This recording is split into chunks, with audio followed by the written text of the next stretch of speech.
ban Greg and T from coming around. Now, on the other side of that is, okay, so we have this beautiful party, and I love a theme party when everyone dresses up and everyone's into it. And by all intents and purposes, it was supposed to be a fun night, and it was for the most part. And it almost went left because of Dr. Contessa and her mess, but it only. So I felt like that Sweet Tea. Hey, S. Monique. Let's see. G came back to annoy Quad after putting his hands on her. I thought it was wrong to bring G. Yes, I'm of that school. I'm of that school of thought as well. But on the other hand, as much as people want to give Heavenly shit for bringing him back was kind of saved the show, because what else would we talking about? If it was just Phaedra alone, that wouldn't have been. I mean, I guess them picking on Phaedra would have been. No, that would have got tired too, because it's unwarranted in my opinion. But Phaedra's not going to share her life. But I digress. So what was I saying? The G, let's see. G came back to annoy Quad, but yes, he shouldn't.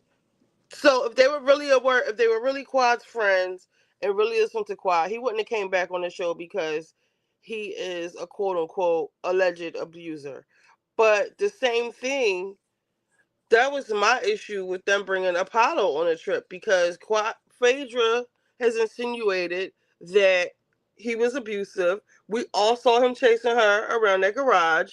He did not give a damn that the cameras were there or that the police were possibly being called. And he was on his way to motherfucking jail to begin with. And then he brought his mistress, well, his wife now, but then mistress with him. So back to the original question, is it realistic for Quad to want them? Is she trying to force them to make G leave the show, just like how G back them in the corner with King not filming? I think Quad's being unrealistic, because it's a show at the end of the day. This is not real life. It's a reality show. Sad to say it, but it's true. Um, but even besides that, I think Quad really is not like reading a room, or however you want to say it. These girls don't like. Well, I ain't gonna say all of them, but Simone and Jackie share the same brain to me, so they not feeling you, Jackie and Simone, at the very least. I just think it's unrealistic for Quad to think that she's going to demand that they choose, because they're kind of telling you they're not choosing you. Even, hey, Larger, what is that little safety pin thing over your name mean? I don't know if you can see it, but yes, what's beef? Like, we got a couple beefs going on. Hey, Candy, it just says it's a above your. You can't see it on here, but it's like a little clothespin. I don't know what it means, but I don't know. Let me see. I don't know. But anyway, so I think it was funny and weird to see, like, okay, so you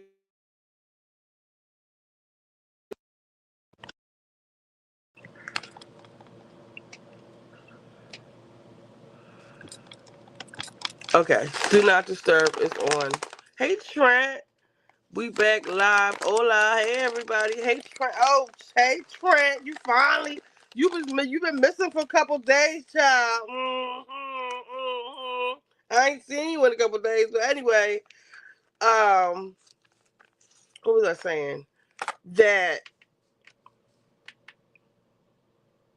what the hell was I saying? Hey, a King's King, welcome. What the hell was I just saying? That Quad is being problematic to me by having them choose. wanting them to choose is unrealistic. Dr. G and Sweet Tea, as much as I can't stand her, they have just as much of a right to be there as Quiet and King. Maybe more of a right, since he actually is the doctor and blah, blah, blah, blah. So, it was weird to, I say they should have called Quad's bluff to see if she actually leaves if Greg returns. You know she's not gonna leave. That's Monique. So I thought it was so weird but funny to have them come for an hour or whatever time they were allotted to be there. I think G played himself by disrupting production because of his ego. That's why I'm going with it, Lexi, because by him acting like a nut, they tried to resolve this issue with him before the party. He wants to play in his basement. Him and Sweet Tea making TikToks of his song. I just want whatever, however the shit went. He played himself because when they got to the party, they didn't want to leave. It was a fun party. All of your friends, your colleagues are here. You got all dressed up. You got glam. You know, Sweet Tea ain't got no glam team, but you got the glam, everything, just to stay there to get a drink and leave. And you know, you got people mad at Contessa for what actually like asking them do they want to stay, but that was like weird for them to be like, okay, y'all gotta go now because Quad's coming. I know they were salty, and Sweet Tea really wanted to stay. It was Gregory that was like, okay, I understand. We're gonna go. We're not gonna ruin your party. We're gonna go. But Sweet Tea would have stayed if she wanted to.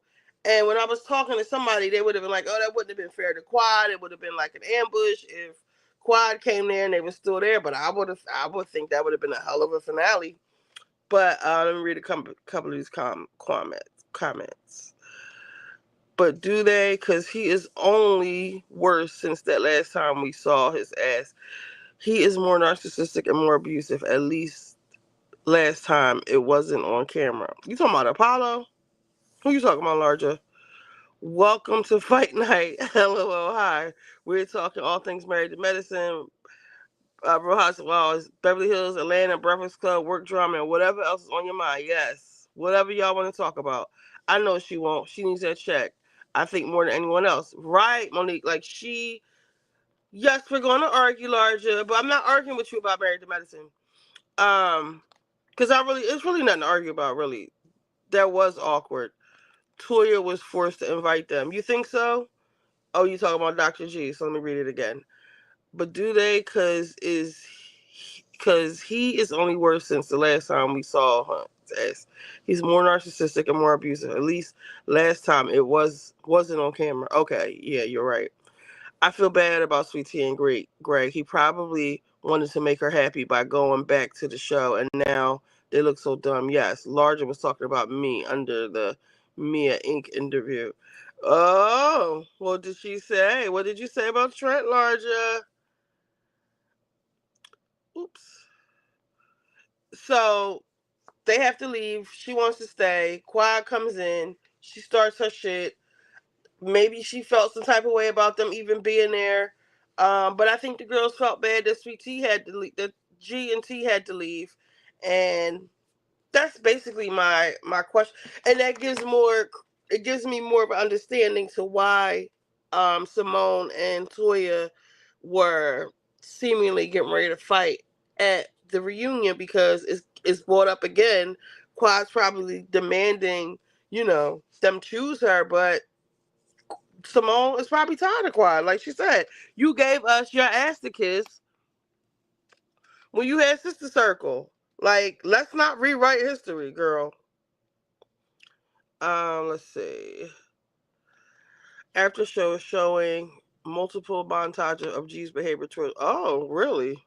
Oh, after showing multiple montages of G's behavior towards women, it would be weird to bring him back.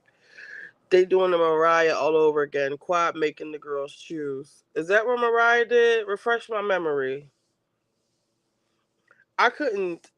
I liked Mariah at first, but then like I felt like she just had like a superiority complex, and she's worse than Shawn. I know y'all can't stand Shawnee, but was worse than Shawnee with letting them know like I'm the HBIC Jackie. Like they got her ass up out of there, and I don't think she could come back if she wanted to, because she got her settlement, from what I understand. Mariah was so mean. She would say things about like Quad's pillowcase pulling out her edges. She called her a roach. Then the whole thing with her sleeping with her husband. If she slept with the lady husband, like, why were you her best friend? Why didn't you bring it up like prior to that? Like, Mariah, girl. So I've been wearing this hat. I'm not a hat person. I've been wearing this hat, but I have so much dandruff now. I don't know if it's because of like the sweat, because it's warm here in Philly now, like 70 degrees. And I love my hat, but I think it's making me have like a lot of dandruff. Like it's drying out my scalp some type of way. Come on, y'all. Mariah got better after a while. Yeah, Mariah was entertaining, but I didn't really. King, drop your everybody. King has a hair care line that deals with he has shampoo. I know about not about shampoo that deals with hair loss, and I'm thinking dandruff too. From what he's saying, drop the link. Shubs said, "Come on, y'all. Mariah got back." So you're a Mariah fan, Shubs. Simone spearheaded Mariah's departure. Mariah, how many? What season are we on of Married to Medicine? Because I wish I could go back and watch it again. But it probably would be entertaining now. Let's see. Quad making the girls choose. She did Mariah Dreamy. They all of them wanted Mariah gone. Quad got Mariah cast out from the group. You think Quad did? Or did Mariah? I was about to make a parallel with Quad and Mariah, and then basically people who bring people on the show. Was it Portia and Drew? I forget. It'll come back to me. Mariah was definitely worse than Shawnee. Hey, Monique.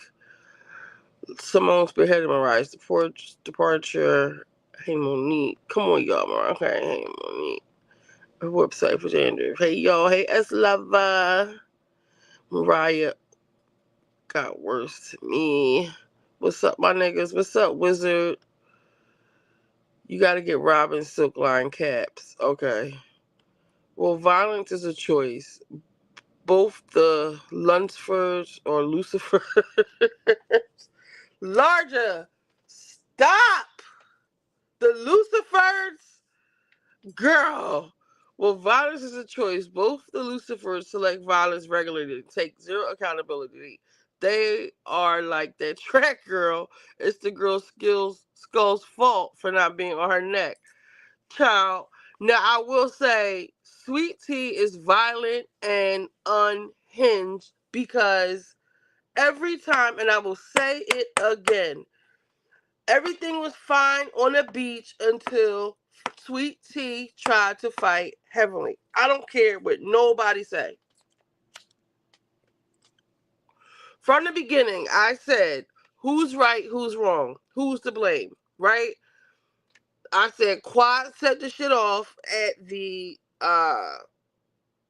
couples night before, and Quad started it. Sweet Tea set it off the next day. And I know me and Larger, this is where me and you fight. If you want to come in here and fight me for a couple minutes, you can.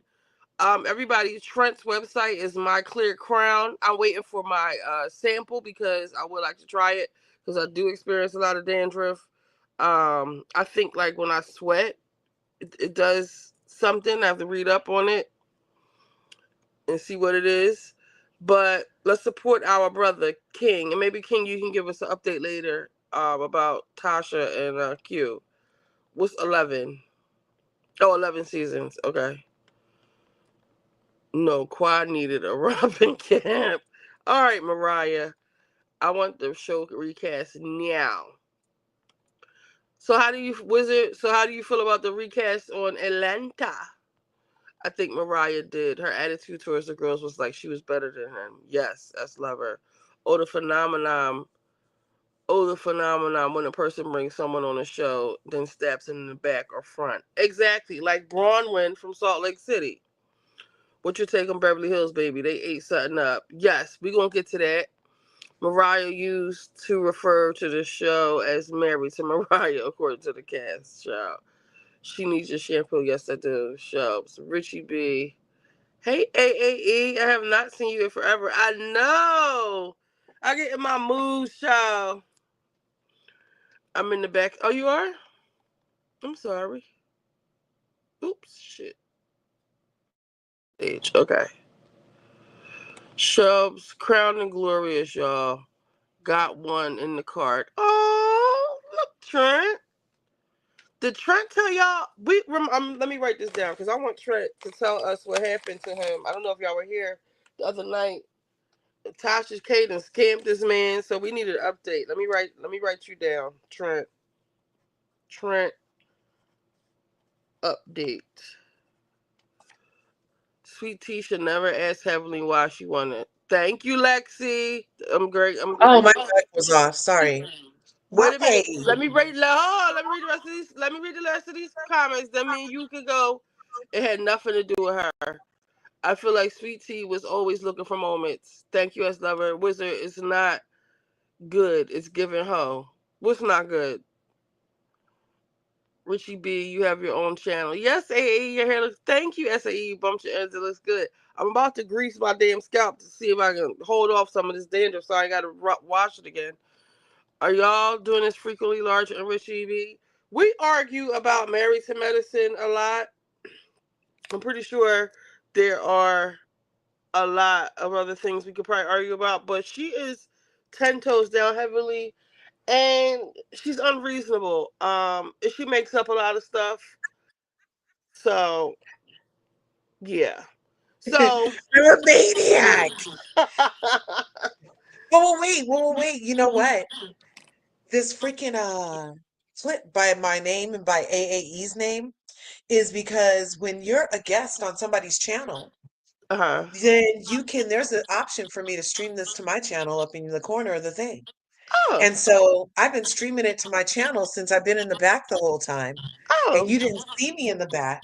So, and that's how AAE is here. She's over on my channel. If there's a clip, then they're here from my channel too. oh, well, thank you. I didn't know Yeah, that. Now I do. Can you put the yeah. link for your channel in this chat? Yes, hold on.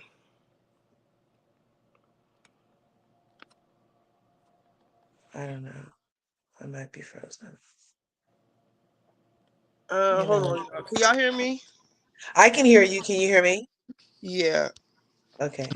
the iPhone works a little different. Okay. But you're not moving. Your picture hasn't moved for a second if we're still working.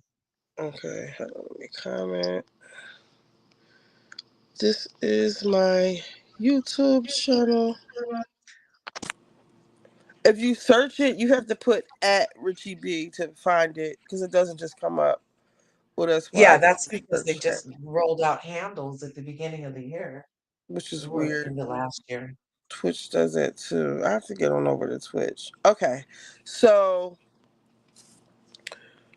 we are arguing about who started.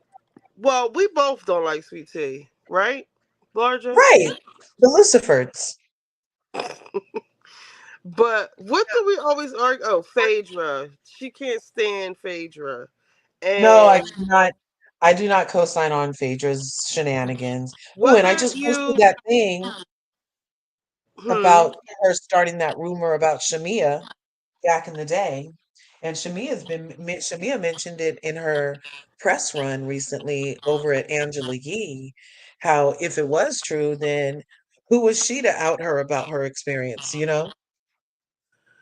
Anyway, Phaedra was done wrong by these women because Apollo is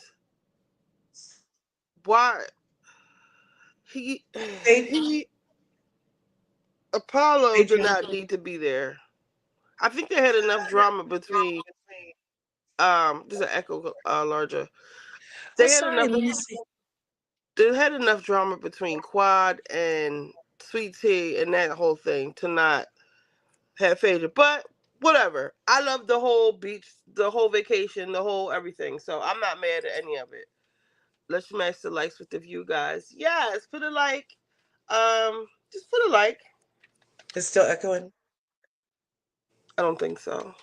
Awesome. I have So, a but different one. Larger thinks that Phaedra deserves, or Phaedra brings a It's lot. Fakey McFakerson. Candy can't stand Phaedra either. But my question is, what Phaedra did on Atlanta have to do with um Married Apollo to being Medicine? on. Okay, so what it has to do Thank with you, for me Tia. is just more that it's a continuation of her lies, and How? that we already went through this 85 times, Richie. I But you name a don't ever lie, answer. and She then didn't lie no, I about tell you a anything. lie, and then you're like, it doesn't matter that lie. No, If no, we go back no. to She the didn't pregnancy lie about thing, anything on Married to Medicine. oh yeah, she did. She lied and said that she was didn't know that Apollo was coming. She I did did. not. We all saw her on the video with Heavenly. How did she Yeah. lie about it? Who did she lie to it to? Who did she lie about it to? Well, why is so she's calling Heavenly a mean girl for inviting Apollo, but she Yes. knew Apollo was coming. That So still how is does that a not. mean girl? That doesn't make any sense. It's crazy talk. I don't know if she's snorting formaldehyde in there with the dead people. Well, maybe she's putting on their wigs and wearing them out. I'm not sure, but it doesn't make any sense. You can't be mad about something that you knew about. Right, You Shells? should, she's a freaking lawyer. She represents people in courts of law. She knows how to say no. She knows how to say you better not. She knows how What? to say something other than what she said.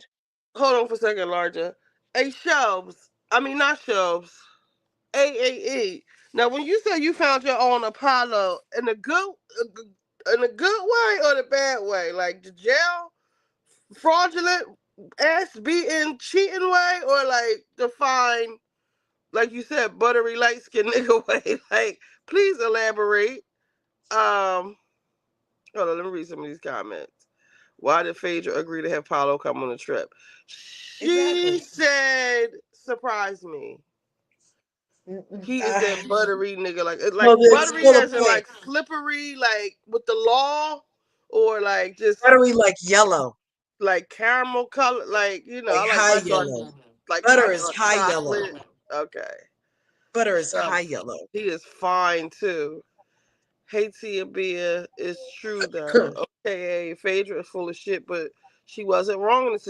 Thank you, a King's King. That's all I'm saying. Phaedra can be all of the things that she is, but So, she didn't do anything to these girls.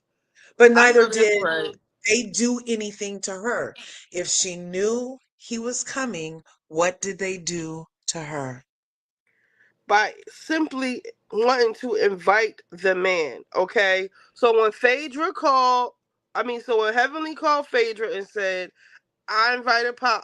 I want to invite Apollo. She had already invited Apollo, mind you. She didn't say anything about Shireen. And Phaedra said, well, just let it be a surprise. Who is Phaedra to stop production? She knows enough to know that he's already coming. And she already asked him. So, you know. But okay, can we just agree that Phaedra knows how to use words and knows how to form letters out of alphabets and say words that she means and knows how to make her points very clear and would make things clear that she wants clear. And if there's a vagueness, it's on purpose because she chooses to allow there to be a vagueness. Can we agree on that? Yeah, she's a lawyer. Okay, so she was trying to play two sides to the middle What on two sides, on though? What two sides, Larger? two sides is not saying no and then feigning upsetness once the action occurs. So, So she has an opportunity to say no. So this is just like, okay, what so if that's she why was no means upset? no. What if she was upset in that moment that Heavenly had the audacity but didn't want to display that, or thought maybe she could Her handle bad, Apollo on her own, her bad. but That's what not happens. You play games, you Apollo, win stupid prizes. You play you in stupid not games, you win Apollo and stupid prizes. Shireen, not Apollo and Shireen. I can She handle him didn't, on my okay, but own. I that's have still the not Heavenly's abusive fault. ex. I have the scars to show it. I can handle that nigga But it's on still not Heavenly's on my fault. own. If you that invited he chose to bring his my wife. abusive ex on the trip and told And me, you that's the asked other me, did you thing. invite him? He's not an I said, admitted child, abuser. go At ahead. least Dr. G is an admitted abuser. Pablo nor Phaedra have said the word abuse. The word abuse has been used with Quad and freaking Dr. G. They both have Anyway, if you domestic violence invited thing. my ex on the trip, then all of a sudden he shows up with the woman, and I've actually had he was cheating on me with the girl, It's too bad that she hasn't but I moved was on. pregnant. That Okay, lady is her kid's stepmother right now. She should have moved on by now. I'm wait, what sorry. you say And now? I don't even like who reps. Oh, what you just say? I said Phaedra should have already moved on. That's her children's stepmother. I said it. He wifed his side chick. He made coleslaw the main dish. He wifed her. That's her kid's stepmother. Period. End of story. She can get over it now. And it's just like in Beyond the Gates. It's you got to get over it. I'm moving in your gated community. I'm with the First of dude you used all, to be with. first of all, And first I of don't even all, like Hoopres. I first can't of even believe all, this. first of all, you're not going to take it upon your raggedy ass so to invite I have a plate and 8 screws in my arm to invite my ex on the goddamn trip, and you mad because I called you mean. And not only did you invite him, when he gets there, it's like, surprise, the bitch he was cheating on me with, who he gave me hell. Pregnancy is supposed to be a beautiful, glorious time. It's the reason why I fucking chain smoke to this goddamn day on this trip. Now I'm trying to play it cool, but you're pushing my motherfucking buttons. I'm talking as if It's I'm still Phaedra. not Heavenly's fault though. Let me finish. Then you talking about she should have got over it, bitch. We got motherfucking kids together. How far are we? Okay. We had motherfucking kids together. I only have one, but the way Shireen was talking, my kids wouldn't be allowed anywhere near that hoe. If you hate me, and this goes for any woman, if you hate me like this, then you hate my motherfucking kids like this. You got beef with me, you got beef with my kids. And this is why this type of shit is dangerous. Heavenly, because you think you know our dynamic because we showed you a little glimpse of us getting along at the reunion, but you really don't know the ramifications of what you're doing. So now you just made it hot to where it's though, Apollo, my kids ain't coming nowhere near you or your motherfucking wife, but that is not even a problem no more since she filing for divorce. We haven't heard anything about that since. Hold on, let me read some of these comments. Okay. Lawyers are not claiming Fei. Sometimes you need a stop playing with me ass nigga. Yes, you do. A king's. I agree with you. Shelves. Even if she agreed, why would they even make the suggestion? Why does Apollo and his wife bring? What does Apollo and his wife bring to the show outside of Phaedra? Would they have invited Apollo if Phaedra? Thank you, Yaya. AAE, not fraudulent, but biracial background, who will be that nigga when he need to be, but he likes that nerdy side of me. Oh, we have a similar upbringings with that raised by his white side. Oh, I hope that works for you. Uh-oh. Apollo was already invited, even if Phaedra didn't want him. Thank you, Emmanuel. They have Hi, kids together. honey. You can't disrupt what we have going on. I don't like her, but right is right, is wrong is wrong. Thank you, Candy. Heavenly didn't know Shireen was coming ahead of time. I don't know about that because Heavenly did invite Shireen. It was Apollo who said she wasn't coming that switched it up at the last minute. And I do believe Heavenly knew that Shireen was on the way to the trip. Hold on, almost finished. AAE says Shelb's Candy is not abusive. He is sweet, but he's very protective and does not like studious and does like that studious academic side. Oh, AAA, are you in love? Puppy love? Enjoy your Apollo. Tap, tap, tap, like that. Like button and YouTube as you enter the building. I guess that's subscribe. It's free way to support. Yes, thank you, Candy. He does like that I'm very proper, which he understands. He was only raised by his white side. Like Apollo, he does prefer black women. Okay. Candy, thank you so much. He is so wonderful. It's really, girl, you was really in love. You really Oh falling for my this. gosh. Yes. Country Western. He is wonderful. Really like faded on LOL. He speaks country western like okay. Chain smoke, yes, chain smoking facts. Damn right. Don't make the preacher stop preaching. Um, thank you, Jones. Can you drop the link again? It should be pinned at the top of the chat. Hey chat, hey They're curves. in my channel. If you drop it again, I Okay, think I'm you'll be gonna able drop. to Let me see drop it. it again. Hold on, let me find it. Thanks. Copy. Hey, Uh, Allie. Hey, Andrea. comment. Hold on. Peace. There we go. Okay. Hey chat, hey curves, child. Okay. So I didn't even want to get on this tonight, but because I was trying to get on quad, but Do that too. We can do whatever you want. what were we saying? So You were Heavenly, trying that Shireen yeah, coming. Shireen was like out of to me. Shireen was out of order, like just jumping all over. I don't care nothing about you, girl. All right, and then it's like, what does it matter that she messing with Shaq? Even if she bought him on the show, because like the doctor, like Simone and Jackie were like, well, she should hold some accountability for if she knew Apollo gets violent when other men come around. Why would she invite um Shaq? No, why would you bitches invite Apollo? Like you putting all the onus on Phaedra to not provoke an abuser. Like what are y'all talking about?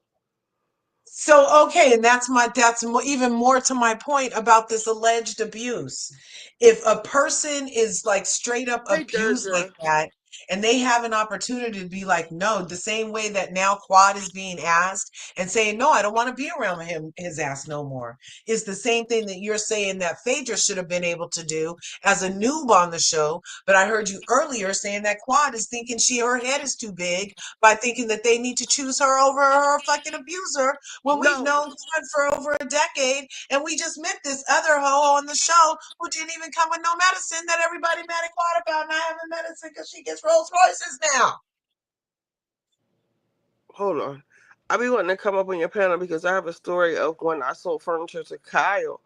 It ain't Ooh. controversial, but I know no one in my real life knows Housewives, so I can't. Well, you can come up, Monique, because we can ready to get on that too. Because I'm not gonna be arguing with Larger all night about no damn Phaedra. Um, Didn't even bring it up. Phaedra did not do anything wrong with these married to medicine girls. They wanted Okay. just like just like Shelb said, get up here now. um just like they are playing. Then this is my issue with Quad, right? So Quad been on the press run defending defending these, even on the trip, these bitches are went to the White House and blah blah blah blah. And Quad, they did the exact same thing to you last year when they invited your ex to become cast member, rejoin the cast with his new wife to marry her. All I could remember about her marriage was these wrinkle ass curtains, the shotgun wedding they had on Bravo, which was probably free. Um, and when people get mad when I say you living in Quad's old house, you living with Quad's old life, Quad's old things, I don't get mad. Allison, um, It's Allison, true. is this one of your people? Because remember the guy that took a shit on my life? Does anybody know Allison What? What's his Nyan name? Techie? What? It's a Allison Nyan Techie. No, I don't know that name. Allison Niteki. It just No, says if it doesn't verified have through a YouTube. paper It clip says by it, it didn't come from me. it said verified through YouTube. Well, let's see. Let's take a chance. Well, Hello. I've seen that headshot before. Okay. Yeah, it's me. Oh, is that AAE? Are you Is that AAE? AAE or Allie No, from Miami? Allie from Miami. Okay. Allie from Miami. Yes. Well, I think you have an echo. Do you have this on another I what? probably hold on. Is that Oh, better? yes. Yeah. Yeah. I just have to drop it real quick. How you guys doing tonight? Good, good, I'm doing good. excellent. Hey, thanks for coming up, darling. This Yeah. is Richie B. Do you know Richie B from she be over at Gabor's house all the time causing ruckus? Oh, A little Kind of bit. what I do. I mean, I tell the truth. Y'all call it ruckus. I call it truth. But DT okay. is in the house. Oh my Hey, goodness. DT. So what's on your mind, Allie from Miami? So I didn't see too much of Atlanta yet. You know, with these shows you have to kind of pace it. But when it comes to Married to Medicine, that is a hot mess of that last episode. I mean, it felt like a going away kind of sayonara to Sweet Tea, the way how she was talking Mm. about she don't know if she might come back and she might take in a pause and all this other stuff. It was, I, and I I kind of feel can't. bad. I do feel bad for Sweetie. I never really liked her, but I feel bad because Dr. G ruined it for her. If it wasn't for Dr. G, she probably would have been great for the show, but he was doing too much. I don't like him. He needs to go. Cause even like with the party, right? You could. She wanted to stay. Like I said, they got all dressed up or whatever, just to stay there for a drink and have to like basically get kicked out of the party so Quad could come. I know that it was like weird, but It, it had to be done because of the way Dr. G was acting. it He did, pressed yes, Yes. charges. He yes. didn't want to work it out with the guys. The guys all, tried to get him to work it out, but in the end, your wife suffered, and you wanted to stay at that party too, Dr. G. And the thing, So, Right. yeah, and the thing is, Dr. G was given a big, huge grace because after what he did to Quad, and he did admit what he did to Quad in their marriage. The fact that you're allowed to come back at some That degree, part. you should have been a little bit more gracious. The issue is That he part. is not remorseful. He'd never admit what he did wrong. He's never going to admit what's doing wrong. And Never. and, and my thing is I don't like how the way he's treating Sweet Tea. It's really Me cringy. neither. It's like I don't even like her. I And don't. I'm mad at how he's treating her. Yeah. Disrespect. well, Disrespect. she's kind of down for it though. To me, it seemed like she loved it. I I, don't know. it's one to have Which pillow is talk and you unfortunate. yelling and yanking my hair in the pillow talk. That's one thing. But if you're in a group of other people and you're yelling in my face and hitting me with the Two-time whiteboard, that's a board. whole different thing. I'm not a Yes. child. And and then on top of that, you're gaslighting her, you're blaming her for you losing control and you being mad. This Dr. G is a psychiatrist. Ugh. Yeah. I mean, it's bad when the ex-con has more self-control than the psychiatrist. That's because he knows how to hold it still until he needs to get close enough to a shank shank. No, I'm just kidding. I'm just Wait, who kidding. y'all I'm just talking about? kidding. King? I'm just kidding. No, Apollo. Remember when things Oh, was going down between Apollo and Phaedra? I mean, Apollo wasn't acting nowhere near like how Dr. G was acting. He still was able to be like, I don't like the fact, Phaedra, you're with my friend, but you know what? I just talk about it. And even though people feel like Apollo was doing too much, I think, and this is just my opinion, he just want to know what what is this going on here and how is it involving my children. I don't care who you with. How is this involving my children? As long as he's not around my children, I don't care. That's how I took it as. Is he around my children? but it seems like he's already around the children if he's spending holidays with the family. And maybe he Yeah. knows how messy it is. And he's like, it's one when he's around his children as a guy, and that's my guy friend, versus that he's around his children with his woman and in the world. I don't want him to be playing uncle, being daddy with my kids. Uncle Daddy. Yeah. Get an I, Uncle Daddy situation going on. thank you. Yeah, I'd rather him be out in the back with me drinking a few beers and he say hi to the kids and the kids are somewhere else. There's a difference. I'm able to keep it because he already know his friend is messy. I'm just saying. I'm Yeah. trying to give Apollo the benefit of doubt. How friendly are you with, and how much time he gonna be around my kids? Oh, he not gonna be around our kids. Okay, you can do what you want, Phaedra. I don't care. But Phaedra Apollo didn't say anything about the kids at the beach. I think he don't need to say it in front Neither of the did Phaedra. camera. I don't think he need to say it in front of the camera. Maybe that's always an unspoken rule. He didn't even have a problem at the beach, though. The guy said something. He turned to Phaedra. Mhm. He said, "You said this." And then he turned back to old boy and he said, "And you said this." And then he said, between the two of them, he said, "There's some snake shit going on here, and I see it," or whatever he said. And then she said, as soon as he recognized there was some snake shit going on and he called it out, that's here come Phaedra. Why you care who I'm dating? That's not what he just fucking said. What he What? said was there was some snake shit as to what you said was going on Why in does this it matter situation. who Because she why did you say is anything if it was fucking? going to be a lie? Why did you say anything if it was going to just don't say shit? Why does Just it don't say matter? shit. No, y'all are sitting up here saying that Apollo is worried about his who's around his children. Why does it matter the details about this speed dating or whatever else he was acting like he had a problem with? Well, he wasn't acting. That was just Why one does any theory. of that matter?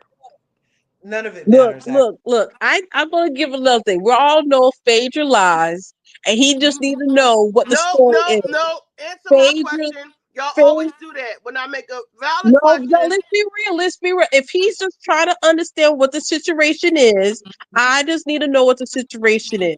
That's it. why? Because he should. It's unfortunate when you're co-parenting and you decide to have a new boo. I want to know how much of a boo this is. Is this boo going to be out in the street or this boo coming in the house? I just want to know if you're going to. Apollo was So you asking would be him. okay with Apollo was some saying he didn't. You didn't tell me. He was asking about the speed dating and how they met. He wasn't saying the stuff that y'all are saying, which But it could. makes a little I bit of didn't say sense. what he said. Yeah, I but just said that he it could lead to referenced that. He just want to know that how deep there it was is. It made it No. right, sound like it was a simple date, and now it seems like you're on a couple's trip. He just want to know And how deep it is, right. and and and, But no, and no, he no, no, should, no. and and he And should, all I and was and he saying should. was, and what You does know, that and matter? but it see, doesn't matter. it doesn't. The But only here's thing that yeah, matters is why lie? Why yeah, just not let it be a surprise? Why say anything to me about it for me to get here? And what you told me was a lie. yeah. Why That would be easy. You could have lie? just said That's just the nothing. point. It doesn't matter He what did you not said. lie to It him. doesn't matter if it He was said I Tuesday. met. None of that He did matters. not Why lie to lie? him. He didn't Look, tell him all the details, but he did not lie to him. He was upfront with him and said, I met or I hooked up with Phaedra during some speed dating shit and left it at that. He didn't have to tell him anything Look, else. I wasn't there. All I know is old boy who went to the No, you place who wasn't knows there. who the guy in the Girl. truth is, said that some snaky stuff was going on because that's not what he was told. Wait, hold And on. and as Ask soon as Monique. he pointed it Hold on. out, Time out, time out. Phaedra Ask went Monique. ballistic. All you have to do is click the link that I dropped where it says StreamYard something and it will redirect you to it's connected to your YouTube some kind of way, and just follow the instructions. Just click that link and it'll ask you to sign in maybe or whatever it does. Um, okay, if you have to sign out. Yeah, I don't hey even man, think you have to do all hey this. Emmanuel. Hey guys. Oh, hey, I forgot. I let you on. What's up, Emmanuel? Okay, here's the thing. Apollo, Phaedra doesn't owe any explanations to Apollo about who she's dating or who she wants to take on some girls trip after what he put her through, after all the things he did at criminal activity, leaving two toddler boys without a father because he was too busy going around committing these crimes. So now he's got to spend time in jail. And not only I that, wish I he could got praise this them. side chick. He got this side chick and started parading her around with the friend group over there at Candy's restaurant, flaunting her, and then calling Peter, calling Todd, making up lies Hallelujah. about Phaedra, trying to paint her as a bad mother. And then you Oh, guys, oh, he has the okay. Now nerve. he never did put her as a bad mother. Let's take that last one back. I was with you, Hold on, let him finish. Let Well, him finish. Let him I was finish. with you, Emmanuel, but he did not paint her as a bad mother. At least he gave her that one. You're a good mom. Let him Everything else finish. is Go good. ahead, Emmanuel. Keep Well, going. Everything else but is you know good. what though, Ali, by him trying to say, "Oh, she doesn't want to see me. She doesn't want to let me. She doesn't want to let my kids come see me." That is implying that she is But bad she never for. did. She didn't. She didn't let them kids see that man in prison. Let him And finish.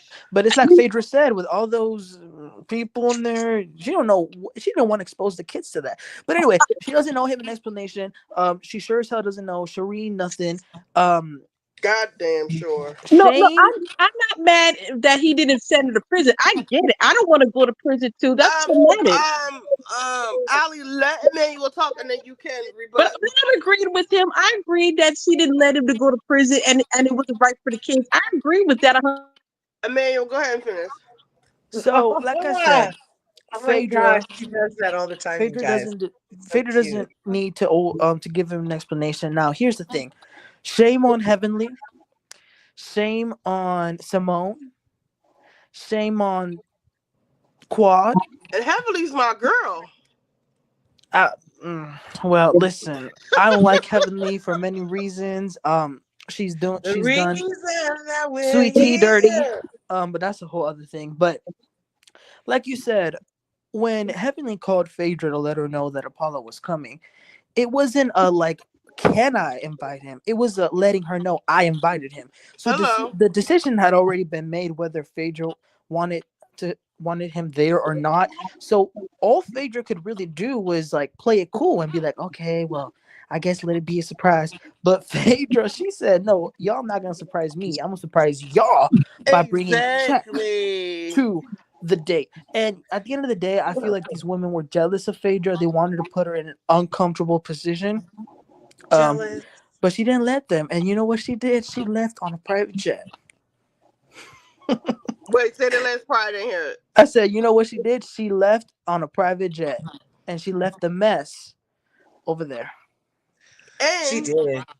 they tried to. It was like Jackie, even Jackie coming to her house to get the quote unquote make amends or ask her to come rejoin the group, but She pick came up to a get that check. $40,000 check.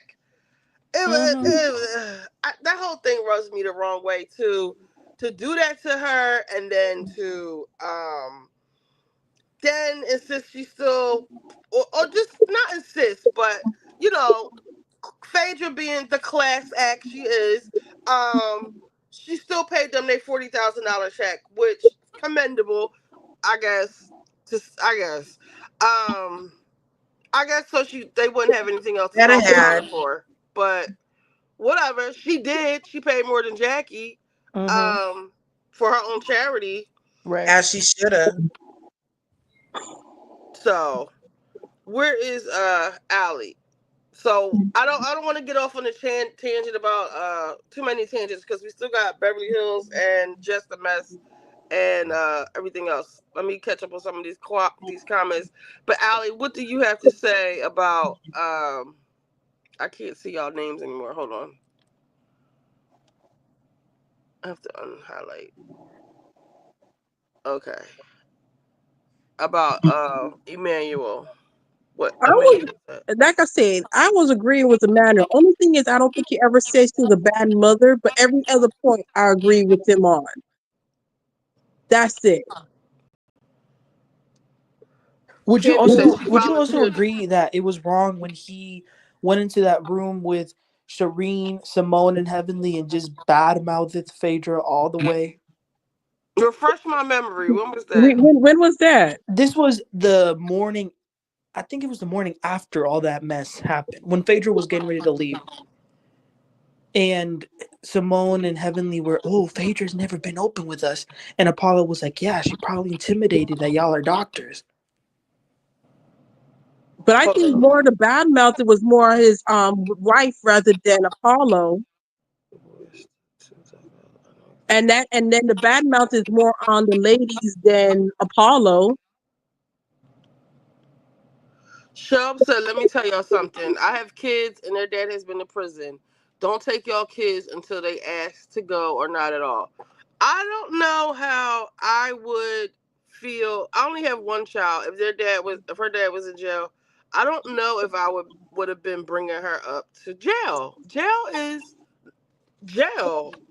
And to see your dad locked behind bars, they might do something as opposed to just telling them, "Oh, your dad's in the army" or something else until they get older.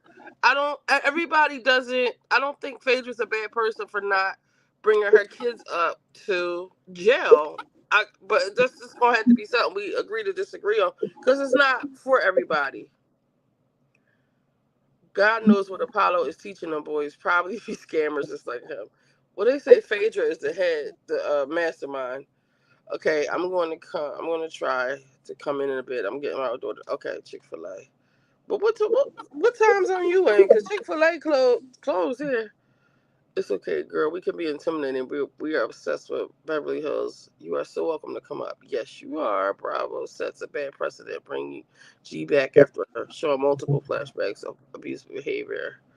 I thought Phaedra was single. Y'all want her to have an awful lot of loyalty to Apollo. Yes. Okay. Okay. Okay. All right. So in the end, wait, did I read these? She volunteered to eat the balancer for the gala. Girl, stop playing. We know we love you. You know Q would love this. Okay, that's. I hate marriage medicine. No, not no.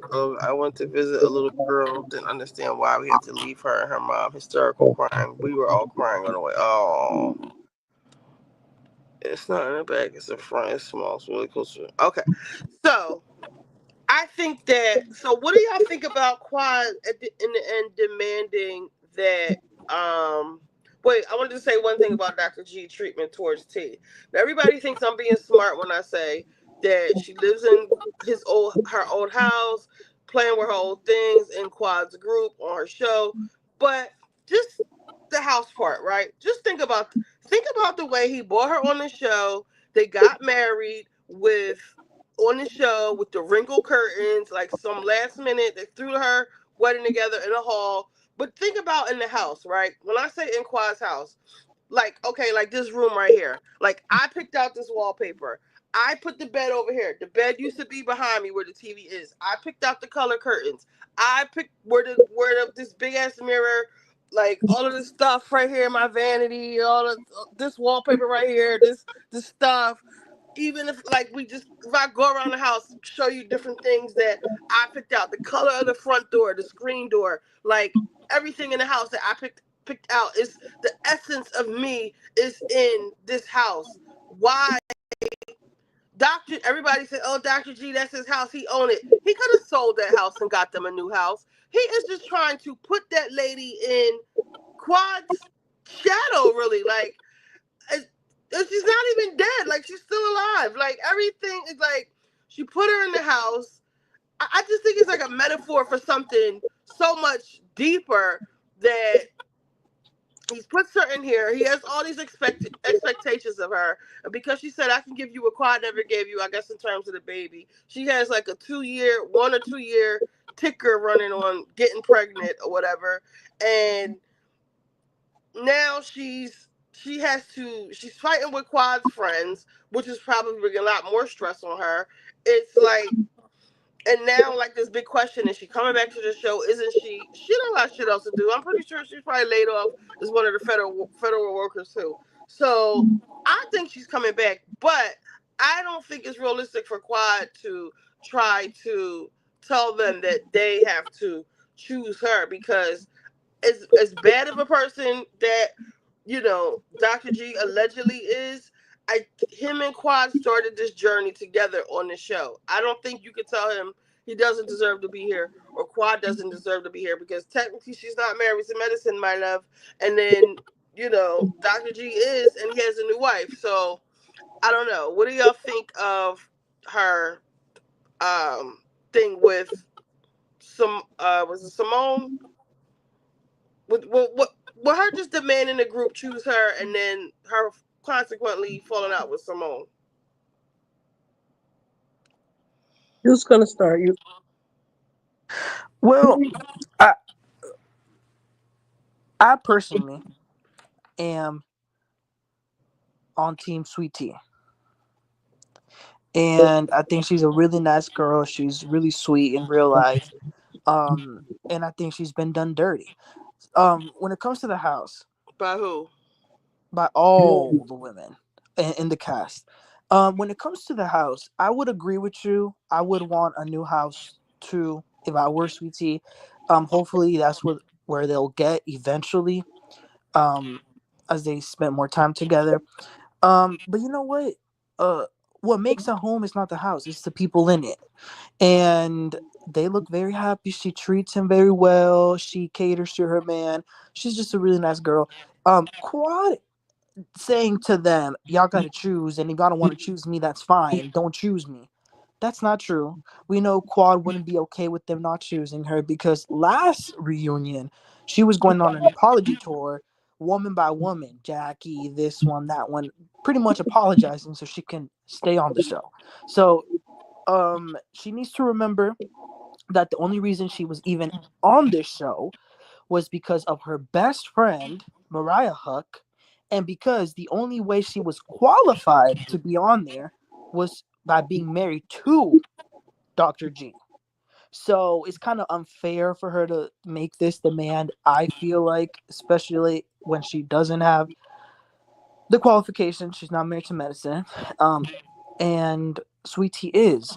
So I just feel like Sweet Tea was done dirty. I feel really bad for her. I honestly felt very, very sad when I saw her have to leave the party. I wouldn't have gone to the party if I were her because how are you gonna beg me to go to your party, but then you're gonna give me a time limit and I come at the time before the food is even served or nothing like that. So no, I wouldn't have gone. I felt sad. And yeah, I think she was done dirty. I think she was brought on by Heavenly and Simone and all of them to try and get rid of Quad that way, but then they saw that it backfired, and now they're pretty much trying to get rid of Sweet Tea. And the fact that, like, for example, Heavenly's kind of so open about, yeah, we pretty much used her, I think it's really sad. So, are they trying to get rid of Sweet Tea, or did Sweet Tea make her bed and now she has to lay in it? Because now we're getting reports that Sweet Tea been putting her hands on people, pushing people. You know, she's online talking a lot of shit. Even going back with her and Heavenly, she argues. She does all this stuff with Heavenly. Go back and forth with Heavenly, which is fine. Um, but don't cry about it when Heavenly pops you back a little bit harder than you popped her. That's my issue with Sweet Tea. If you want to play Big Bad Wolf, play Big Bad Wolf. Don't cry. You know, it ain't no fun when the rabbit got. Don't cry about, Heavenly took it too far. And Sweet Tea is violent. I knew the first few times, like when she blew up on her sister, and her sister had to take her in the bathroom to calm her down. I knew she was crazy back then. And then the level, Heavenly would say something to her, or say something smart to her, and she would just, oh, fuck you, bitch. Like, just all of that. Like, girl, I calm think I down. think it's a Like, generational thing. I think that younger people like her are more likely to throw no. hands than It's a the class other ones. thing, honestly. But you know what though? I don't think she's any more violent than Toya or Quad herself. Because they were saying that Quad also was chest bumping her this season, and we didn't get to see it. Um, so I think it's a little bit of both. But what I thought was also despicable was Dr. Mimi allowing herself to be part of this storyline they were trying to do, where Sweet Tea was going to go to Dr. Mimi's office and they were going to paint this narrative that Sweet Tea was a crazy person. And the Has fact that anybody but Sweet Tea's lying ass said this? Yeah, I'm about to say, where did this come from? Why did Sweet hear Tea said this? it, she said it. She said She's the only one. Okay, they try to I'm make her taking it film myself. Dr. Mimi's house so they could act like she had some problem, but she said she wasn't going to allow it. Um, and I believe it because look at Dr. Mimi. Look how quick she flipped. I, You I, I have a That's what I lot think. to say. go, please. Here's the thing. Sweet Tea has some promise, but unfortunately, I don't think she was being quote unquote used. And you know why I think she's not quote unquote used? Because to get on reality TV, you have to go through a casting, you got to go through screening, you got to go through background checks, you got to sign all these um, contracts. She could have pulled out at any time. This is not her first season. This is her second season. She knew what she was getting into this season. Yes.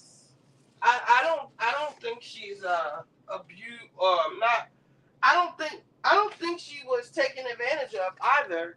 I think she was eager to get on the show. She got in his DMs and she got what she was looking for. Honestly, she wanted to She wanted to. Uh oh. She wanted to give Dr. G what Quad couldn't. Um, she was very eager to be in his life, to fill her shoes, and to come on the show and do whatever it is she's doing. It's just that she has to remember that this is Quad's core group of friends. Like, I don't think she understands it. No matter what they said in the beginning, she probably thought that Quad was out of the way, and Quad is not out of the way. And she's just having some, difficulty with her friends. They make up, they break up, they fight, but they're still friends. Like, you're the odd one out. I don't think she understands that. But that's what I was gonna ask you. I was gonna ask you, is this Quad's group of friends? Because every damn season, that's what they fight about. Her not being a real friend to them. Hold up, y'all don't lie. Did Richie B talk about me yet? Somebody said something to you in regards to Beverly Hills, but we've been waiting for you, Q. So we about to get off this in a minute, and we're gonna go right into Beverly Hills and talk about your girlfriend Garcelle. Oh, I walked into this BS child. Let the mouse go. These women don't know to be right back. Okay, they don't care. Okay, rare. Okay, maybe it's one of your people. Ray all day. Okay. All right. Good evening. They don't Well, care I about. did do a They don't care whole, about Quad. I Hey, did a whole Ray all day. video Hey, what's up, about, Richie? What do you say, I did a Larger? whole video about why does everybody hate Quad? And just like how since she came on, she's been their punching bag, and that I was just wondering where it all came from because it's even pre her getting the sister circle situation that they were very mean to Quad. And if they weren't coming for Quad, they were coming for Mariah. And then they all rallied around Quad to ultimately, go against Mariah, right? Mm-hmm. Mhm. And ever since then, it's Quad off the show because she's single, you know? And so it's interesting the relationship they've had with her as far as Sweet Tea goes. But I think that now, right now, she definitely has a real friend in Dr. Heavenly. And right now, she has a friend in even Dr. Jackie. So Simone and her dead horse. Can you believe she pulled that freaking dead horse out? You gave us your ass to kiss. Like we just did this at the last reunion. I'm like, is she like, what do they give you when you go under at the doctor's office? What's happening? Because you're forgetful, lady. Like, what's going on? And All right. she just reached. As far as Sweet Tea, we already said what we said. Oh, Right this. now, at this Okay. point, I feel sorry for her. All right. So Q, we have S Monique here, and she says she bought furniture from Kyle. Hey, Dirge. Let's see. Hold on. We've been on this. Dirge, if Quad, if confident is fuck, but not a doctor and not married to medical doctor. I think they've been obsessed with humbling Quad. Yes. Dirge, child. Okay.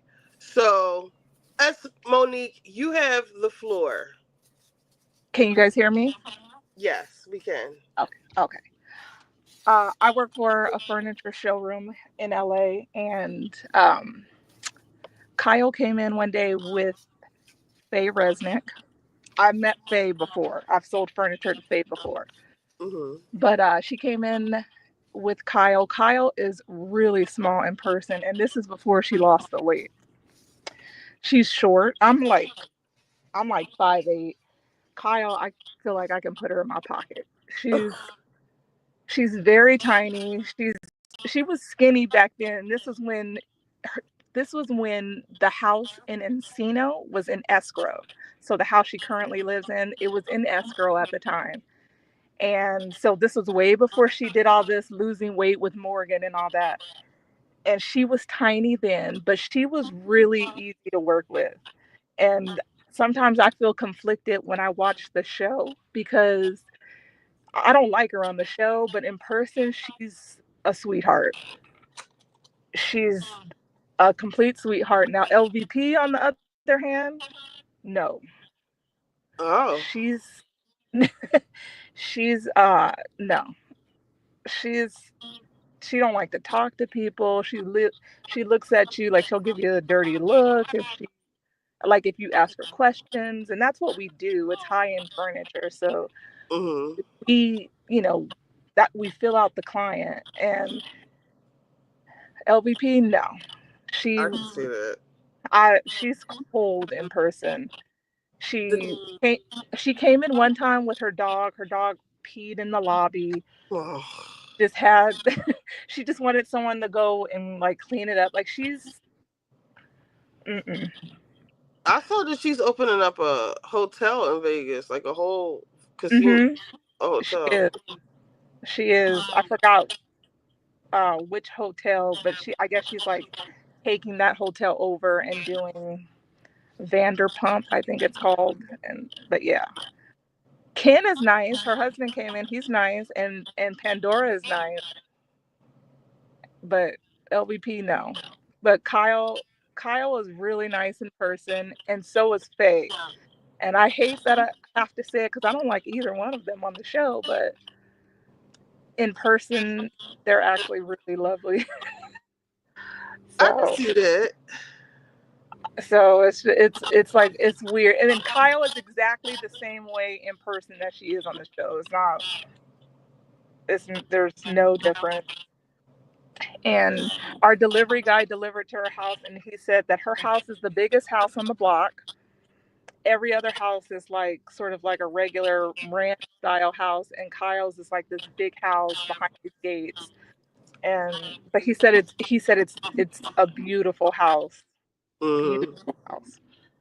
So that's my little story. And for Q and Gabor,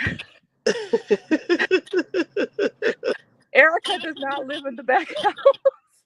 I know it looks like it, but that's not the back house. And I don't know if I can't send pictures anywhere, but I have a picture of Erica's house. uh-huh. And it's just really, really small, and it's really, really close to the street. Like you can take like 3 steps and you'll be at the front door. Like it's Do you think she really lives there though?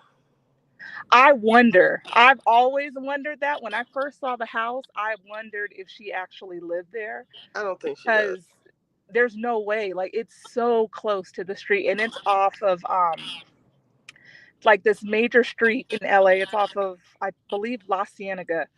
And if if anyone's familiar with LA, it's like everyone's out there on Saturdays, and I mean all day, all during the week.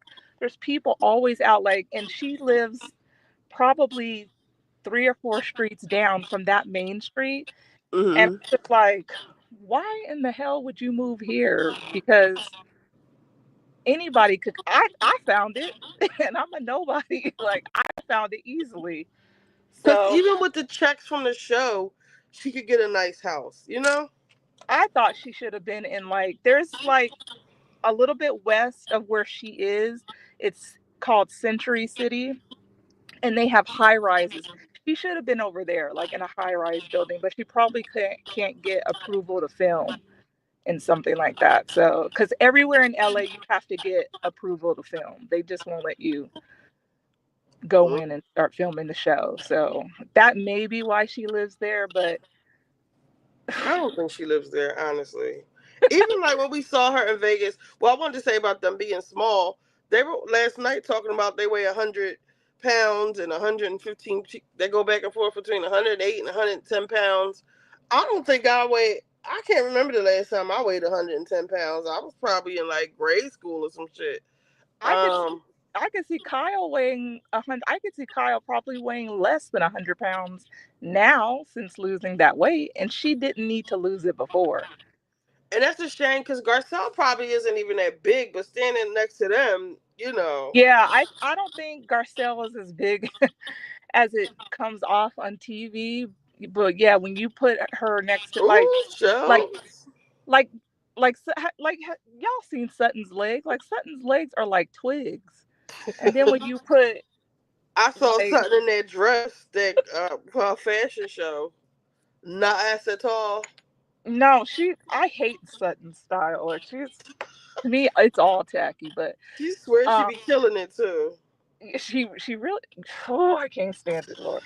Um, but yeah, and I've seen Kathy's house. Kathy's house is in Bel Air, and it's nice.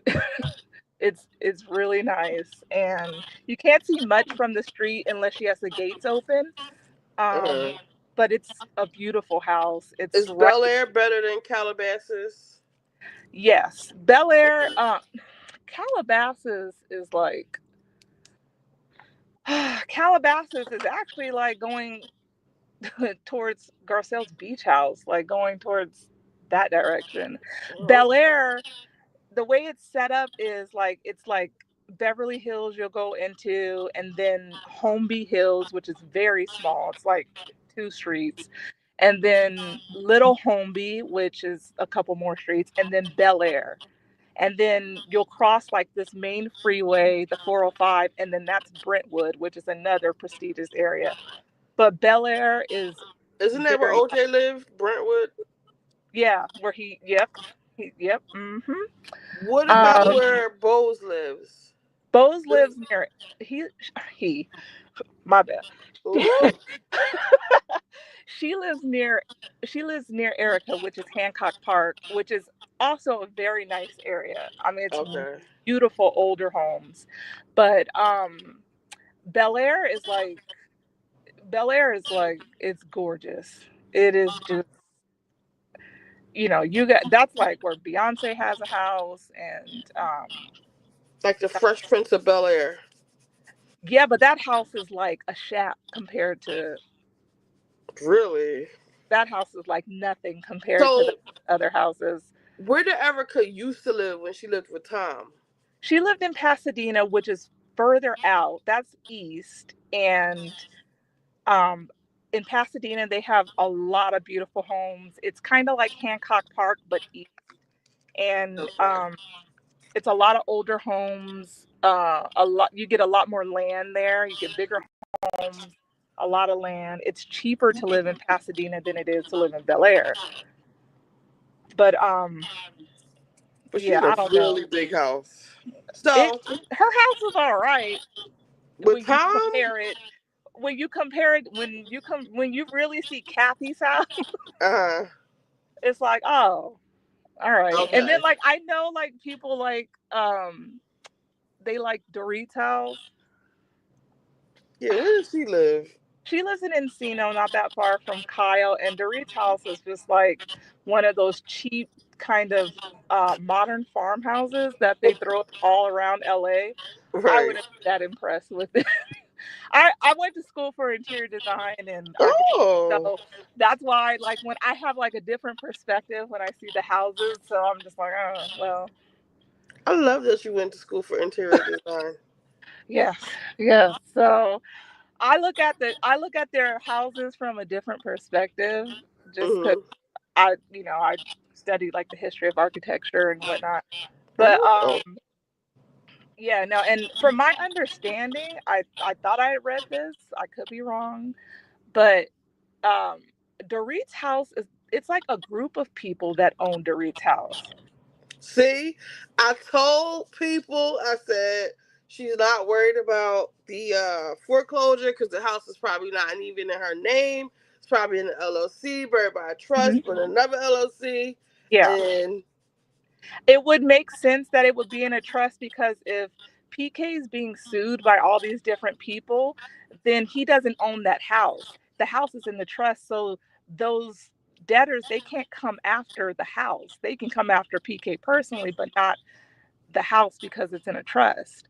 And so, and I know for sure the house that they had in Beverly Hills before they moved to this one, that one was owned by like a group of people. They didn't own that house, just the two of them either. wow. So that's why I'm like, well, when I know Sutton called scammers, her, Shell. That's why I know, because I know a lot of scammers. that's why like when people be hyping up Dorit, I'm like, but she don't own anything. Her Thank and you. Okay, TK don't so own shit. this is the perfect segue to Sutton versus Dorit, and then Sutton versus Garcelle.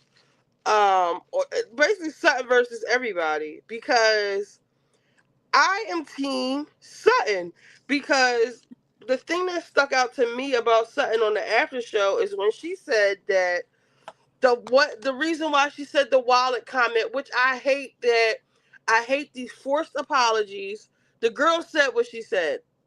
I was arguing with Gabor about this earlier. She said before, I don't want to be your friend. Let's just agree to coexist and we don't have to be friends. Hmm. She said Dorit's body looked like it was eating itself this episode. Dorit looked like she's eating herself. Like, it just looks like she can't keep up with the fillers anymore. Even her hair is like disheveled and her makeup is like I maybe don't. it's not the right color. Yeah, I don't think she can afford any of the stuff that she used to. Sorry, I'm driving. I pulled over to get on your live, but I'm Oh, driving now. Um, yeah, I don't think Dorit can afford that. Like, I don't think people really realize how much, you know, those groups of people cost, like glam squads and all that stuff.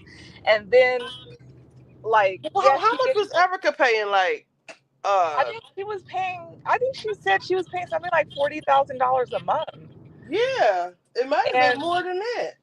I mean, I'm sure that doesn't include like her flying them all over the world and all those, like I think Burn that's just victims' her. money, by the way. Sorry. $40,000 a month of burn victims' money, by the way. Oh, I no, I'm Either right with way, you. it I'm right still with you. costs. I mean, like it's gross when you think about it. She's spending $40,000 a month, and that was stolen from people. I mean, but whatever. I mean, that is what it is. But yeah, I don't think people like realize, and like to live in LA, like on how Dorit lives, like Or used to live. or used to live, Cause she and used to be Louis Vuitton down every, like like when she had her Chanel on in the confession, she looked ridiculous. Like it kind of even looked fake a little bit. Like yeah, her confessional look last night. When she had it on, did anybody else have Sutton's voice in their head? So getting back to that, Sutton, Sutton, whoever didn't see the after show, it was like this her thing with Dorit is that everything is so fake. Like, we have a person who is not paying the IRS, who is in foreclosure, who but is walking around with all of these fashions, jewelry, cars. She says she was a child of the world, I guess from traveling so much. But you owe all these people money. And let's not forget the lady who was chasing her around the pool when they went on a cash trip one time. Let's not forget the person that Camille said um, that PK owed them hundreds of thousands of dollars. Um, it was one more thing, like yeah, the the re- casinos. yeah, the casinos. Like, he's got markers on at all the casinos that he's not paying, and I always think that with the robbery, whether it, if it was staged, allegedly. Where's my allegedly banner? Hold on. I think that she messed it up. Like, say everything went through and they were robbed of all of their jewelry and their bags and their purses and stuff, they would have got a big payout from the insurance company. But because Dorit was just so dramatic, remember when he called her PTSD? What did he say it was? Obnoxious. Obnoxious. And she Um, was high maintenance. or just pretending like it's not as bad as, almost like, to me it seemed like, and it's fake, it's not real, but it kind of put a kink in whatever he had planned. And if you putting it on a show and putting such a highlight on it and showing the footage and stuff, the internet detectives, they'll get to the bottom of anything. So they had to cut that out, and she's just costing him too much money trying to be on this damn show and run after Kyle. And the thing is, too, they were supposedly robbed at the other house in Beverly Hills. So she's been Oh, robbed at really? that house. She's been robbed at the Encino house, and she's been like she got robbed in that store when they took the money out of her wallet or whatever. Oh, yeah. I forgot about that. So it's like she has the worst luck. I mean, Now, Dorit, girl. And so I'm not mad at Sutton. Like, so people who are mad at Sutton, you have to put yourselves in Sutton's shoes. You have a bitch who is just fraudulent on every aspect, whether she stays the robbery or not. You walking around here and all this designer and all this and the third, but you ain't paying your bills, girl. Like, you kind of worse than Erica. Like, for real, for real. Well, I ain't gonna say she worse than Erica, but like, it's kind of worse. But so you keep coming at me and picking at me and calling me a drunk, but I can't call you broke, and that's actually fucking true. Like, what are you yeah, talking about? yeah, I had no problem with her calling her like it wasn't even that big. That's not even the worst thing we heard this season from the housewives. So I don't even understand why it was such a big deal. I mean, it hit Dorit exactly where it needed to, or else she wasn't going to shut up about anything. So I didn't have a problem with it. It's just housewives playing housewives. It is what it is. But the Reed can't get over it because we have this. So even like so when they first get to the trip, so I feel like Bose is getting on my nerves. I think it's past getting on my nerves. I don't know what to call it. So she put her. So they have their Foxworth 5. I guess it's down to 3. She replaced Kyle with herself. She put herself in the room with Dorit and Erica. I'm pretty sure Kyle was salty about that. She doesn't want a room with Kathy. She has to babysit Kathy. She has to have the fan on in the middle. Remember they went on another trip and Kathy was asking her to go get her pickles and all kinds of shit, and she has to babysit Kathy when they room together. So I'm pretty sure Kyle wasn't ecstatic about that.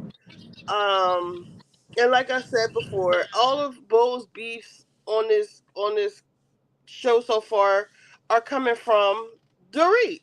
Like whatever Dorit she's inheriting Dorit, or they're just on behalf of Dorit. I feel like that she's taking on Dorit so hard that we're not getting Bose. We're getting Dorit's representative. And it seems like Bose was pretty, she didn't like that statement, but it is chia seed. Kathy needed her chia seeds. Um, so Dorit is saying Sutton's walking around like, oh, I've been a bad girl. It's like I know I sound like a broken record. Now that Dorit has made up with Kyle, her default is picking on Sutton. Like that, if they had never broke up, they would still be picking on Sutton. So Dorit wants to go back to picking at Sutton. Just even Erica. And Erica is getting on my nerves too now, because so a couple things with Dorit. I was saying before that because Dorit keeps fucking with Sutton, it's getting tired. Just like how she kept fucking with Kyle. Like, can somebody else have a scene? Erica obviously got some shit brewing. She feels some type of way about Garcelle. She feels some type of way about Sutton. Like, let Erica get some shit off her chest. It's not just Dorit and whoever Dorit got beef with. And like I said, bitch, you ain't gonna keep coming at me and you are fucking broke. Like, and then you gonna get upset because somebody called you broke because somebody told the truth. Like, come on, girl. So I'm trying to remember how it all went down. So, I don't know. I'm just gonna call out what stood out to me. What stood out to me was Garcelle's.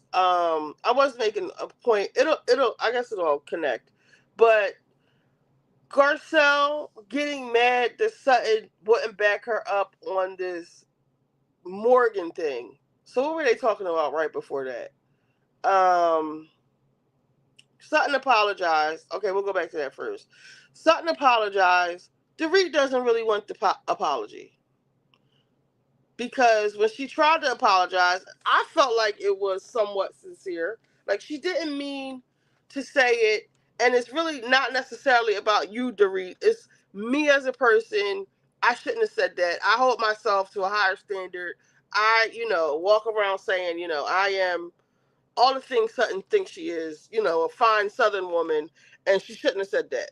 So she apologized, and Dorit just wanted to keep grinding it in. Well, if you would have said it earlier, maybe it would have meant something, and even Bose, I feel like in a moment of desperation says, she's trying to apologize to you. She's trying to apologize to you, Dorit. Um, Dorit to me doesn't accept the apology. It to me is like Sutton said, what do you want? I just apologized to you. So if you don't think it's a sincere apology, why are we even having this conversation? I've already said I don't want to be your friend. We don't need to be friends. Why are we talking? This is what I'm saying. You're just up here talking to be talking. And mind you, she had none of the smoke for PK when they sat down together. Like, it, she is letting PK play in her face. Why? I talked to one of my friends. They say that because she doesn't want to work, she wants PK back because I know I'm all over the place. She wants PK back so she doesn't have to take her ass back to work. Where you have Garcelle and you have Bose who are self-made. They make their money from working. Um, Pretty much like they didn't get the like. Does Dorit have any marketable job skills besides being a fashion designer? I don't think so. And she doesn't come from a family of means, so I don't know. Was there your hive is suffering. Your queen bee, there's nothing. Okay, she's a model. But I think that's even more sad that she's a model and she can't pull her looks together right now. Like she's flailing. Like she doesn't look good right now. But I'm gonna give her some grace. Because she's going through this divorce. Is it a divorce? Or is it another, I don't know. Robbery. I know I'm just rambling. Y'all can jump in when y'all want to. I Um, wanted to say something about Dorit. okay. Now, from what I see, as far as her lack of labels recently, I think it has a lot to do with the business side of things, specifically to PK, and how it may have damaged her reputation by all of the shenanigans, all of the so-called hoax and things that people are speculating. Because the one thing about rich folks is they will not tie themselves to uh, to something that could be investigated. Because no telling what's going. Listen, all up the 90210 and all that. Everybody is hush hush because they all got some secrecy about something. They're not loud. Just like just like with Kyle, how her and Mauricio didn't want to talk about what happened in Greece, but he ended up talking about it and giving some blanket fake statement about I wish it would never happen, but it did, stuff like that. Mm-hmm. So they tend to keep things close to the vest, and people with money don't want to get caught up in litigation. So I think that has a lot to do with perhaps why she doesn't have the contact she has as far as keeping up her appearance, because I would have imagined by now we would still be seeing her in labels. We would still be seeing her involved in things like that, because I believe she had some Beverly Beach wear, I think, with the wedding gowns or something to that effect. Now it's just housewives. And now, things are going on with her and PK, and I see how Bowles mentioned how now she's seeing Dorit in a different light as well as Sutton. with how Dorit is handling Sutton. And she's, because up until now, Bose has been backing Dorit blindly. But now that Bose is getting more into the fray of things, she's seeing that Dorit may not be the girl that she presented herself to be at first. Now Garcelle, she was wrong as two left shoes, because Kyle said in the after show that they had a discussion about Morgan and how they were not going to bring up Morgan on the show, but Garcelle did exactly the opposite to make it seem like we want to know how do we maneuver, because no one's asking about Morgan but Garcelle. So I thought that But was that's real my thing tragic. with Garcelle. Hey, David, why do you care so much about Morgan? I think Kyle has made it abundantly clear that she doesn't want to talk about Morgan. And I think because, okay, so we have this thing like she may or may not be gay. Kyle has children. Maybe she's not ready to talk about that yet. Where I think the Garcelle is coming from, like a scandal thing, or like Right. I don't know where Garcelle's leading with I, this, but I think Kyle has made it very fucking clear. And I can't stand Kyle, but she's made it very clear that she doesn't want to talk about it. She has talked about it. She's going to say, she even said in the beginning of the series, that the season, that she's not going to say her name, which to me says maybe something happened between them. I don't know. They might be fighting. Maybe the girl don't want her name. Maybe Housewives is too much. She doesn't want to talk. She doesn't want to talk about the girl on the show. Why Garcelle is so pressed to keep? Is this like the third time she done brought this shit up? To me, it's kind of like obsessive. It's kind of like disgusting. Like, or just like, why do you insist on talking about this, Garcelle? Who are you fucking? Who are you seeing? Who? What? Where is your ex-husband? And like, let's say your kids with their dad. Like, Garcelle, what do you have going on besides finding black girls? Like, what out? What are you doing? Like, Right. you keep talking about Kyle. You keep gossiping about Mauricio and Morgan, and you're getting mad at Sutton because Sutton didn't back you up. Sutton backed down. Like, read the room. Like, this is Kyle barely wants to talk about Mauricio. She don't talk about no fucking Morgan. And I think it probably, and even like the lesbian comment was like, was weird. Like, why are you so obsessed with this? Like, I don't. She that's it's really like to me. Like when she. I Let me say this. I was talking to somebody earlier. It was Gabor, I think, and he was, I forget what he was saying, but he was saying that Garcelle was standing on business, but I said Garcelle be standing on the wrong business. Like, you, this Morgan thing is not the hill to die on with Kyle. Like, pick some. Right. It's plenty other shit to talk to Kyle about. Like, this well, Morgan thing. Go ahead. I just feel like for the Kyle situation in Garcelle, um, Kyle has demanded, let's talk about it. Let's bring it out in the open. Her and Lisa Rinna on the Own It train. Erica, I don't want to talk about the burn victims all of a sudden, but you need to own your shit, Girardi. They all have historically Remind me to get on Erica. forced Go ahead. different people to engage in a conversation about some stuff they didn't otherwise want to talk about. And whether it was on or off the show. And Kyle has spearheaded a lot of that. And I feel like Kyle is manipulative and she's very plotted. And like, even when she took up for Sutton allegedly earlier, she was only saying, oh, she was only correcting it because she was the one that brought it up. Wait, repeat It was that one of part. those situations where Dorito had repeated what Kyle had said. Kyle had implied that she had a drinking problem too, also. Remember in the montage? Yeah, Yes. I said it first. Yeah. So it's fake And let over me there add with this Kyle. too. Even with Erica being mad at the people like mad at Sutton for tearing people down, but it was Kyle and Dorit and whoever else was there at their house. Was it in not was it wherever house they were on vacation in? And they ran downstairs with the paper and were like, "Oh my God, what did it say? What did it say?" They wanted Yeah, to get other people to do their dirty work.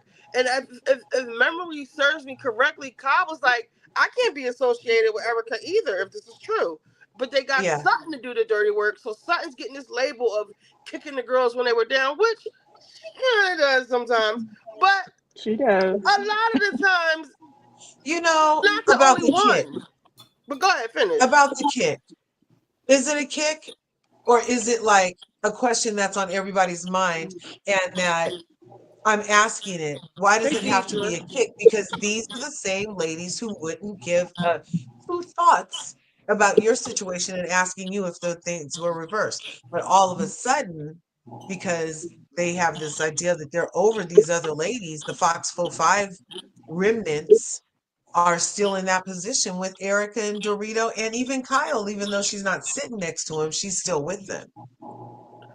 But Derja, is it really a lick back if nobody else, if it's not landing? It's like, haymakers. Like, they're They not. did. They totally did give Denise the third degree. She was like, I don't want to talk about it. I don't want to talk about it. Those Rottweilers would not stop. Those pit Yeah, bulls they and ran Denise Spitz into the would not ground. stop. She practically left Beverly Hills crying to run back to Malibu Beach Barbie house. Well, Okay? Q, hey, Q. Hey. Oh, no good evening for us? Oh. Hold on. Do it again. Do it again. Do it again. Do it again. Hey, Q. Good evening. Good Thank you. evening, sir. Hey. Let me know when I can. Let me know when I can get y'all together. I can wait. I can wait my turn. Who is y'all? Whoever, Oh, whoever, Can, whoever riding can on the I wrong, jump in? whoever riding on the wrong side, because Garcelle stood on big business. Can I jump in? Big okay. business. Okay. After you go, now I want, I think go ahead. After she go, then you could go, Q, because I got a couple more things to say. Okay, that's fine. I want to say, Kyle, I do agree that Garcelle is standing on business. However, timing is everything. Garcelle jumped in at the wrong time. Do I have an echo for you I guys? don't hear it. I don't hear Yeah, it. it's an Okay. echo. It's an echo. How about now? It's better. Okay. It's like it's I got like mean, some feedback Garcelle somewhere. jumped in at the wrong time, just like she jumped in at the wrong time at the nightclub at Erica's little song debut at the table when Dorit and Kyle first blew up, and then then Garcelle just jumped in there. It was just bad timing.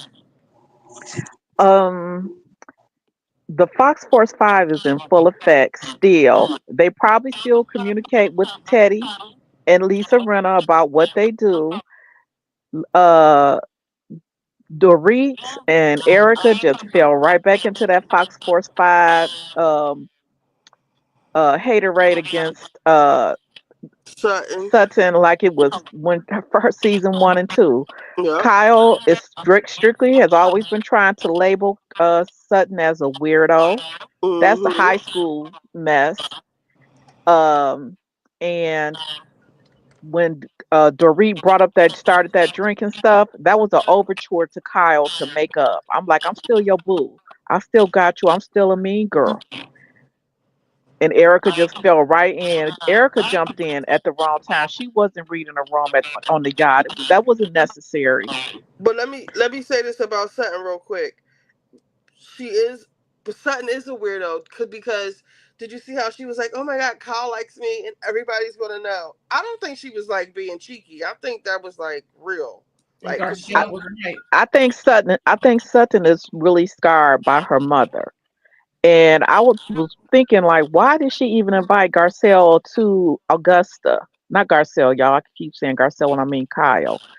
I think Sutton admires Kyle as a mother of daughters, and she wants her approval. she admires Kyle's status to me. Yep. But Sutton has a mother wound, and that's really hard to defeat. It's really sad. You Yeah. know, she's seeking that approval so hard. You know, what Garcelle and Kyle have in common is that they seem to be nice mothers. I don't know what went wrong with Oliver, you know, that first go around. But So David says I was watching yesterday's episode while doing chem work, but I'm tired of this. Do we even know what exactly the issue is between her and Mo, or are we just supposed to not ask? But We're not again, supposed to ask, and neither can Garcelle. I want Q to jump.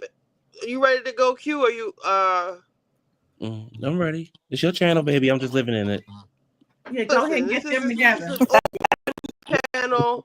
I have plenty more points to make. I'm all over the place because you know how my memory is. But Yeah, it's not, um, it's not correct. So let me help you out. okay. So here's the thing, which I gotta understand. Garcelle was right in last night's episode. About what? Sutton? Yes. Okay, I Yeah. agree with that. I agree with that. So she was right because we just had a conversation the before we got on the plane, and we both said, I want to know what's going on with her and Morgan. Uh-huh.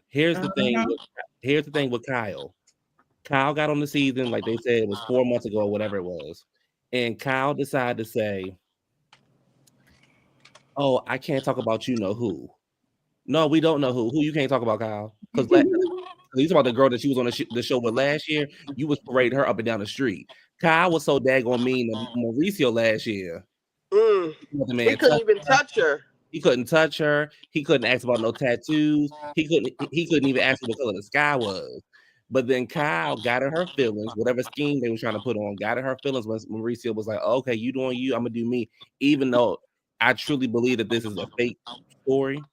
Um, so then we move forward, and now you can't talk about Morgan. Okay, cool, Kyle. Here's the problem though. Your quote unquote booking, you are being booked, but yet you standing behind the stage with a fuzzy picture. Talking about, oh, I was there for a booking at, Hmm. at Morgan's concert. So to Garcelle's point, Hey, Lisa. I want to go up for you, but the problem is I don't know if I'm going up for you or not, because I don't know what's going on with you and Morgan. So, like, am I supposed to be mad at Mauricio? Are you and Morgan date? Because if you and Morgan dating, why are we mad at Mauricio? Because you doing you and he doing him. So I don't get what the problem is. So then fast forward, I'm looking at my bestie to jump in and be like, yeah, what's going on? But all of a sudden you got googly eyes because Kyle gave you a compliment. Now you don't know how to act. Oh, okay, I got you. So Cool. wait, let me ask you this: at the table, refresh my memory. What were they talking about right before Garcelle brought up Morgan? Bowles Was with that her the? Bowles with her phony ass talking about some. I saw Mauricio at Yeah. Oh my god, that was so um, cringy to me. But go ahead. yeah, I saw him at the restaurant, and I thought I was thinking of all kind of scenarios to push them in the water. Girl, stop. Do And, you think that Kyle really wanted? no, Yeah, I. Even though Kyle said on the after show, she was like, "I want every detail. I no, she, want the no, whole story." But in the moment, it looked like her face was like, she didn't want her talking about it. right. It seemed like she only really talks about it with Kathy. Yeah, she didn't want to talk about that, and I could understand you not want to talk. But the thing with Bowles is, you literally a couple episodes ago said this girl was cold to you. Now all of a sudden you a girl's girl and you seeing somebody in a restaurant and you going to child, I told y'all about Bowles. Y'all gonna listen to me one day. I've been, So I seen it. I seen the light. so we get down there, we say something, now you ain't saying nothing. Oh, okay, cool. We move forward to the house. Now we get into this not really a blow up, but we go back and forth. So now I'm pissed at you. I ain't got nothing to say. Fast forward to the boat. Oh, they jumping you. Oh, okay. Good luck. Because your homegirl over there should have said something. You know, the one that you're going up for, she should have said Hmm. something. She should have protected you. Don't look in my direction. Because I like, I like that she did that. yeah, and here's the thing with that scene. Garcelle is damn if she do, and Garcelle's damn if she don't. If she would have jumped in, people would have had an issue with it. She didn't jump in, people had an issue with it. I So don't it's think like, do people really have an issue with her not jumping in. no, but what I'm saying is they'll because it's Garcelle, not anybody up here, but people online will find a reason to. It's kind of like what with Quad. Quad could do something right, but people will still find an issue with it. And I don't even go up for Quad, but I'm just trying to make a comparison. Like, people will always find something wrong. Right. And I thought Garcelle stood on business. I'm not jumping in because when I needed you to jump, I'm always jumping in for you. And now these girls are eating you up. Mm-hmm. And now you looking, not, she wasn't literally looking for her defense, but I'm trying to let you know that this girl that you keep going up for does not have your back. I thought it was refreshing that Garcelle did not jump in for once. It was Me too. Let her fight this out. She got all this mouth. She got so much to say on the after show. I want to let me see her in the moment get down. I want to see her fight with people in the moment. Like, can she handle herself in the moment? No, she went crying off to the side. Cassie went to help her. Can I just get a second to myself? Mm-hmm. Girl, what? She's too emotional. I did think that Dorit should have minded her business, even though Sutton brought her into the conversation. Dorit, nobody was picking on you. Did y'all see how skinny? Did y'all see how Dorit panties was falling off of her? I said, girl, how her what? Her panties was falling off. Her underwear was falling off of her on the beat. No. On the beach. Yes, go back and watch. Yes, oh yes. I'm going to watch it again. I said, Mom ain't got no food to eat. She's just stressing. Well, Sutton rich though. Dorit poor. It's a difference, honey. Sutton's choosing to be skinny, baby. Dorit ain't got no choice. Oh, and really quickly before I stop talking, let me tell you something. Let me tell y'all how the internet would have been on fire if Bose and Garcelle was taking their weave out and placing it on the damn table in front of them white women. Yeah, I agree with that. If they would have took their wig off. But you know, I thought Bose and Garcelle looked great in their bathing suits last night. Okay. Everybody else, and Jennifer Tilly, everybody else, no God. Well, they can't help it, they just they was born like that for the most part. You know what I'm saying? Well, Erica not born this way. Erica used to be 250. Now she's talking about 138. I said, girl, 250. She said 250. Y'all know Erica could fit in that pool house she was playing around in. Well, she was at Carl's Jr. every night. Yeah. But no, but Sutton had to stand in her own. And the thing, and here's the thing, where I don't respect Sutton don't know how to get a bitch up off of her. Because what Erica was saying might have been true, but Sutton should have stood in it and she should have owned it and be like, yeah, I said it. And if y'all say something else, I'm gonna say it again. I'm gonna get on y'all again. Y'all not gonna keep messing with me. But instead, she wanted to play victim, but she should have stood in it. I would have stood in it. Yeah, I said it. Yeah, I kicked you when you was down. You kept fucking with me. So yeah, man. What else? That's what I'm saying. And then like when they so let's talk about this whole thing where they keep saying, well, you like to kick people when they down. They had named 3 things on Twitter. So we can start with Diana. I don't think that Sutton was trying to relate to her in that moment. She wasn't, if memory serves me correctly, she wasn't. They didn't get into it, right? Diana had just blew up at Sutton, right? They got into it, but Diana didn't care for Sutton to start off with, because Diana didn't like the fact that Sutton called Lisa Rinna out about the Elton John tickets, and Diana never let that go. And so she just carried that dislike for her for the whole season. But Diana really didn't. Wait, what situation with Lisa Rinna? When they was at the dinner, and they were talking about the Elton John the charity event. Okay. Yeah. And Garcelle was like, put your receipts on the table, like show them that you bought her seat, and Diana didn't like that. Okay. So that started there. So she just never liked her from this, even though she was trying to relate to her. She just never cared for Sutton. Oh, and one more thing, and I think people have to understand, Dorit and Sutton don't like each other. And that's what I'm saying. And I think it's okay for them not to like each other. And I think they are one thing about this show that I like about Beverly Hills, even though they can get into it and go and all this kind of stuff, they know how to come back together. They know they're filming a show. They know how to work together. They know how to still have a good time. Unlike other shows, other shows, but I'm not filming with her. I ain't doing this with her. I want her off the show, all that kind of stuff. Beverly Hills don't do all that. There's a greater good. Right. But Dorit and Sutton just don't care for each other. So I wish they would just say that we just don't care for each other, and we'll try our best to be cordial with each other. I just don't think they just not each other's cup of tea. I feel like they said that already, and Dorit keeps pushing for, like, last night with the who brought it up first? Dorit brought it up, right? With what? Yeah. Like, every time it seems like they get somewhere and they sit down and try to have a dinner, here comes Dorit. Yeah. With Sutton. Like, come on, like, let Erica get some shit off her chest. Like, let somebody else say something. Let Bose address. It seemed like that thing that they said about Bose being Dorit's spokesperson is eating at Bose, because she, they got their little clique in their villa now. And I think that the whole thing that she did with Kyle was her, and even like her jumping in when Dorit didn't accept Sutton's apology. I think that was her trying to get that image of her being Dorit's spokesperson up off her. Because that thing with Kyle was so disingenuous. It was so cringy to me that, oh, I caught her, and I was like, what do you want me to say? You want me to do something? And she had on this, and she is ugly, and she's...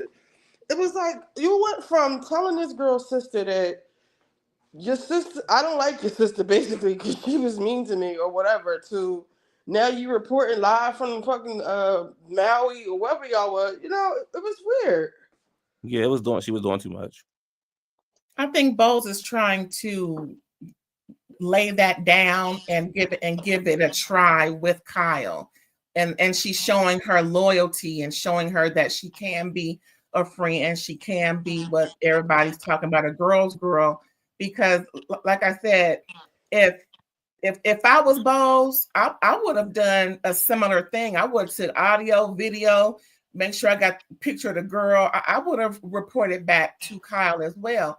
But as far as their off and on thing, I just think Bose was just doing that olive branch situation and showing Kyle that, okay, I can help turn this around with you and I. Mm-hmm. Oh, and on Bose, I don't know if can you guys hear me? Mm-hmm. Oh, okay. On Bose, did you guys see today a clip? She was doing some interview and she talked about Garcelle's Instagram, that she said, like, the kinfolk thing, I can't remember. And she said that I missed this. oh, she said that Garcelle never told that to her, so she's gonna roll with the idea that that's not about her, because Garcelle never said anything to her about that. So just so, like, everybody was saying, like, oh, it's about Bose. Bose doesn't even think it's about Bose. So was that a Bravo interview or something else? I don't know. I saw it on TikTok. It was I think she had on like red. Okay, and that's on Bravo doing an interview separately, but I didn't hear them discuss that. But yeah, Wizard, quick Q, you see Wizard said you fixing to gaslight us, but he wanted you to help him defend you against Dorit. That would never happen. And the thing with Wizard is, I'll be worried about him, baby, because I'm like, baby, you going up for a girl that can't even afford to buy a trip to Dallas to see you. Let me get to the end. He probably commenting. Go ahead, y'all. Let me get through these comments. The thing with Bose, the thing with Bose is, sorry if I cut anybody off. The thing with Bose is, she could be on Kyle's side. Bose came at Kyle wrong, because for you to say your sister is cold to me, Bose, what are you talking about? That girl came and sat at your bedside. She bought you flowers. She gave you a little bit of information. Y'all had girl talk. What else did you want her to do? So now all of a sudden you're trying to be like, oh, it's been so refreshing getting to know Kyle. But you were the one who made it a big deal and act like that Kyle was this nasty woman to you, and we didn't even see that.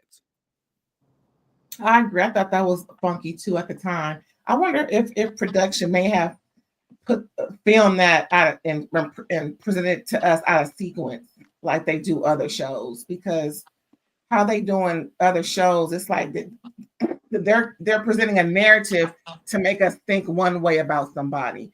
Do you think that they filmed it that they showed it to us out of sequence, or No, what? I think Bose was upset because Kyle ran out of her spa date, and I think Bose was upset because Kyle didn't show her the text messages. So all of a sudden now Kyle is cold to you. When again we saw Kyle sitting at your bedside bringing you, she came to visit you and she didn't you have were sick. Not sick. She had a a surgery. surgery Yeah, and she she was came to post visit down. Wait, you. real quick, y'all. Durja, what do you mean she got the okay from Dorit? Okay, go ahead, y'all. She came to the bedside and sat with you. I don't have to show you what's in my phone. I don't know you like that. Let's get to know each other, and then maybe I'll let you know what's going on. And then, like Kyle told her, you probably had a notion in your head from Dorit, and you try to run and you ran with it for a little bit. But I was like, Bose, you got a lot of nerve to be sitting in front of her sister and telling her that Yes. she is cold to you. In her Q sister's Wizard house. said, "I saw the light too. I'll give you an 8. Q never could give you a 10. What is he talking about? When I play my clip, how I'm like, I don't like y'all, but you ate that. I give you 8 Oh, next. okay.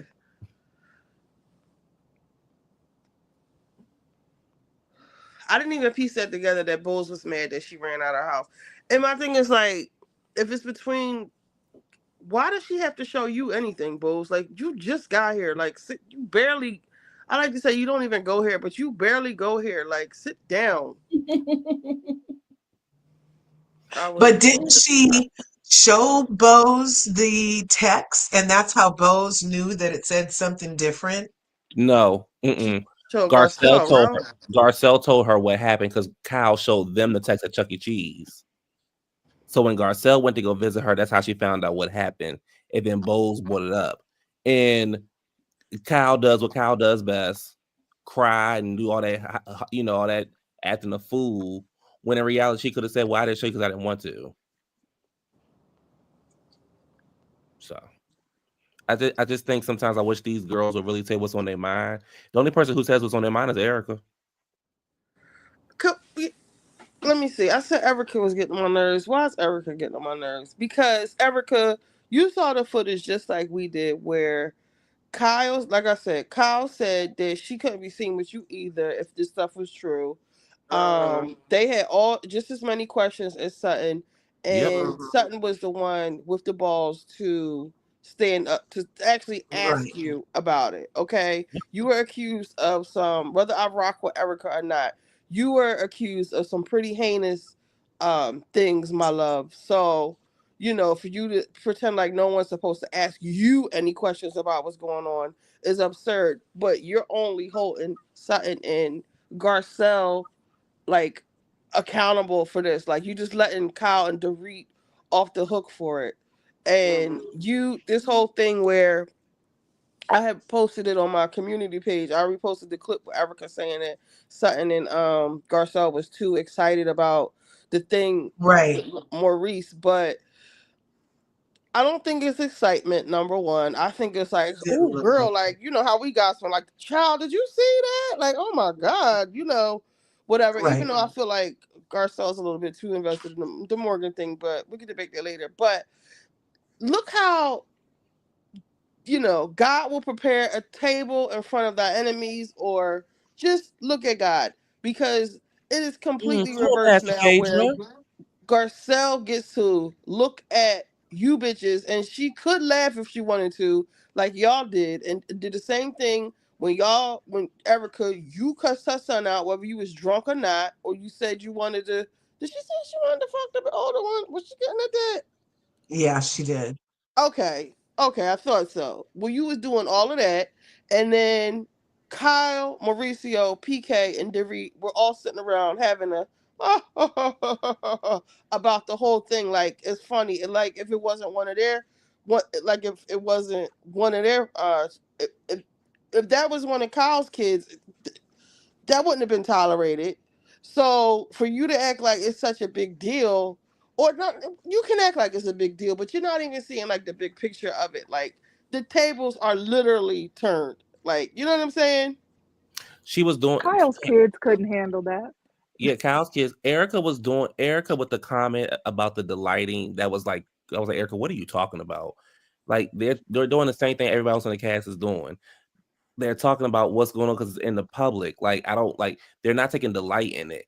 I think Erica just wants to find a reason to be upset with Garcelle. I can see her reasoning for being upset with Sutton. I can see it. I don't agree with it, but I can see it. I do not know her issue with Garcelle. Um, you feel like Garcelle don't bring her who she's sleeping with to the show. Okay, fine, cool, whatever. But outside of that, what is your issue with Garcelle? Because Garcelle has not Yeah. done anything to you or said anything about you. So um that's gonna be the That's beef what. next season. Next season gonna be Garcelle versus Erica. That's why I get mad. People be thinking like, so I was like arguing like for 2 days with somebody on Twitter because I called them mammies, Garcelle and Bose. They are. But I'm saying it in the sense that I hate that for them. That I don't know if they feel like they have to do that or what. But because the person was like they're more accomplished than anyone on their cast. You What that know, what that that's mean? debatable. But Both because can't keep a job. Both can't keep a job. What that mean?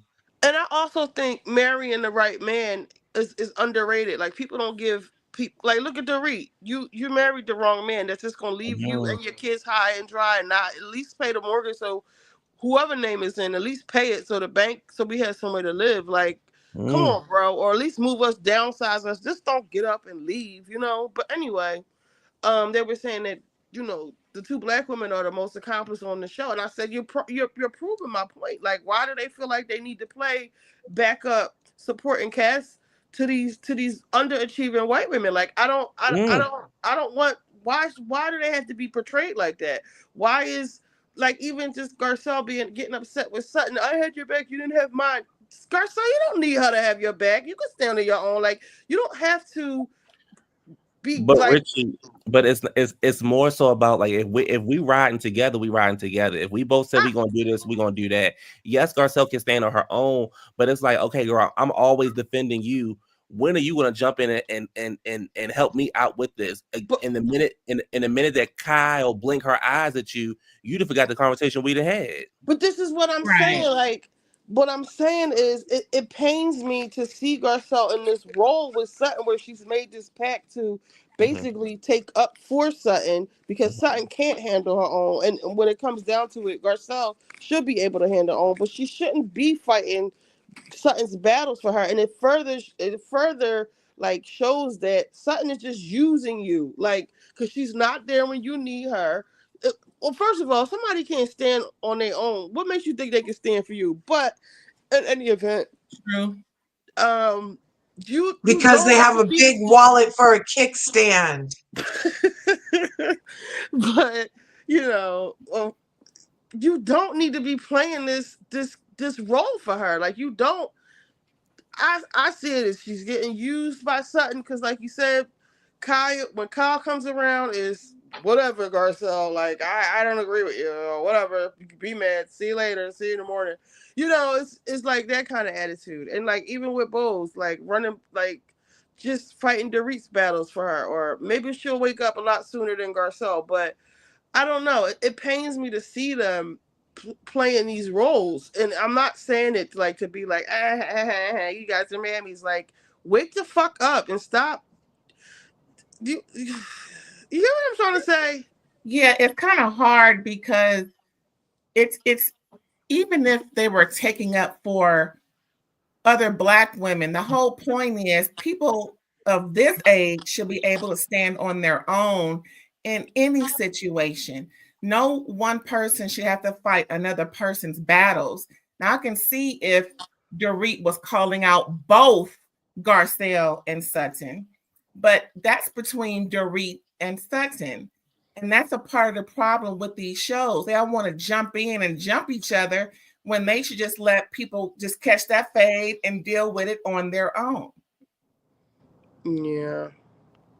Yeah, I don't. I Sutton has to wake up. Kyle don't care for you, and she shows it all the time. She only, like Garcelle said, when Kyle and Dorit were beefing, you loved it. Now that Mm-hmm. now that they're not beefing, you got a problem with Dorit. Yep. Look at the comment from Wizard. Sutton tried to buy her way into the group, and yeah, it'll never happen. Because, like Gabor says, money could not unlame a person. As much money as Sutton has, it does buy her a certain status, but it doesn't get you into the cool girls table for real, for real. They might play with you a little bit or whatever. At one point, Kyle was calling Sutton her little sister, even though Sutton was older than her. I don't know if it was little sister or just kind of that sisterly role. Like when she had hit Sutton that time, it was like she was trying to, I don't know, be a sister to Sutton, so she says. But Sutton, you can't buy your way. And I think that Sutton is used to people like, you see how Avi just takes her shit? Like she's used to people, she's used to just throwing her wallet around basically, like, and Yeah. people just, being kissing her Sutton, ass. Sutton is stupid because you are literally sitting up there with Jennifer Tilly. Mm-hmm. Jennifer Tilly give me she is a good time. She's a good time. And She a know how to good have a friend. time and a good friend. And guess what? She is filthy fucking rich. Dirty. Why don't you start your own cool girls club? Why do you have to go over there with Erica and like Erica and Dorit at the end of the day can't do anything for you. Kathy probably can do Mm-mm. some stuff for you, get you in some places, but but Erica and Dorit can't do anything for you. So I'll be like, okay, I'm good on y'all, but I'm over here with my real friend Jennifer Tilly. I'm over here with my real friend Garcelle. We're gonna have our own group. We're gonna be this. We're gonna make y'all want to be with us. Not the I other way think that around. shit goes back to like childhood, and like you Yeah. saw Jennifer Tilly was like, I was the girl who didn't wash her hair or take any baths or Hmm. just a weirdo kid, and now they the ones with all the money and stuff. But even with the Reet being broke and Erica being quote unquote broke or just disgraced, um, they still are the cool girls. And Yeah, Kyle, because they're making Sutton is making them the cool girls. Sutton is making it seem like I have to be a part of this group. If these girls, I don't know why they won't accept me. I don't know this. I don't know that. And then you have Jennifer Tilly like, child, I'm part of that clique stuff. I'm good. I'm me. I'm gonna do what I want to do. like this I DGF says, agree. Dorit is envious of Sutton's access to haute couture, just like Erica covets Tilly's fun and vintage pieces. Even like they have all of the things, like they have the bags, they have the vintage pieces. Erica knows the history behind those. I don't know if y'all caught Kyle shade. She was like, "Oh yeah, that's really vintage." She was trying to shade her makeup cases. All she need to do is take that to a somebody who could restore that stuff, and it'll be in pristine condition. But the fact that she got it from a princess, and she has these Hollywood stories, and I think whoever, when they said that the girls aren't feeling Jennifer Tilly, I think that was like Dorit or Kyle, because Kyle thinks she's the actress of the crew, but we actually have a real uh what is it, Oscars? Oscar Uh, nominated actress. yes. Kyle What's cannot the act. Emmys and the Oscars the same thing? No. Okay. And Grammys is music, right? Yeah. Okay. Which one's better, Emmy or Oscar? Oscar. Emmys are for TV, Okay, so okay, it's not really, yeah, it's not really the same. okay. Well, so award Oscar nominated and with her sister nonetheless. Yep. I think Kyle is the one who is probably put that out about, because even if you think about Kyle's obsession with who released the picture of Mauricio and the girl, she's just so sure it's not Mauricio, but she's pretty sure it's the girl. So you can tell that Kyle is the one that caused the paparazzi or leak stories, or she's that person in the group. Yep.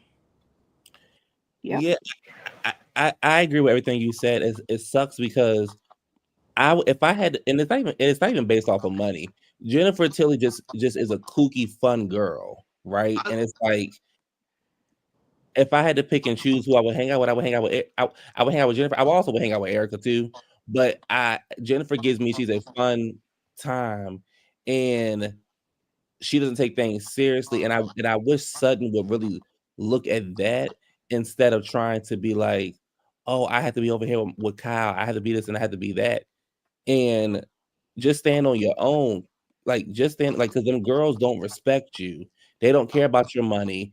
They don't respect you. Mm-mm. And I think the wallet comment hurt Dorit so much because everybody in that circle in that Beverly Hills circle that they're in know Dorit is having financial problems. Whether Mm-hmm. it's okay or if it's because of just whatever. Everybody knows that she's having financial problems. So it's like, damn, you gonna kick the girl while she down. And it's like, well, she messing with me. So Yeah.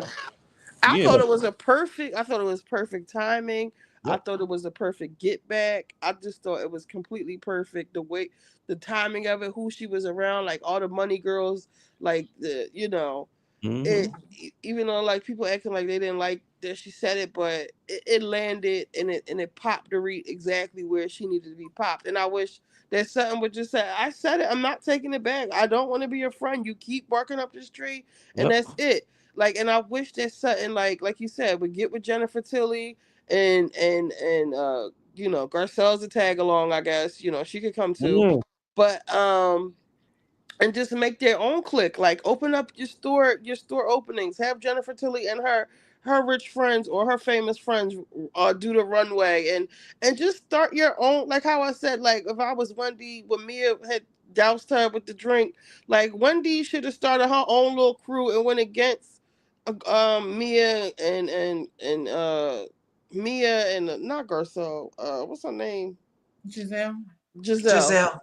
Like start your own little crew. Like you don't need to be one of the Green Eye Bandits. You don't fit in with them. Like certain people just don't mix. Something you're never gonna mix with Kyle and Dorit. They first of all, you are above them. I hate to say it, even though you're like weird and quirky, like you're above. I feel like something is she's above Dorit. I feel like she's even above Kyle. Kyle is petty as shit. She can't Kyle is not. She's nothing to me. Like she's just the head of the Housewives show. Like she doesn't have any accomplishments in her life other than marrying And Kyle's Mauricio. about to get her money the same way she's balking about Sutton having hers right now, And talking that's about another you thing. right. Yep. Yep. She gotta hope she don't pay anything on Mauricio's tab because according to Kathy, Mauricio ain't got no money. Mm, it Well, felt like compared to she enjoyed Kathy. it. I was really weird. Well, On Kathy's purpose. investigating folks. She wants to make sure her family money stay where it's at. Remember how Dirty she said, says well, I can make some calls, see who the hell this effer is. what she said. One ringy dingy, two ring. I love Kathy. She get this I simple don't like. blame you. Who this heifer? Durge says it felt like she enjoyed it. It was really weird. Don't tell folks you saw my nigga with so much animation in your voice. So, yeah, it was weird. It was like, it was weird. And he said it in front of everybody. At least say it in the villa together with us. Bose was doing too much. Okay, I guess this is when we was talking about Bose. Bose received Kyle's feedback and was working on it. Bose Well, and that received made it Kyle's the feedback. exact perfect time for Garcelle to bring it up. If Bose just sat there and like played the recording of what she even sent to Kyle in front of the ladies, how was it wrong? Because she brought it up because she saw them out, and it was this simultaneous with we seeing you out at this air quotes charity in the backstage area for Morgan Wade, and but we can't ask about that, but we're talking about this, and it just is Or unbalanced. or was it And for her to Garcelle compare it trying to the to kids is was it wrong. was it in the moment? I'm trying to remember what I was. It's just so many damn shows on now. What I felt to me, it almost felt a little bit like It felt forced. Number one, like I said, Garcelle standing on the wrong thing, or it's just the wrong timing. Did you say that just because Bose had this moment with Kyle that may or may not have been weird? Well, it was weird to me, but I don't know if Kyle really liked it or are you kicking Kyle while she like it was weird. Were you trying to take Bose's? I think I did. Hold on, I'm gonna tell you what I texted Gabor at that time. I said, hold on, because he wasn't watching it. I said, Gar fucking Cell. Couldn't let Oh Bose have no. her moment. Garcelle needs some dick. She's too worried about Morgan. Now she's mad at Sutton. So yeah, I think that at the time she was let Bose have her little moment with Kyle. Like you just kind of like that was weird, but then here you come with this Morgan stuff again. Like let it go. Just for now. Bring it up. If you want to bring it up, It's bring not it. again. The picture had just got taken. The picture was already out with Kyle on the stage with Morgan. They was talking about Mauricio being at the dinner with the girl, and then him being seen around town with this girl. Who said that? Sutton said she heard about him with the girl before. What is it in Mhm. Malibu they live in? Yeah, that picture was from before, huh? Kyle was Is that the feuding only with picture? Dorit at the time, reflecting. I Yeah, I can't think they were stand trying to say Kyle's that glottal that fry. Kyle What is was that? at the concert in retaliation of that picture and video coming out of him in Hmm. Greece with that young girl. That's what I thought they said. And Wait, that's Johnny why said because Bose's first paycheck cleared. Bose said Kyle was hiding something because she didn't show her that text. I'm confused. Which Bose said When Kyle was Bose hiding was something because trying she to get didn't. Kyle to show her the text, and you had said she didn't have to show her nothing. she don't The see it text below. Oh, that she got with PK. okay. Yes, God will make your enemies your footstool. Let's see. You know, I Virginia, think Carolyn, Lisa, Erica Renna, Beach, is Kathleen, yes, both Richie, Erica Ben. and Sutton, but more so Erica. I think she's really trying to be on Kyle and Kathy's good side because she doesn't want to be ousted like Lisa Renna was because Lisa Renna pretty much spilled Kathy's tea about being manic. Um, it was one thing to say, you know, this, that, and the third, but when Erica co-signed Lisa Renna, and then Yeah. Lisa Renna was kicked off the show for exposing Kathy, and ever since then, Erica has been very much Team Kyle and Team Kathy. So they know where their bread is buttered, and they rather be on this show than off the show. And I think also Sutton is also on I that couldn't same. be I couldn't be Team Kathy after Kathy told me those aren't your belongings. What did she say at the reunion? Those aren't your things. When they were talking about the diamonds and stuff. Yeah. Remember when Kathy when Sutton had to leave in the ambulance? Was that all in the same reunion? When Kathy came out and was talking to Erica and was like, "Those aren't your belongings." Kathy wasn't dingy that fucking day. Well, and she I was don't think very Kathy is coherent Dusty, because they dingy weren't at dusty. her all. earrings. Yeah, it comes and goes with Kathy. I don't think Right. she's dingy at all. I think she plays it up for this show, and because people responded to that her first season. They thought, oh, she's so kooky and whatever, but I don't think that's who she is at all. She From my couldn't have under, I gotten mean, this if we far in look life. back, not if we look back at the seasons, like the earlier seasons, Kathy, those are like two different people. Remember when she came into Kim's house? I think they were going to like Kim's daughter's graduation, and she Mm. looked at Kim's outfit and was like, "Oh, that's what you're wearing." Like, I think I think Kathy is like hell on wheels probably in real life, but she plays up this I like mean, cutesy character for the show. I think that might be like a life skill too, because that's how you get far in life. You act like you're stupid or slow or not paying attention, but the whole time you're like this, maniacal mastermind. Because you can just tell Kathy is a bitch on wheels just by her children. Like, look at Paris. Paris kind of plays the same role, like with the, oh, I'm Paris Hilton, and with that stupid baby voice she has, but she's a bitch too, like and even like when his son had the Hmm. meltdown on the plane, he was like, he said the N word, he was like, my fucking dad can buy this whole airline. peasants. Like, they be on some shit. Yeah, he got his own hotel in Vegas. Who is this again? Paris brother? The son, what's the son's name? Is it Kathy's son? Conrad. Yeah, One's Conrad. They got Conrad, a and then there's another Yeah. one. I believe it was Conrad. He had a meltdown on a plane. Oh, Callie coming, y'all. Oh Sounds like shit. it. Mhm. Sounds like it's Callie, hereditary, if Callie, you no, ask no, me. no, no, no. Exactly. Oh, y'all know what Kathy did to her daughter, right? What'd she do? Was There's sent a her to whole that camp. documentary about it. Oh, Yeah. about Paris and that cult thing. It wasn't a cult. It was basically a way to put your kid in the system legally without you going to jail for abandonment. So back in the 90s, they had these things that were called like scared straight or boot camp. And so when people didn't want to be bothered with their kids, and the minute the kid got in trouble, they would just call these people to come pick their kid up.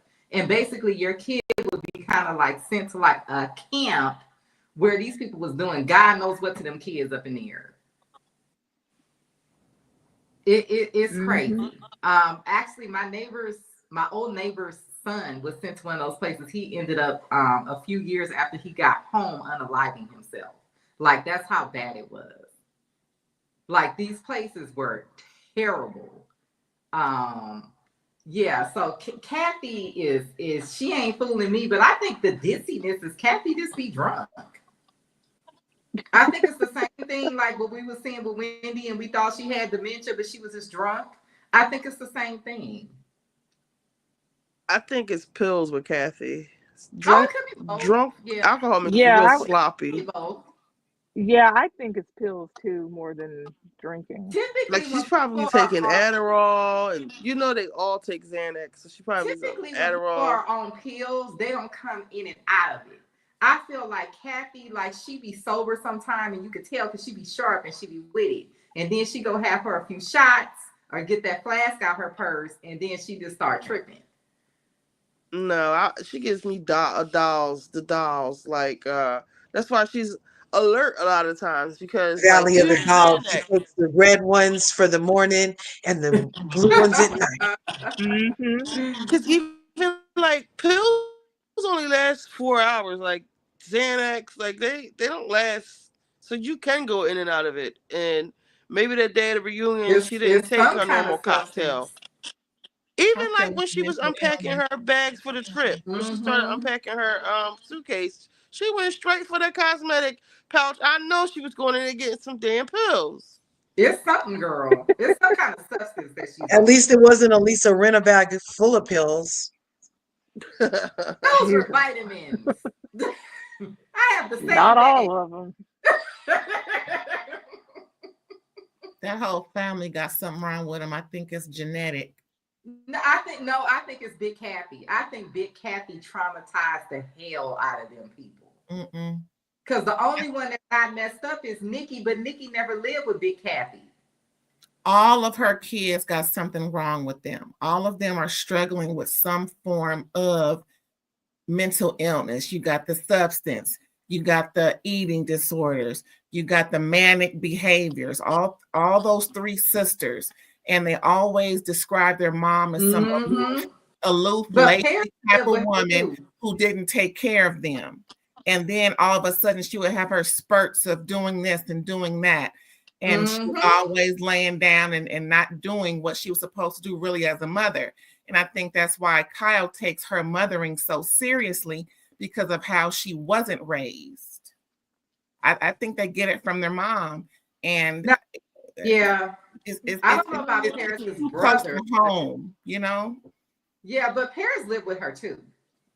And that explains a lot of her behavior as well, in addition to being sent to be put in the system. After Big Cat, Well, I don't think Kathy knew that place was that bad. Kathy really only sent Paris away after Big Kathy died, because there was nowhere to send her to anymore. Because before she was in her sex there tape with Big Kathy. Did she send her there before or after the sex tape? It was Before. before. Okay. Yeah, she But was grown I when the watched sex, some. all that stuff happened. You really think I she didn't know that place was like that? I mean, she I don't think does she know gave a that Mo damn. ain't got no money. Yeah, I don't think she cared. I think she felt like Paris was wild and she was gonna be out there anyway, and this at least get her out of my hair. I think that was her attitude. I watched. I can't remember what it was, but I watched something where they talked about Paris and Nikki when they were younger and they were living at was it the Waldorf Astoria? I don't know. I forgot which hotel in New York when they were younger, Oh and yeah, I they saw said that too. that Kathy and Rick used to let them just run. Wasn't watching their Just kids. yeah, they weren't watching them. They were hardly there. They just those kids were basically raised by staff, and Mm. you know. Yeah, and the So staff, it wasn't like it was their job. It just sort of became their job because, okay, we yep. have these kids here unattended. I don't want to call child protective services because I don't want them to go in the system. So I'm going to just try to look out for them. Like it became that type of I'm thing. sure they were compensated well for it, though. Oh Didn't yeah, sound like for sure. it. Yeah. But they said Kathy would kind of throw her weight around because really the staff at those hotels weren't there for for her and to just wait on them hand and foot, but Kathy would throw around the Hilton name and they would just kind of fall in line with that. But really it was sort of like the Hilton family. It was sort of like they looked down at Kathy for doing that because she just kind of threw that name around and just let her kids run crazy, and she kind of thought Mhm. she was the queen of the world when she went to these different Hilton properties, even though they were not supposed to be doing that. You know, if I'm not mistaken, I think Rick is like a from a second family or something. And I believe he did not really inherit what the first set of kids inherited. That's what I heard. I heard he did Yeah, not, I think that he I have to really look that built up to Hilton and see. Highland. Yeah, well, no, He Rick is built rich as Hilton and hell now. Highland. Yeah, But when he really Conrad did first build passed that. away, he didn't get what the other older kids got. I think he's from like a second wife or something. I don't know if it's a second wife, but it was like the set of grandkids, and this is just what I heard, and it was like the first three or four got like these substantial amounts of money, and then him and I think maybe a brother, um, they got like they got some money, but it wasn't nearly what the older ones got, is from my understanding.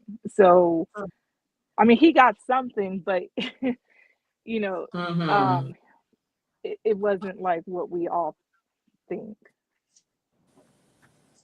Yeah, I remember they have all alluded to that. Like it, like the money that he inherited was not like basically he got rich from social capital, like from his connections and being able to Yeah. use the Hilton name. It wasn't necessarily the money that he got from Conrad. Now I have to look this Yeah. up, but it was to me it almost sounded like Conrad had another wife before, and those people got all the money. Well, I wanted to go Probably. back to Erica and this thing she's with them trying to say like Sutton kicks people while they're down. Lies, Um, false narratives. because Um, I went over the first one, which was what was the first one I went over? Liquor Um, Diane. yeah, Diane. So then we had Erica. So I went over that too. She's letting Kyle and Dorit off the hook with that. It wasn't just Sutton. And then the third one, oh, they're saying with Kyle with the thing. So what wasn't at a certain point Kyle was insisting that, remember when Kyle found out that Sutton had the miscarriage and she was like, well, I didn't know that. And Yeah. wasn't she like mhm. pressuring Sutton to like be more open? Yes. Yep, Mhm. yep. So to me, the questions about Mauricio is just following this line, this thing where own it and tell everyone you have to be open with your life, and but that was before Kyle went into her separation, before she had to Uh-huh. actually do it. So it's not really malicious on Sutton's behalf, but with Dorit, everyone remembers this scene differently in the Sprinter van when she did the sisterhood thing. I Mm-hmm. remember it as Sutton was trying to call out Erica for whispering at the table, Right. and Dorit was just in one of her rages and not really listening. She was, because who brought up the thing about Teddy? Wasn't it Garcelle that brought the thing up about Teddy? When they Like, was It in, wasn't Sutton. wait, what'd you say? I said it wasn't Sutton What do you mean? What was it that brought it up? that brought it up. Yeah. Oh, it was when Teddy had posted something and Dorit reposted it maybe and Or that liked it or yeah, something? liked it, and people thought that she was more close to Teddy. But Drew's like, no, I just reposted it. Maybe Kyle had a little play into that too. There was some misunderstanding Yeah. as to how close Teddy and Oh, Drew remember she were. was like, "Oh, I just reposted it so people could know about it." And Kyle's confessional was like they need your 30,000 people to know about it to read. Well, it was Yeah. like, so Dorita said she wasn't that close to Teddy, and I think she had liked it. I don't know if she reposted it or liked it, but she said I was literally tagged in it, so that's why I did it. oh yeah, I remember But now. did Yeah. they get Garcelle to bring it up? I think they got Garcelle to bring that up for them, because remember Garcelle was happy even at the beginning of the season. Garcelle was like, Kyle chose to open up for me. I'm so happy to be a part of her inner to get her trust from her inner circle. So it wasn't Sutton being mean to, it was really a misunderstanding. But what you call him, the Reed was just so busy trying to holler and scream about it. Sutton was really trying to call out Erica for whispering at the Right. table. Well, I think the problem is that Kyle, if you're gonna be out in public with this girl and you had her on the show that season, you either gonna have to explain what's going on or you're gonna have to get off the show. And this is why Kyle is storming out of the reunion and having breakdowns and all of this stuff. It's like you cannot expect to just be running around with this girl. You're on a reality show where you're supposed to be sharing your life, and then you make this comment. Well, Mauricio did something that where I can't trust him or something like that. She said, but she never told us what the man did. Well, if you can't do that, you can't be on the show anymore. But my thing is, what else do y'all want her to say about Morgan? Like, what do y'all want her? Everything. Which is what? Everything. Why did she show up with you 3 years in a row to the BravoCon and Bravo adjacent events? Why were you and her on red carpet events well Mhm. before she popped up with you last season? And then why are you making videos tongue kissing a woman and being so coy? It's just the same thing with Phaedra. They know how to use words made out of alphabets. They know how to be very crystal clear when clarity is required. All this vagueness is on purpose. They're playing in our face. But And what if about the I am tattoo? Does having she still have the an tattoo with awakening, her? a new awakening, lesbian, if I decided I'm a lesbian now, or hold on, I'm coming out with being a lesbian, and I'm in this group of girls, and I told y'all as much as I'm willing to tell you about it because I actually am about to go through a divorce, so the less I say, the better on my behalf in terms of my settlement that I may or may not get, because maybe there's a clause in the prenup. If I don't know if they have a prenup or not, but if I'm being found to be cheating, I get less money. Like, it goes back to people when people asking people about stuff with court dates and lawyers and stuff. Like, mind y'all business for right now. I said what I can say, Mhm. and I don't know what else y'all want me to say. Y'all want me to say I'm a lesbian now? Like, what do y'all want? Like, I hear what y'all just said, Well, but it's like she's made uh, it clear like that this is all that she's going to say. So she well, then said she that gonna a have to lot be of on the show times, anymore. But and she I She got don't can't like be on the show Kyle. Exactly, anymore. Kyle Sylvia. irks my soul. I'm Be on not the taking nothing from show Kyle, but I'm after the just saying. show. I'm not. Yeah. I want to be clear that I do not. I can't stand Kyle. But I'm saying, like, she's not going to say anything else about it. I don't think y'all not going to. She's not going to say anything else about it. She's not what y'all And want her to say. Denise Richards didn't want to say anything more about it either. And they kept on with her too. So it's just, gooses and ganders. That's all that's happening. Yeah, I was just gonna say that. I think she would have gotten a lot further with the group had she not put so much pressure on Denise Richards. And that's Garcelle's friend, if I'm not mistaken. So, Yeah, they you know, Garcelle didn't forget. So Former she friend. I found the think opportunity. they fell out because of that. Oh, okay. Just Well, remember, Denise got mad at her, or was it Rena? I might be remembering that wrong.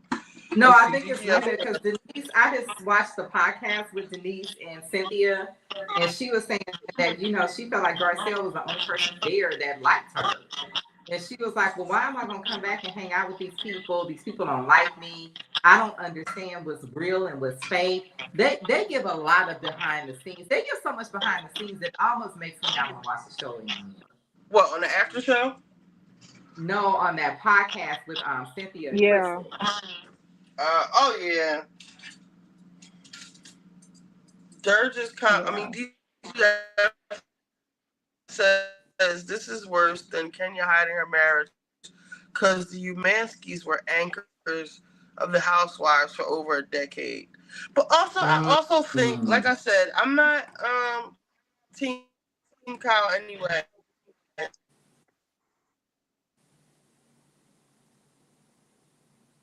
Not to rock the boat. So I don't know. And I truly think the only way she's gonna get Mauricio back is to be seen with another man. Now, if Kyle was going around with another man, I would feel like we need some answers, girl. But it's Morgan. She could just be used. Like I think it was on Gabor's channel saying, well, I said cheating with a girl, quote unquote, cheating with a girl and a guy is two different things. Because I said if she really wanted Mauricio back, she would have to be seen with another guy. And like the whole panel jumped on me. But guys view, not all, but a lot of guys view, kitty clicking with a girl is different than getting dick down. You know what I'm saying? Like, it's different Yeah, to a lot of guys. I for real, think for that's real. what Kyle thought.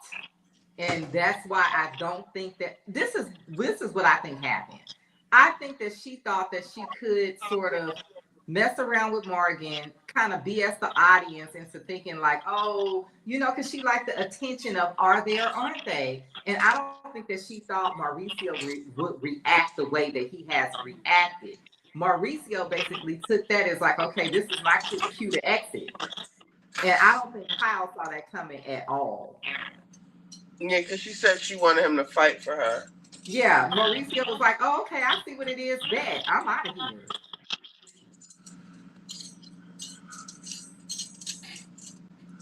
I think Mauricio is a lot more embarrassed by this situation than he will let on. I think he don't want nobody to see him sweat, but I think this embarrassed him. And I don't think it's like, oh, it's just a girl. I think he's embarrassed. Like, damn, like I've been with this woman for all these They say years. he was cheating too. They say he been cheating. But there's no proof. Okay, this is the whole thing is the Mauricio cheating thing is an assumption. It's not anything where somebody has seen Mauricio with a woman. It's an assumption that people are making. Kyle never said he was messing with another woman. Nobody has seen him with another woman before all of this. So, I mean, but even sometimes with these men, especially if they're taking care of you, they feel like I can do what I want to do. I pay all the bills, but you can't. I don't know. I think he was embarrassed by this. I don't think that he's cool with this at all. And I think he's done. I think he's coming back. I think they're going to wind up back together. The next thing you know, Mauricio's going to have some chick pregnant or something. Watch. Oh, no. The way Mauricio is running around, I think that Mauricio is, I think that this hurt his ego. I don't think like I've been with this children. woman all these years, and she want to be with a woman. What the fuck? You know what I mean? I think that I think it bothered him a lot more than Kyle thought it would.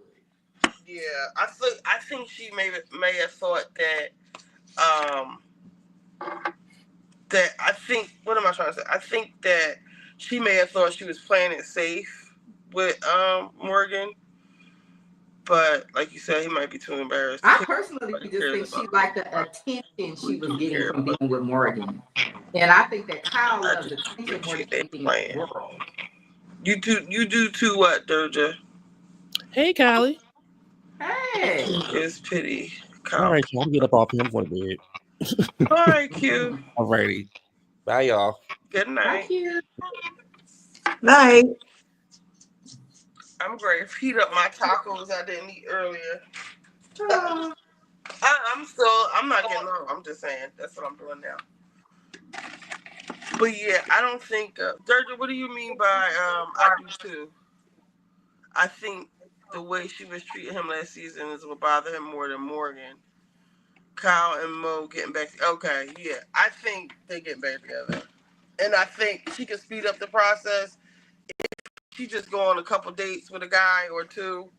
Like even a hot Hollywood guy or somebody like that would make him jealous, and he would bring his ass right back home because he's not threatened by Morgan taking his bitch. You know, she only gonna go but so far with Morgan. But if she see another like get money dude or like just another nigga period playing in his backyard, oh, he's coming back home, honey.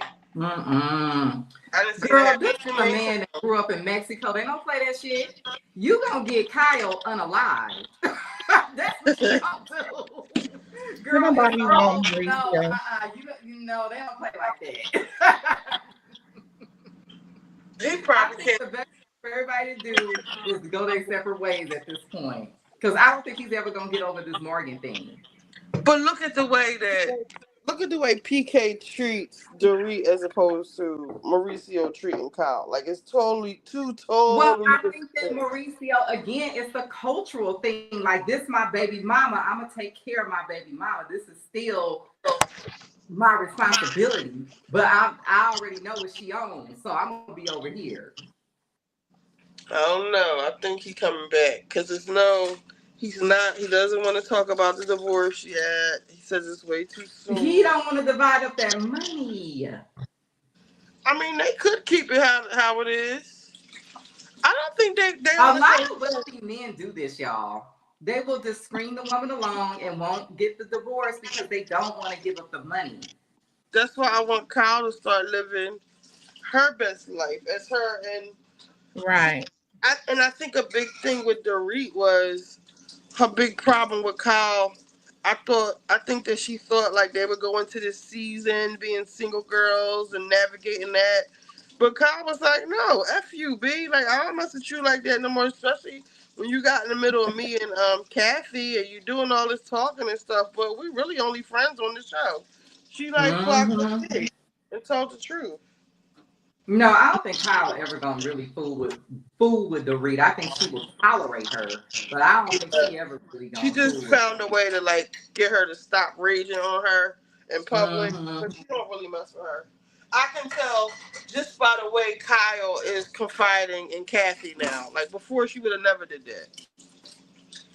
But when it comes down to it, at the end of the day, that's your sister, you know. And like how Kim said, Kathy would, what she say that time? Kathy would have my back like a real Kathy was trying to drag Mauricio, but Kyle wouldn't let her. You said what? Kathy what? Kathy was trying to drag Mauricio, but Kyle stopped her. That's why I think they came back together.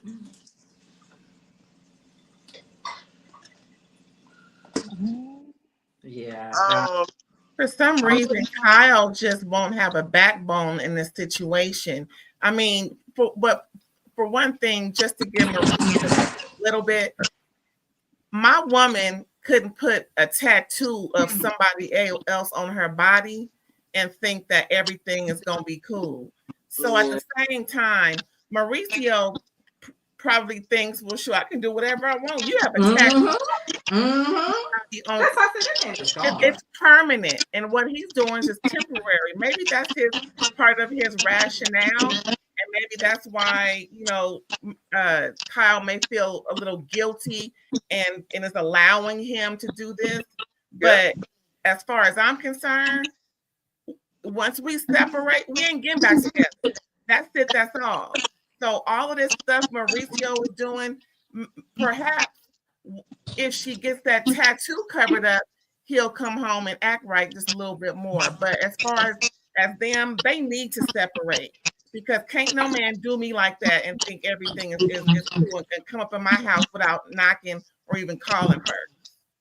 I don't know how she do. I don't know how she doing it, but because No, that like he you just pays for said, that. she's guilty. She feels guilty. Yeah, and she's guilty. I think she went too far with that Morgan stuff.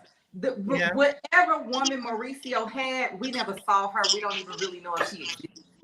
Kyle was on TV, brought this girl on the show all over. Like, I don't know if y'all watch Rodney. Rodney said she was from Compton to Inglewood to Long Beach to Hollywood to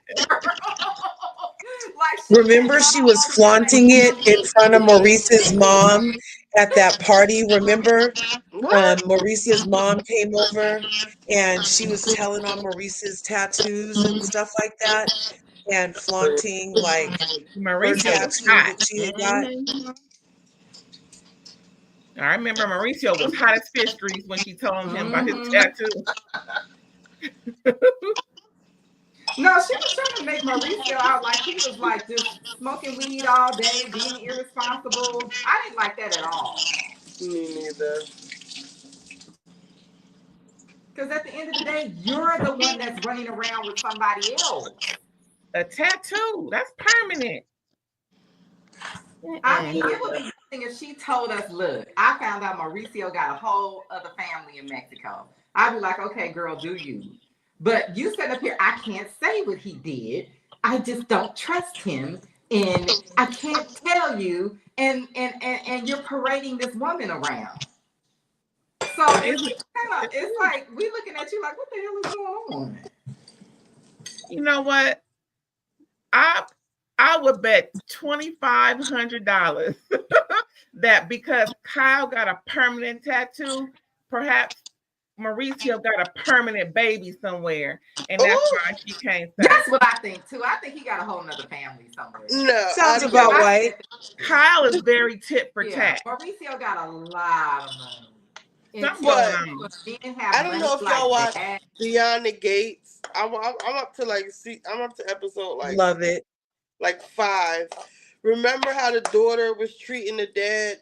He kept trying to make up with his daughter, and she was like, "Nigga, no, you fucking my best friend." Like, so Kai, like a big part of him being caught in the airport with that girl was like, "Nigga, you got daughters. Like, fuck me. Like, our daughters are like." This is affecting our children. So I don't think Mauricio would do that to his children. Fuck Kyle. I think he really but Kyle is running around with a woman that's younger than at least one, if not 2 of her daughters. That's another thing. She wants us to believe that she's friends with this girl. This girl is young enough to be her daughter. Why would you be hanging out with this little girl? Kyle gone somewhere. Because I know Farrah older than her. I don't know about the other daughter. Y'all ready to talk about Jess Hilarious now? I don't really care about Atlanta. I really don't. It doesn't hold my attention. I don't care about any of the characters. Doing other stuff.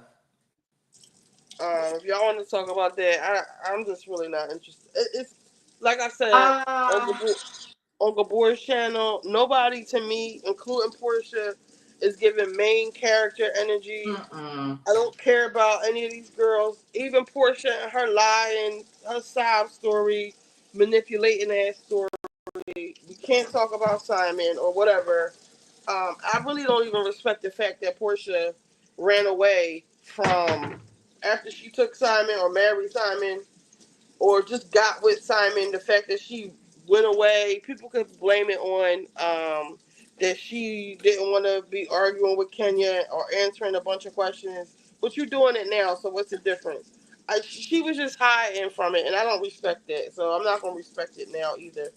this thing with Dennis and Drew. For all we know, they could all be in on it, and that's what it's giving me. Yeah, I wouldn't be shocked. I wouldn't be I wouldn't shocked be if all shocked. three of them just decided to fake this story together because they had no Yeah, storyline all three of after Portia, Simon didn't film. right? Because she can't film about Simon because Yeah. he keeps trying to sue her, or she Well, he's don't, not or on the she, show. well, he So, wants to yeah. distract her from that bullshit. So I don't know. I'm just not feeling the whole thing at all, and I'm mad at Kenya that she let that girl play her. Even though Kenya played herself, and like I said, it's a testament to Kenya always taking shit too far. Like, even with the whole scepter because I've been watching clips of that lately. The whole scepter with Portia, like she just be doing too much. That's So why I I never don't think got mad at Portia for that. And I think a lot nobody of the did. people got mad at Portia just because they like Kenya, but they would have done the same thing. You know what Well, I mean? Like a lot of these the people whole cast are, took Portia's side. Remember, and Kenya was mad. yeah. No, not the cast. I'm talking about the fans. A lot of these Uh, people that act like they were so upset with Portia for putting her hands on Kenya, and I'm like, 90% of y'all would have did the same thing. Kenya was doing way, way too much. Good But I night, kind Dersha. But I kind of feel like the way the show is being edited, that we're not going to see what led up to what happened with Kenya. Like we're just going to see it happen and she's going to be gone because they're barely showing Kenya. Well, we see like a little bit of tension between them and them going back Kenya, the whole thing with the ring, which to me wasn't a big deal, girl. No, it wasn't at all because she did sort of say it in a way that made me think that either you've been married multiple times or she just said it in a weird way. So I don't know why you would take that to be shade. Yeah. But I do think, and I've been saying it from jump, I do think that this girl is like an OnlyFans girl. I think this insurance stuff She's is an BS. escort. Did you Yeah, hear the audio from yeah. that scene? Kenya was saying in the audio, I'll try to put it on my Instagram. I mean my Twitter if I can remember. She was saying in her speech that I don't know if it was one of her cousins or her sister or something, but she had found her page like for her rates to be an escort, and it was like $1,100 or $3,000 because the people in the comments were like, "Well, damn, if she can make that for a couple of hours work or whatever the rate was, like that's good money." Those same sex workers, but yeah, Kenya had found out, like, had I proof that think she it's was one an thing escort. if you are open and you say what you do. It's another thing if you try to convince people that you have a business and you start selling classes to people, leading people down the wrong way, basically scamming people when really you really got your money from escorting or you got your money from convincing us that you had a business. And don't Like, forget, I keep saying that I remember I used to work for Warner Music Group. Like, at the time, it was for MMG and Meek Mill, and she was one of Rick Ross's concubines. Who And was? she was oh like yeah, an what she said. Oh yes, Instagram yes. girl. I used to Oh, Britt. date Rick Yeah, Britt. Ross. It's this. I don't know. It's to me, this girl gives me very much an adult industry energy. Everything about her. She's to me looks like a porn star.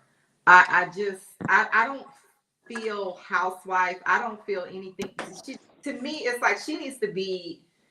This is an adult industry person. Look how her And husband was looking at her. yeah, yeah. But also the thing is it really, really rubs me the wrong way. These people that are on Instagram and social media pretending to have these businesses, and you have a lot of young people that think that they're gonna make millions selling insurance, and they end up spending a bunch of money on a class and wasting years of their life pursuing this thing that you never made money doing. Because the So money is in the classes and the yeah, brunches. exactly. So I just really, she's a certain type of a person that I really, really don't care for. And So this let's other even chick with the restaurant, I'm kind of getting the same energy with her too. I'm like, is that really your husband's restaurant? And now girl, if you you can had start. a $500,000 sitting in an account, you would not be having them 4 kids squeezed up in that little townhouse like Marlo had. At least Marlo was Exactly. a single woman. And then you're giving your daughter like all of these purses that could very well be counterfeit. Because like you said, why You are know you they guys are. in this townhouse if you could afford? Like it's not tracking. It's not adding up. No. So let's just move on to the Breakfast Club. Um, when I go back upstairs, I could show some clips, but um, Lauren and Jess, what do you guys think? Did you see? Did y'all see the meltdown? I Yeah, did. I yeah. think that Jess has a contract, and they're gonna run her contract out. So basically, she's been fired. I've been listening to radio shows since I was in junior high, and I've seen this happen to other radio personalities. I even thought I wanted to do that at one point, but to me, when they cut your days down, it's basically like you've been let go, but we don't want to just pay you this money and not use you, so we're gonna make you still come in. See, I don't think that. I don't know. I'm not Because they sold on the have to fact pay that her she's that fired. contract. But we They also have have to Jess pay her that. saying that she doesn't want to be there. Jess is acting very salty that Lauren was still in the room, that Lauren was still, around and over talking her and, shorty this and, all that kind of shit. And just was salty that even though she wants to say she's not, but she's salty that the girl is um, just there and probably just even hired over top of her as a producer. And she said that she has more fun at other places. Now, I don't know what came first. Did she say that first, or did she say that as a result of being down twice? But if you go back and look at the footages, shout out to Cardi B, the footage of like her being on her phone while she's on a Wendy interview. This is before she got cut down. Like she was disengaging. So she said that's what she was doing. So um I think that if the Breakfast Club could have it their way, just would be less emotional about this only because Charlemagne said play into that. If you told her to shut up, play into that more because all he sees Mhm. is people talking about Breakfast Club now. The ratings are up. People are tuning in again. Nobody's talked about the Breakfast Club like this in a long time. So them fire and Jess would like the momentum of the show would like kind of slow down because it would I just think be it's already Lauren there. done. I, I and I, think I, that um, I don't know how long her contract is. Her contract could be for another 2 years, but I don't What were think you she about will to say? renew. What was it? I can't see. It's so small. real what I was going to say is, I think since Jess got on the show, there's been negative feedback about her performance. And I think that they got this, what's her name? Lauren. Lauren to see about replacing her because of Lauren's credentials. And they see how Lauren performed while Jess was out of the office. And they want to keep her.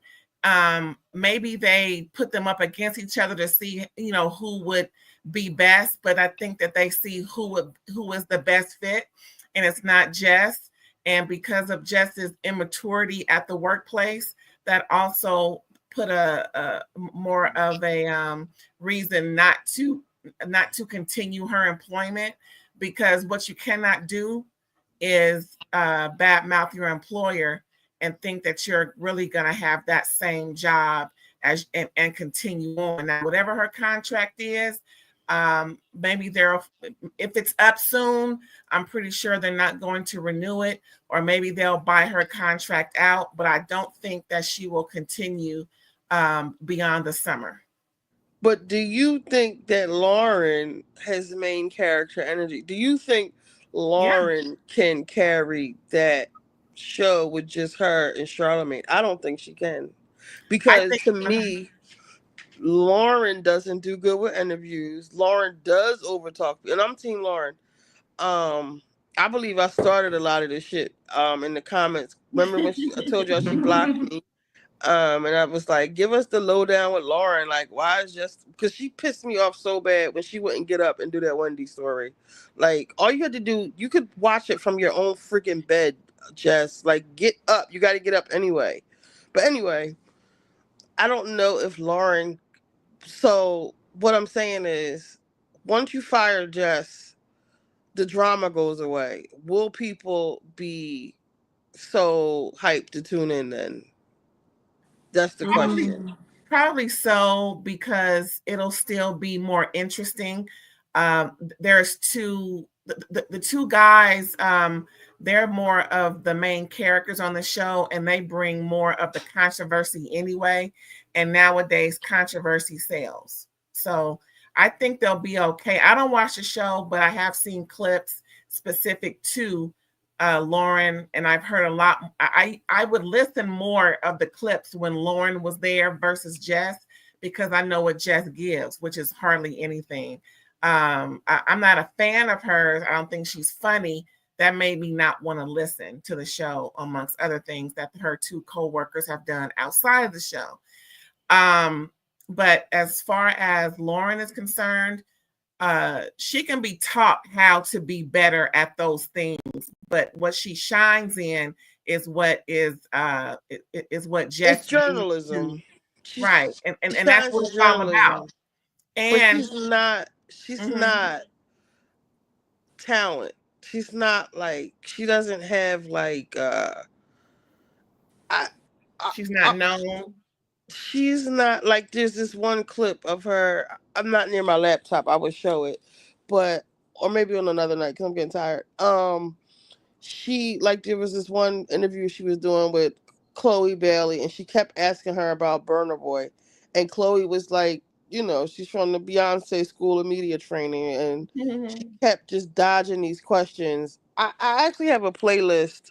If you go on my profile, it's under RitchieB. I have a bunch of it's not that many, but I have the video that I'm talking about in my playlist. If you want to go look at it on your time off, but she just kept asking Hallie about Burner Boy, some guy she was one of the African Afro beats dudes. Yeah. And she kept asking her and she kept not answering the question. And Lauren just went on for like 2 whole minutes, to the point where Charlamagne's like, Lauren, like, girl, like she's not gonna answer the fucking question. Like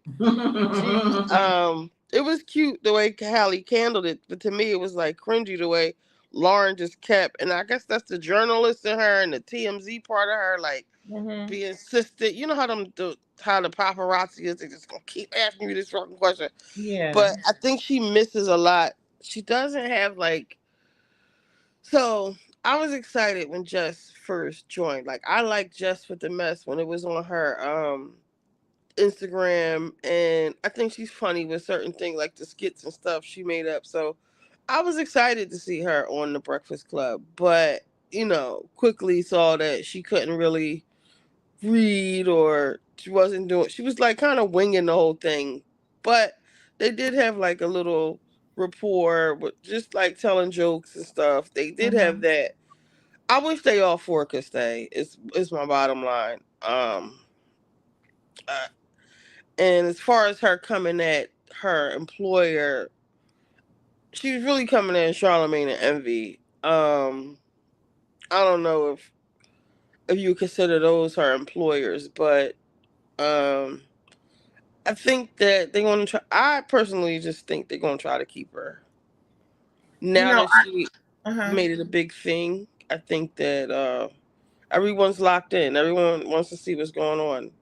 And that's what they need, because the last thing I'll shut up, but no one's they were just calling the Breakfast Club a dinosaur. Like it was ready to die off until Just came. Like they couldn't find a host. They were rotating all the girls. Like Just says, I mean, something about Claudia Jordan, that would nobody would have watched that. They brought Just in there, even whether they talking good or bad, like it's still getting talked about, and they haven't been talked about in years since even when Angela was there, when she kind of clocked out, tuned out, like it's just this is really good for them. The publicity they're getting. I think so too. I think it would be good to see all four of them. And the part about her employer, she spoke about the employer and her co-workers going back and forth. When she mentioned she would ask the higher ups, what's going on? I thought you said she was leaving and yada yada. You know, it's fine to inquire, but if you don't make decisions for what's going on, then stay in your lane, stay in the scope of why they hired her.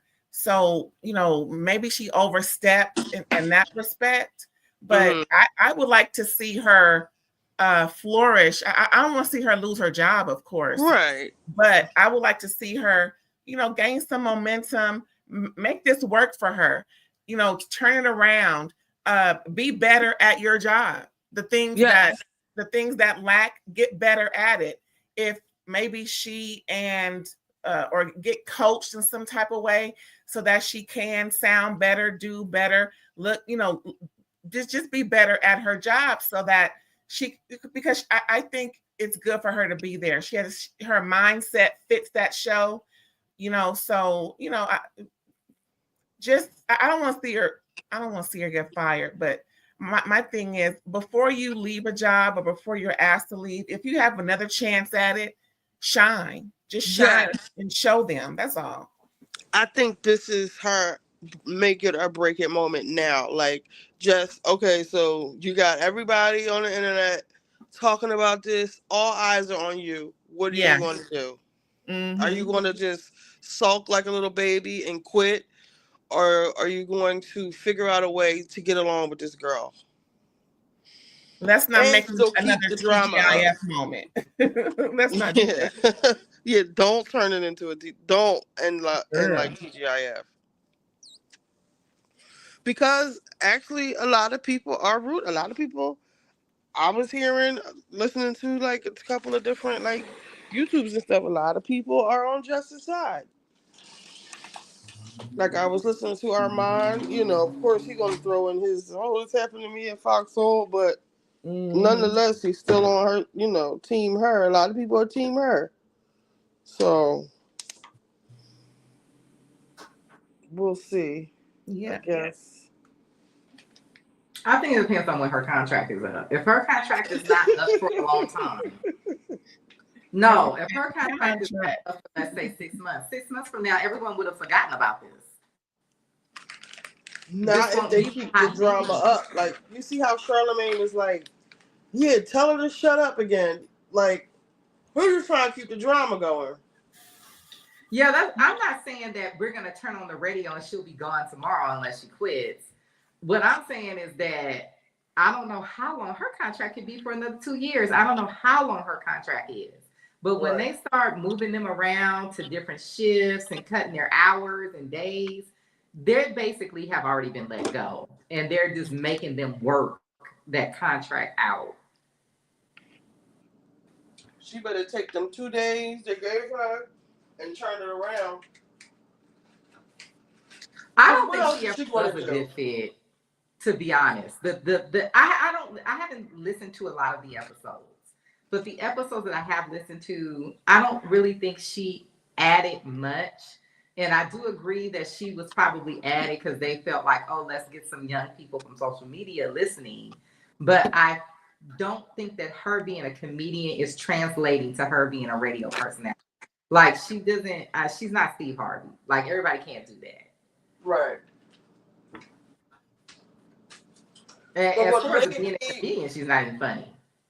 What made me mad about her before we got to here was the way she was treating Lauren. It seemed like she was bullying her when she came back. Yeah, you know what? I feel like what we're witnessing, and I've even seen it happen in the workplace. This is how women lose their job when they have a baby. Like, they don't come out and let you go because you had a baby because it's illegal. What they sort of do is that they set you up in a scenario to be let go for something else. And then they wait a little while. But they already had it in the back of their mind that when you got pregnant, they was gonna let you go. Because I hate how she keeps saying she planned her pregnancy. Because, girl, that is not a good look. Yeah, it's not. Stop saying that, because, and then you're crying about Lauren. We would not be here if for not that pregnancy. nope. So wouldn't be. No, this is a lot of times why women are not hired in certain positions, or they don't pay us as much, because a lot of women do this when they have babies. Like, it's common. And a lot of people saying that Charlemagne and then was gaslighting or whatever. Everybody wants to say gaslighting now and use it improperly. But anyway, I think that as men, they don't want to get involved in women's stuff. Like, we hear that all the time.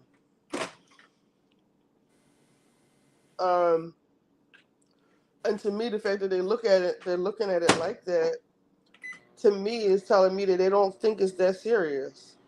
So I don't think, like, everyone's reporting, oh, Justice fired. I don't think she's fired. I think, like even Charlemagne said, I hear Just cry all the time.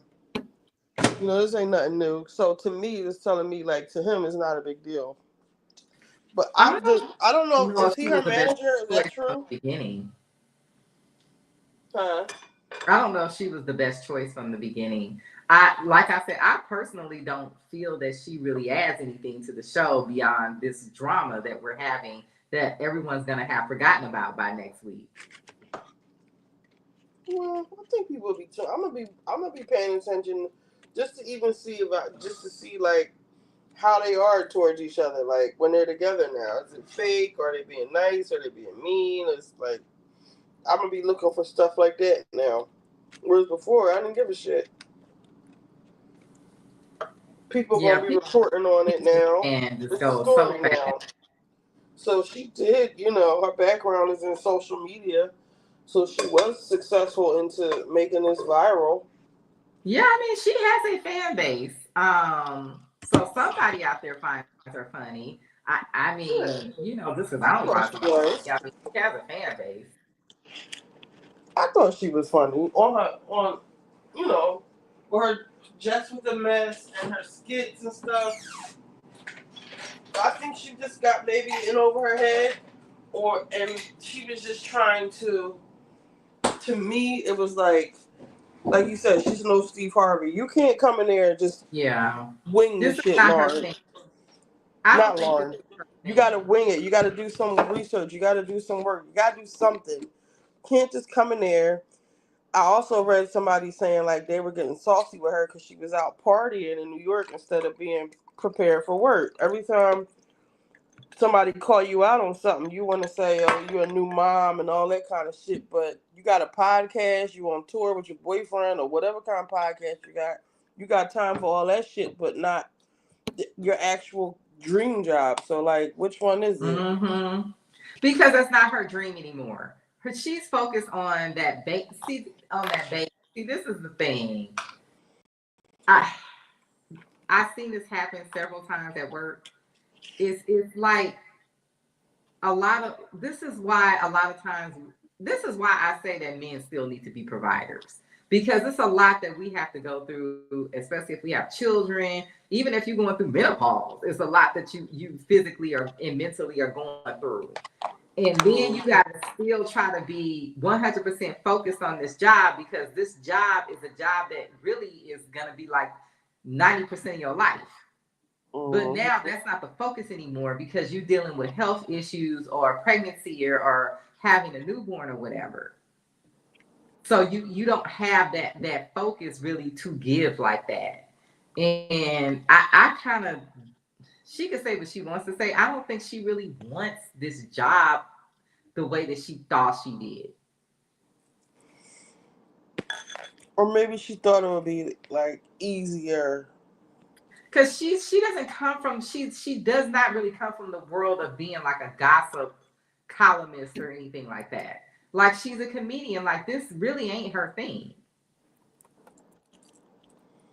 Well, at least they tried to give her a shot.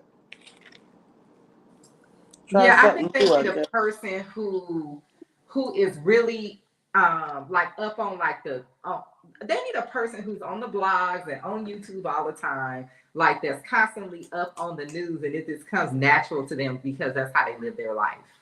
Well, they did a couple of guest spots. They even had Nene up there, and she rated like the highest as far she got the best response out of everybody. So, I mean, I've been kind of paying attention to it.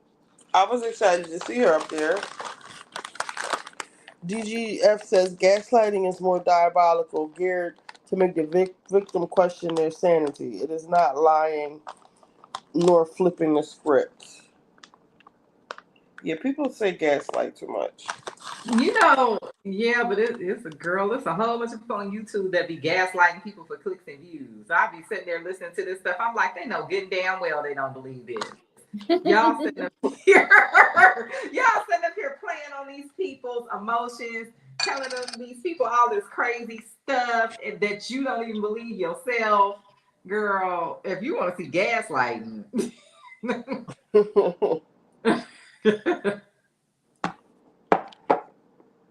don't know.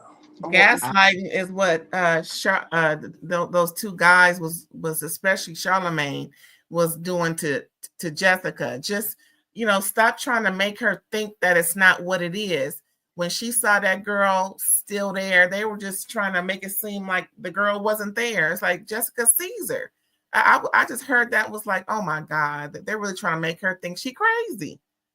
It was just well, yeah, the girl should have been not gone the day that Jess was scheduled to come back. She was told, she did what she was told to do. Oh no, it's not the girl's fault, but I just kind of see the move because I've seen it in the workplace so many times. It's and a lot of times the women will just leave on their own. But a couple of times I have seen, and I don't even work with a lot of women, but I guess I tend to end up working with people that are in the stage of life where they're having babies.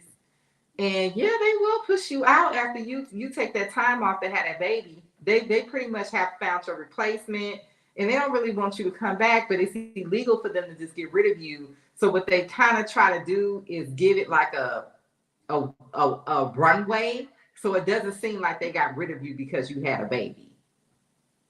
Callie, don't take this the wrong way. No shade when I say this, but every time it's a scenario about something, you got some experience with it. It can be A, B, C, D, E, F, G. Girl, who are you? Who are you? I have lived a life.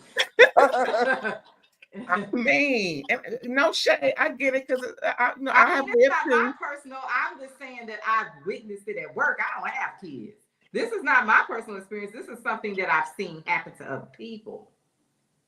That's what I'm saying. You always have some experience with whatever we're talking about, or what I'm hearing is talked about specifically on Gabor's show. But yeah, I was just being funny, but being for real. Like, dang, Callie has lived. She Mm-hmm. Callie up but right now. I feel like I haven't done anything. I feel I'm about to be 45, and I feel like I haven't done anything. Girl. Oh well. You know what I mean. Don't let Callie fool you. She waiting for the stock markets to open right now. I'm trying to get her to start her YouTube page so she could teach us how to invest. Well, I gotta learn myself first. I'm learning. Keep saying that. No, I am. I'm learning. I've been losing money for the past month with dealing with these crazy tariffs and all this weird shit. The market has been volatile as hell. Because see, when the market drops, it doesn't just drop. It'll like drop, pop back up randomly, drop again. It's very hard to find like the support and resistance. It keeps changing levels. It's a mess. Like, this is a horrible market to learn in, but I'm determined to learn this. I'm like determined because I feel like that's going to be my next thing. I kind of want to teach us what you know now. Design, to be honest with you.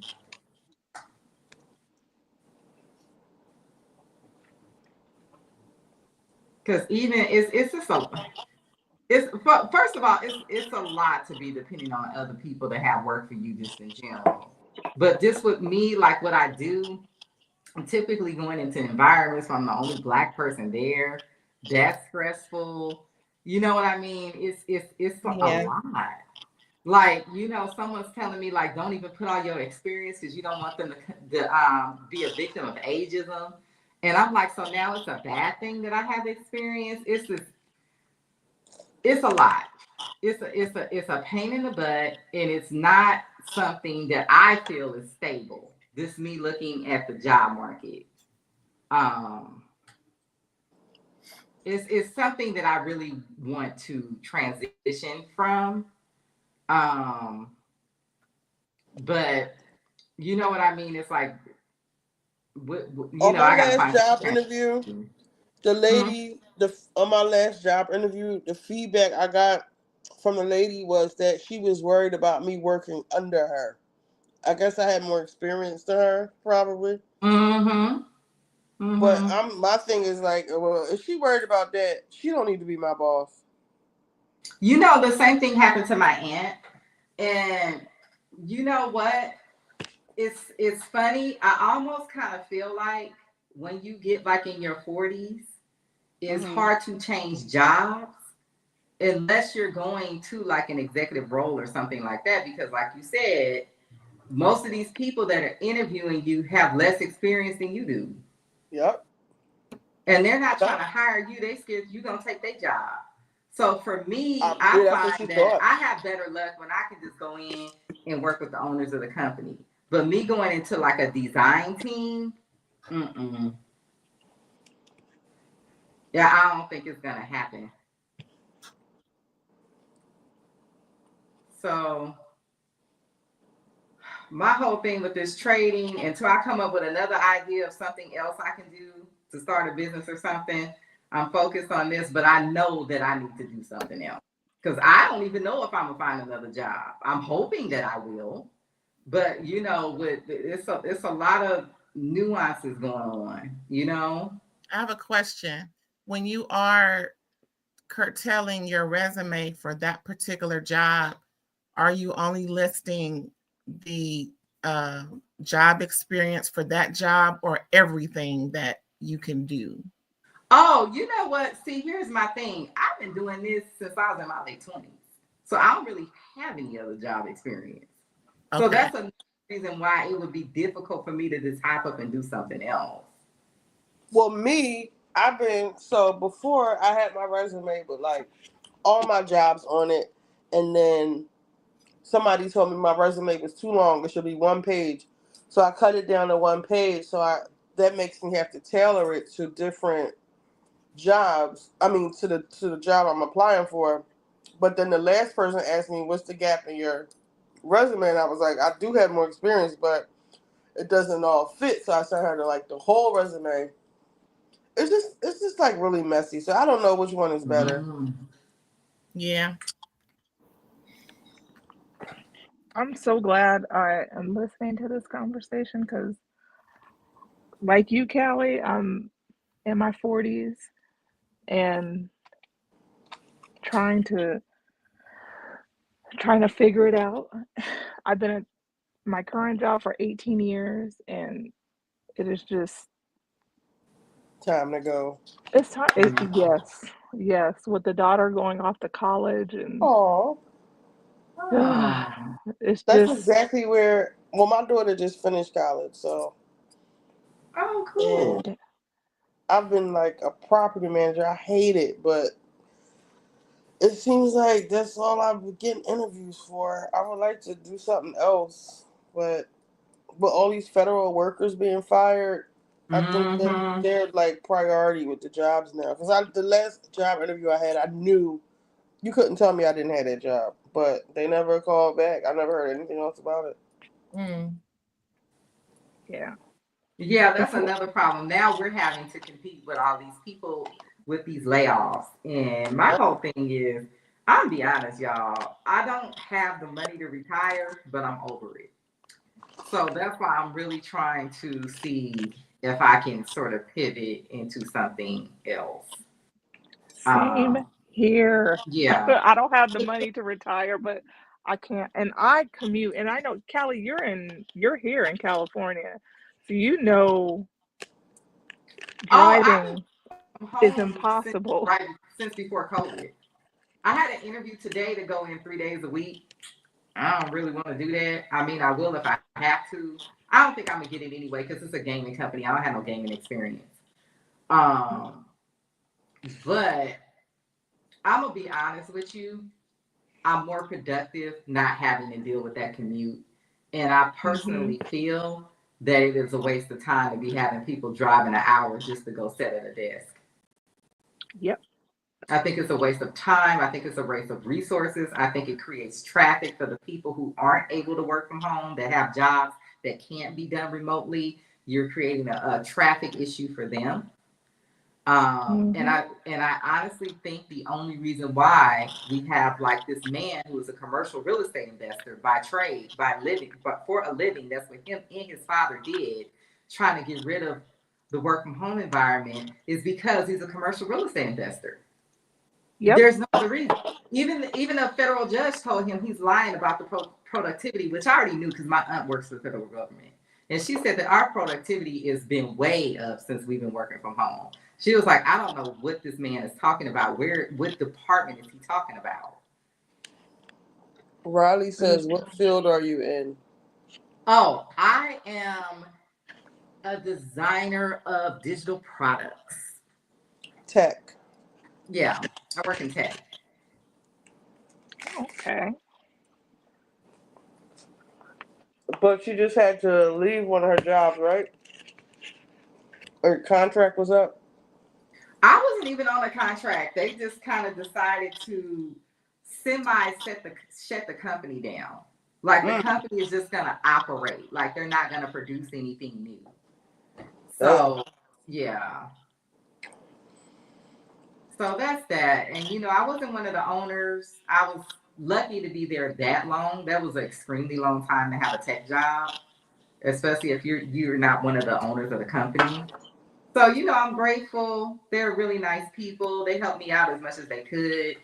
So, it kind of is what it is. If I find something else, I will go back, but I'm not just sitting around waiting for somebody else to have work for me. And I'm not telling people to go out and become and start trading. I'm not telling anybody to do that. You can lose everything you own doing that. But what I'm saying is that I'm wanting to learn to do this because I feel like that's going to be the next thing for me to transition into. And it's something that I've wanted to learn how to do since I was 18 years old. And I was always intimidated. I always felt like, oh, that's for smart people. Like I'm not smart enough to be able to work with that. So yeah. How much money would you say that you would need to start, even just to like play Oh, around you with? know what? I can give you. I started with $300, and I was making really good money until Trump started crashing the market. So when you say really good money, like what's the highest, like money you made until Trump? The highest money I made was like $700 in a day, and I didn't even know what I was doing. Oh, that's good. Yeah. So, I mean, granted, it's capital gains tax, and you have to go. I'm about to give you this guy because I found this guy on YouTube, and he is really good. Listen, I was watching something where they said people like Elon Musk and rich people, they take their stocks and they borrow against them, so they never have to pay the they sell capital gain. contracts. Yeah. Yeah, Warren Buffett. That's how they get as rich as they get. It's all on investments. You get rich from investments, not saving. Not telling you not to save no money. That's not what I'm saying. But what I'm saying is wealth is usually built through investments. And that's how Elon Musk might lose a lot of his fortune because a lot of his wealth comes from shit like that, borrowing against his stock is shit. It's been tanking. But people have been making money on his stock because it keeps going down. And if you got an option put for it to go down, people have been making money, but it's still volatile. What does the options mean for it to go down? It's like it's essentially options. Essentially, like it's a contract, to purchase 100 shares, but you're selling your contract. So it's almost like you're betting on where the stock will go. Sounds interesting. But it's not just like a game of chance. Like there's technicals. You can, if you really know how to trade, of course you're gonna have them days when something weird is just gonna happen. Like they're gonna crash the stock market. Some weird unforeseen thing may happen. Yes, you'll have those days, and those will be like down days, and it will happen. It's like any business, you know. But if you really learn how to trade, you will be able to always make money off the stock market. And that's where I want to get. I'm trying to find this guy's name. I just found him. He's on YouTube. He's really good, and he gives a lot of information.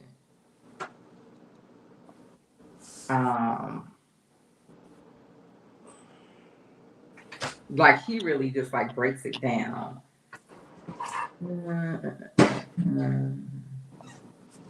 Because most of these people on YouTube, they want you to pay, like they all want you to sign up for something, but he gives you a lot of information without signing up for anything. And a lot of them is kind of like, I'm gonna be honest, a lot of these people, I think they're repeating information they're getting from other people, and they just want to be YouTubers. Like some of these people, I really do question, like, are you really making money trading? Because they're giving me like a lot of fragmented information. You know what I mean? And I know that there are some legal, like they really can't give financial advice that's illegal. So they kind of have to teeter that line. Did you ever check out the girl that started gossip in the city during the pandemic? Started making a lot of money. Like I think people had invested in Moderna, and I think she started just making so much money off of that she kind of sold gossip in the city. Because if you notice, it's a lot different now. Somebody else in charge of gossip, but she started stocks in the city, and a lot of people were saying they were making money, like following after. Check her out. Yeah, you know, she likes to charge for stuff, but I've heard a lot of people say that, like especially when she first started doing it, that they made money with her. Now, I don't know how far she's gotten or if she's doing it anymore or what, but you might want to look into that. Yeah, I'll check her out. The guy, when I got my little $10,000 during the pandemic, that I would have did that. You know what? I'm gonna be honest, and I'm not saying this to make anybody depressed, but during the pandemic, we could have all became millionaires because all you had to do was put whatever you could into the stock market when it crashed that day that the pandemic started, when they put us on lockdown. Because as soon as the lockdowns ended, all that shit shot up. But what about now? So we missed that one, but it seemed like the stock market rate crashed again. So, it don't matter. Options, you can become a millionaire off of a stock market crash. Because it don't matter if the stock is going up or down. It matters if you know where the stock. You're buying contracts based on where you think the stock is going. It don't matter if it's going up or down. That's why all I know is what, buy low, sell high. Is that what they say? That's for like investments. That's for what? That's for like investments. Like if you're investing in the stock, like you're buying shares of the stock. Options trading is a little bit different. That's why you need to start a page, Callie. We don't even know the basics. Start a page. I'm about to give y'all the guys' information. No, I want to hear it from you. So I don't know what to tell you. But you're telling me like just these little terms and stuff. These little terms, not little, but these terms and stuff that I don't know. This guy is dope. Like he'll show you how to use the indicators, like all of that stuff that I was trying to figure out because nobody on YouTube was really showing it. And they were like, you know what I mean? Like some of these people they want to be YouTubers. And I wonder if they even really make money trading, some of these people. But, that's what I'm saying. You don't even know if they make money. We would trust you. No, I don't know what I'm doing. So I can't teach you how to do something I don't know what I'm doing. You could teach us basics.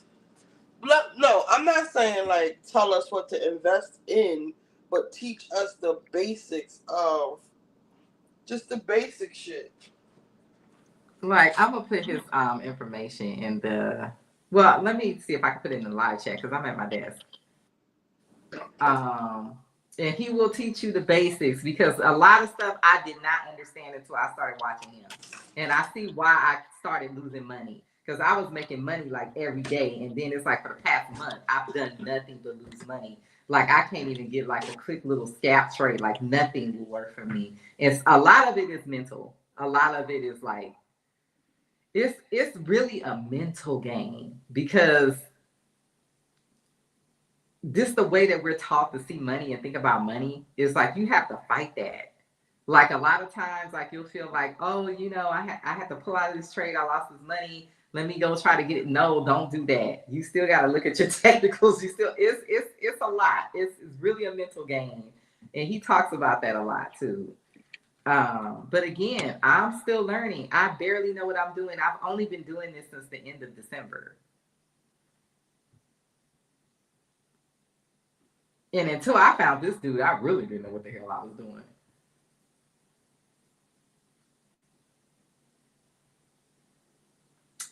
Let's see, where am I? Let me mute my computer just in case. Yeah, but I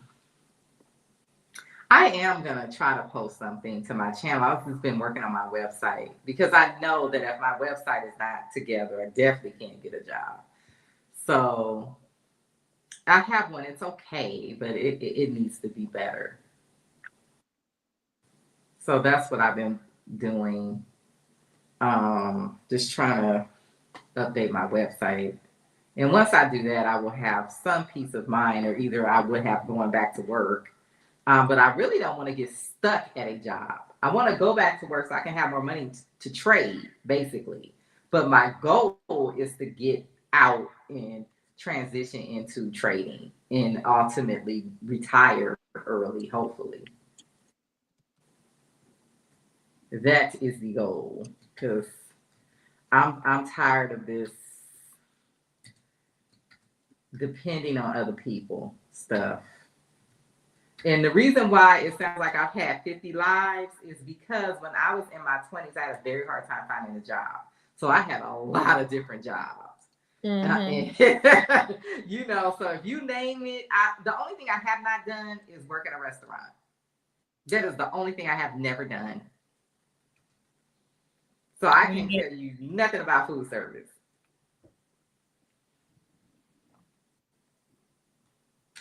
Everything else, banking, law office, auto body shop, retail, low end, high end retail. Like I've done it all.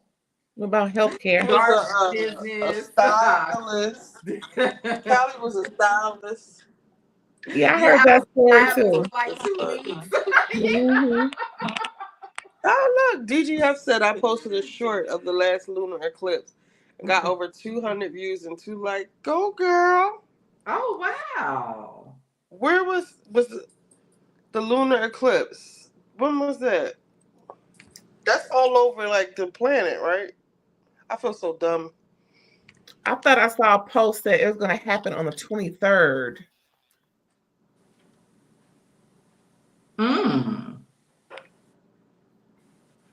Maybe it was the 13th. I don't know.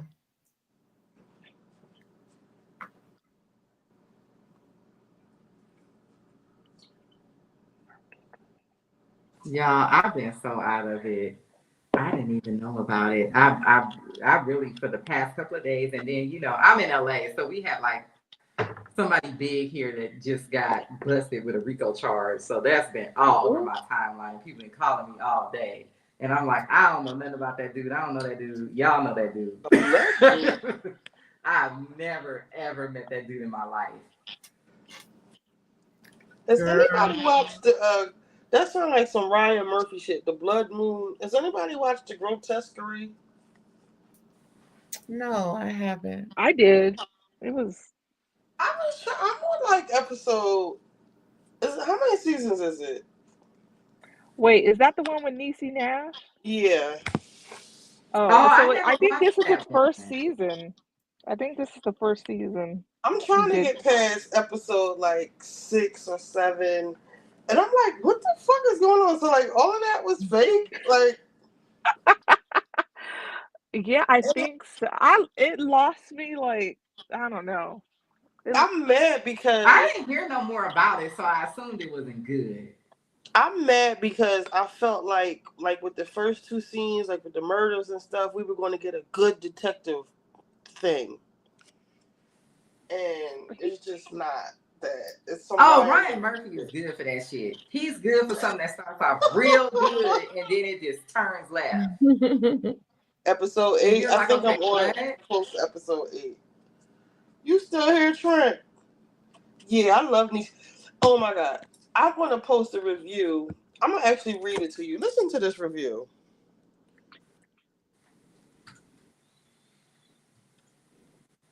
Somebody posted.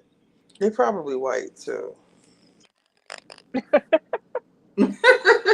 What happened? Can y'all hear me? Yeah, yeah, but we can't Can see y'all hear you. me? Yes. Okay. yeah. So listen to We this. can still So do. listen to this review.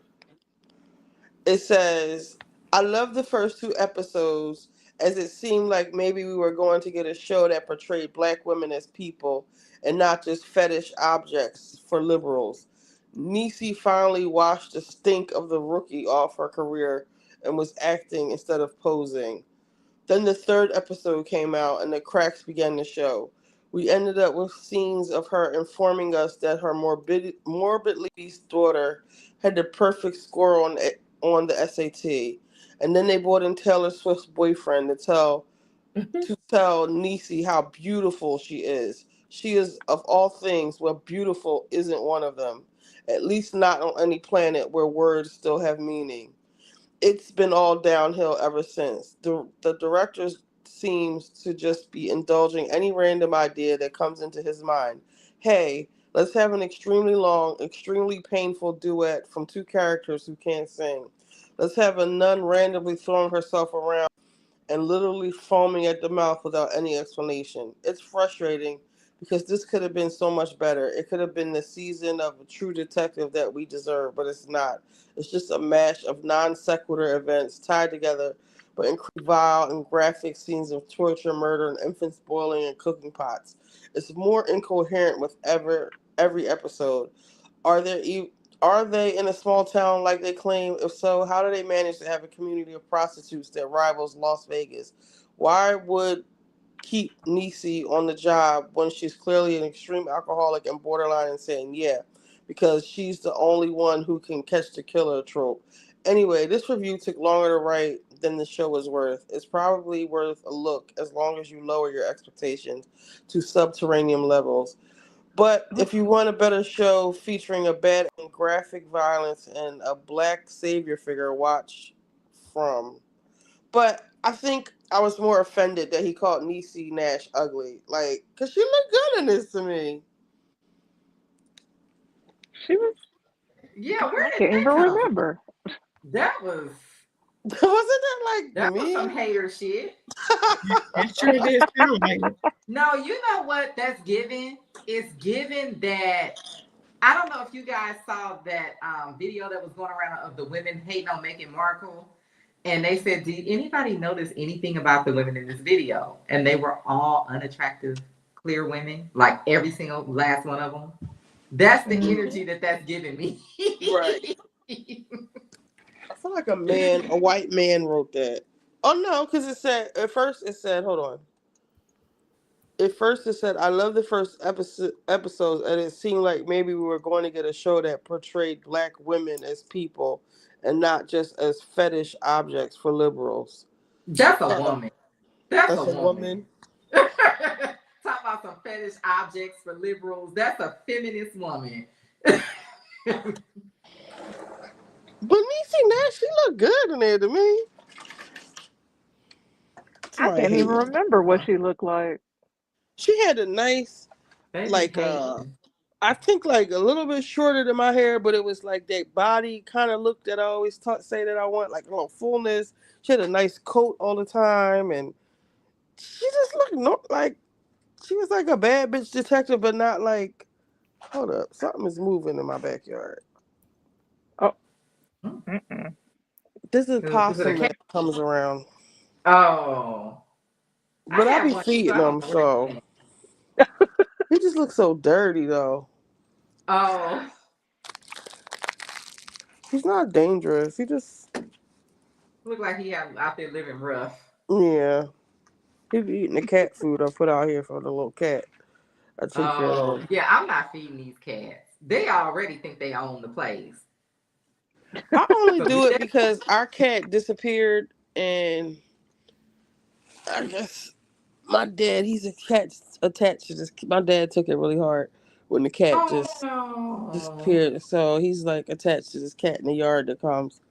So I make sure I feed her. But now I'm noticing this portrait possum that comes at night. Yeah, I have tomatoes, but my tomatoes are green. So when they turn red, he'll be back because they will come and eat your tomatoes. Really? Hmm. DDE, is this your YouTube video? Oh yeah, that's the guy. Oh, you He's hold up. Did you post that or DGF post it? Let me say. oh, I don't know. I'm not in the chat anymore. Did you post the guy in the chat yet? Yeah, I post the link. I I don't see guess I did it. it right. I don't know. Post it again because I don't see it. Yeah, I don't think it comes up as a link in the chat. You probably have to copy it. Let me see. Let me go back because I have to do it on my computer because I'm talking to you on my iPad. My shit reset now. I'm back to the. I don't know what's going on. This is going back to the beginning chats. Let me look on YouTube. Yeah, I don't think sometimes that we as Black women, I don't think we notice that we get hated on sometimes because I just don't think we just not paying attention. You know what I mean? We're not paying attention to it. But yeah, it's they out there. If you fall down that rabbit hole on social media.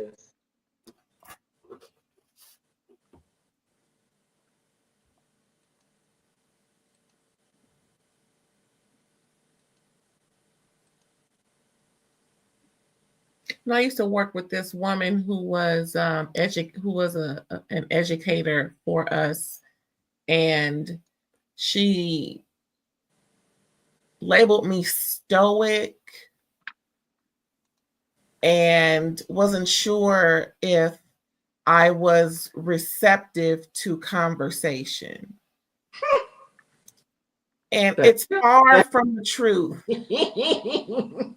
That's not funny because that happened to you. But that just sounds so crazy. Like, what does that mean? To me, based on other interactions we've had, she saw me as someone who was beneath her. When she made a comment about, usually in this field, we graduate from school as if I'm not qualified to be there. So those, quirks that they will label you,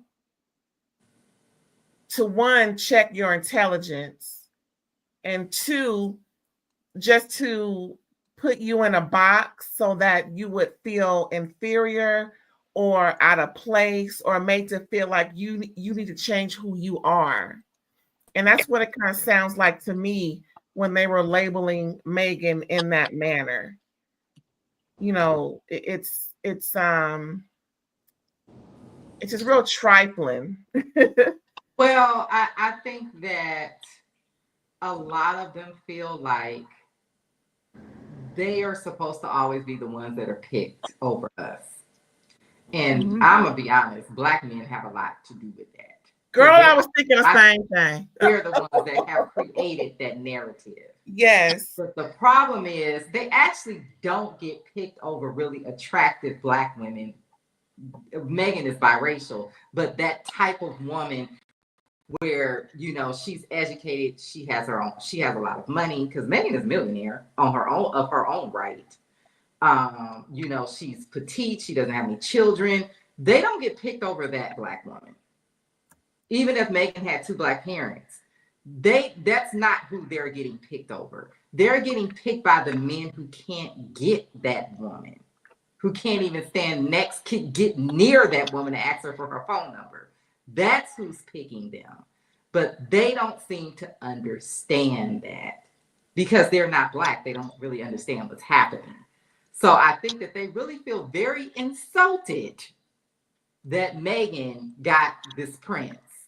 Right. You know what I mean? Like, Yeah. you know, why would he want her? You know, like that type of thing. And that's what that is.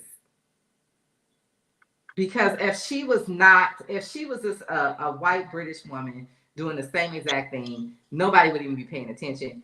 Nobody would have a problem. Nobody would be making all these videos mocking her. Like it's I see it with Beyonce as well.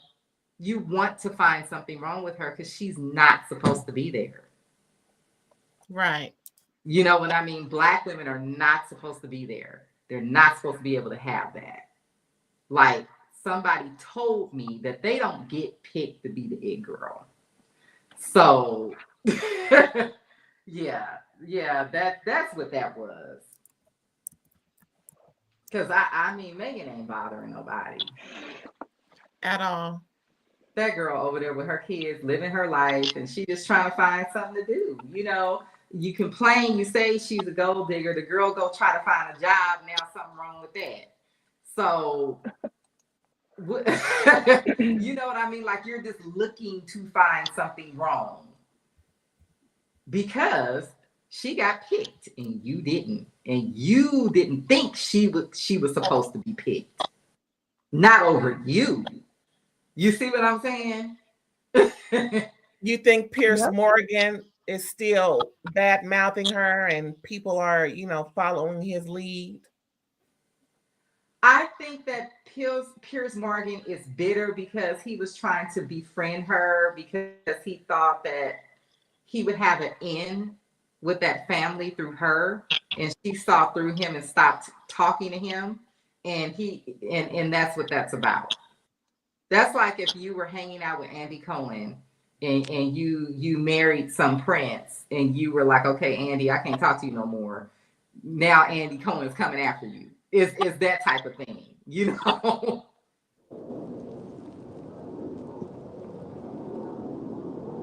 Yeah, but I mean, I don't follow what's going on with that family over there.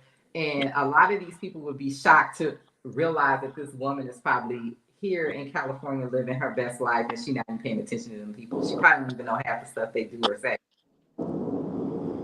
You know what I mean? I think that when she got the heck up out of there, I don't think she is thinking about them people. Did you see? Well, I saw it on TikTok where the Le Creuset line of cookware. How since her show has aired, it's sold out, Oh and wow, that stuff and is that stuff always is sold out though. So I don't know how true that is, but good for her though. But she was well, a lifestyle blogger. well, But what's the story behind the Le Creuset thing? it's just a expensive cookware. I A know that, French. but what happened with it? I just seen people talking about it and another brand they sell at Costco. That's like kind of good Yeah, I too. have the off-brand version from Costco. Yeah, I can't. since her show has aired, the sales have increased, and it's been a lot of, well, what I've seen on my TikTok, it's been a lot of Black women buying the Right. product. But what an offshoot of that is, there's a designer, Sheila Bridges, a Black designer, and she created this pattern, Harlem Toile, and she has a line with Le Creuset, and her product is actually sold out because of the Megan show. Oh, wow. So, and I followed that designer for a long time, and I always said when I bought my first house, I was going to put that pattern in my house, but it's a play off of a French pattern. Um, Twa, and it's so all Twa is like white, characters frolicking through pastures or whatever. And so Sheila Bridges took that and she made it all black characters, and she'll add like a little modern touch, like where there's a boombox in it, or little things like that. And I always thought she hadn't gotten the recognition she deserved, but since Megan's show, because they were already going to Le Creuset, they started to see Sheila Bridges' product, and now her stuff Oh is wow. selling like That's crazy. And even her stuff with William Sonoma, and it's not cheap. Is not cheap by any Oh, stretch of when the you said William imagination. Sonoma, I already knew it wasn't cheap. Yeah, Yeah. I but saw at something least on threads about it, and a lot of women were posting their Le Creuset, and they were saying like basically like black women, they think black women can't afford it, I guess, or whatever they were trying to hmm say. But they were all posting their Le Creuset, and then the teachers were posting. I think it's like La Trachatoria or something like that. They sell it in Costco, but it's like it's I expensive have too. I have the Dutch oven. I want to say it's called Cosway or something like that. My sister Yeah. had bought me a piece of Le Creuset, and I cracked it some kind of a Oh man, way. I would have been so mad because I got my old cast iron skillet my dad gave me 20 years ago and it ain't cracked. I would have been so mad. same. I cook with my grandmother's cast iron That's what I'm skillet. saying. Because y'all know this stuff ain't nothing but cast iron skillets and pot, Oh, DDG, and it just DDG. got a pretty color on the Keep calling you outside. That's DDG. all it is. These are the pots. Remember I was telling you about the pots from leftover from my grandma. Hold up. Ouch. Not this one, but these. Hold up. My shoulder's hurting me. It's so heavy. Hold on. Sorry.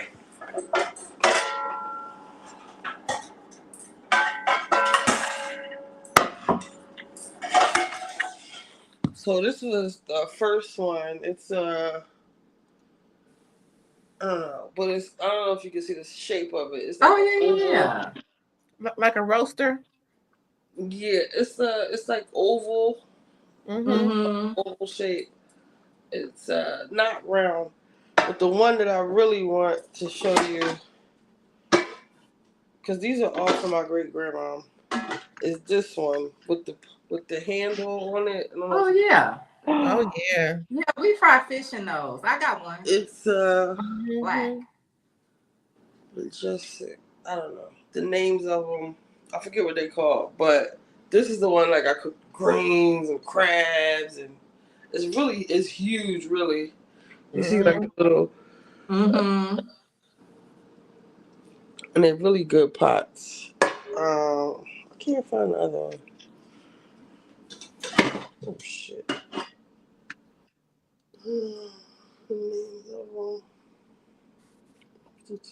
Cooking utensils. I forget because I've seen this guy from Louisiana cooking Wagner, where Magnolite. Yeah, Magnolite and Warner. That's what it says. I never even looked to see what it says on the bottom. I think mine is just a cast iron pot. I don't think it had no name on the bottom. Yours are nicer. Because mine, I think, is just a black cast iron pot. Are these cast iron? I think those are stainless steel, right? Yeah. One of them says stainless steel on it.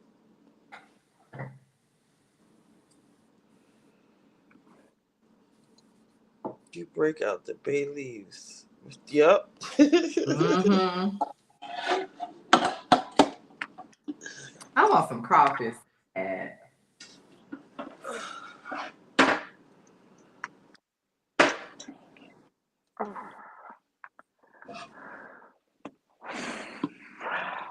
Oh my god. Oh, man. I don't know why it's almost noon. I need to go to bed so I can get my butt back up. Yeah, I'm probably gone in a few minutes to go to wrap my hair, go to get some sleep. These pots are heavy. Yeah, but I think Atlanta is gonna lose me. I'm trying to lose it, try to like stick with it to see what happens with Kenya, but I don't know if I really care about these people.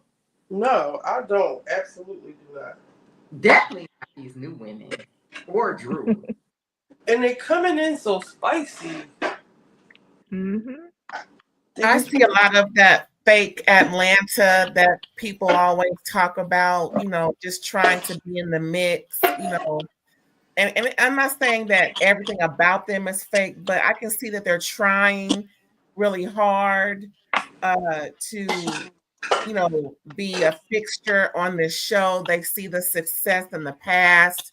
They want to do the next 16 years, Um, I just hope Shamia's daughter grows up to have a better quality, the best quality of life, because it must be hard, having a special needs child in that way. So that's pretty much where I'm at. Everybody else, do you, boo? Oh I yeah, that want my baby was to be okay, yeah, that was the only touching thing was the story of about the surrogate and the little girl.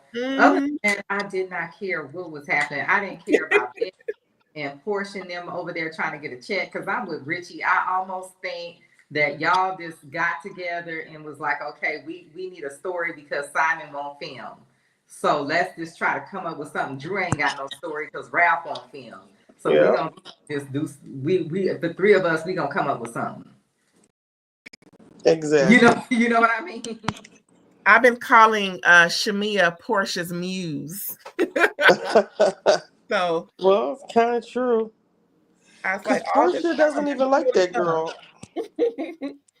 If that girl Britt called Shamia's daughter the R word, and What? Portia is talking about she's friends with her now, Mm-mm. like that's a clear. To me, that's a declaration of war. Like they really don't fuck with each other at all. Like She actually called that girl the R word. she I said don't know, something about her. but somebody saying she said something about the little girl. I have no idea what she actually said. I know Kanye is going around calling Beyonce's kids the R word. Oh my god. I Girl, think that's cute. I don't find nothing funny about that. And I want to know are all his kids all right? Because he special needs his own damn self. I was just about to say, how was the pot and if it's a kettle? I'm just saying, it's like, how dare you even bring those kids, even if they are special needs? That is none of your GD business. I'm offended for them. No, If he's that using is that to true. troll so he can get in the algorithms. And Uh-uh. I kind of feel like once this music stops selling, like these people don't know what to do to make money. They're trying to figure out how to work social media, and they become trolls. I feel like this has happened with Kanye, which is sad because Kanye should have a back catalog that he should be able. He shouldn't have to do this. This has happened with Ray J. It's happened with a lot of these people where they just go on the internet and start trolling because they don't know anything else to do to get money. I think that Kanye.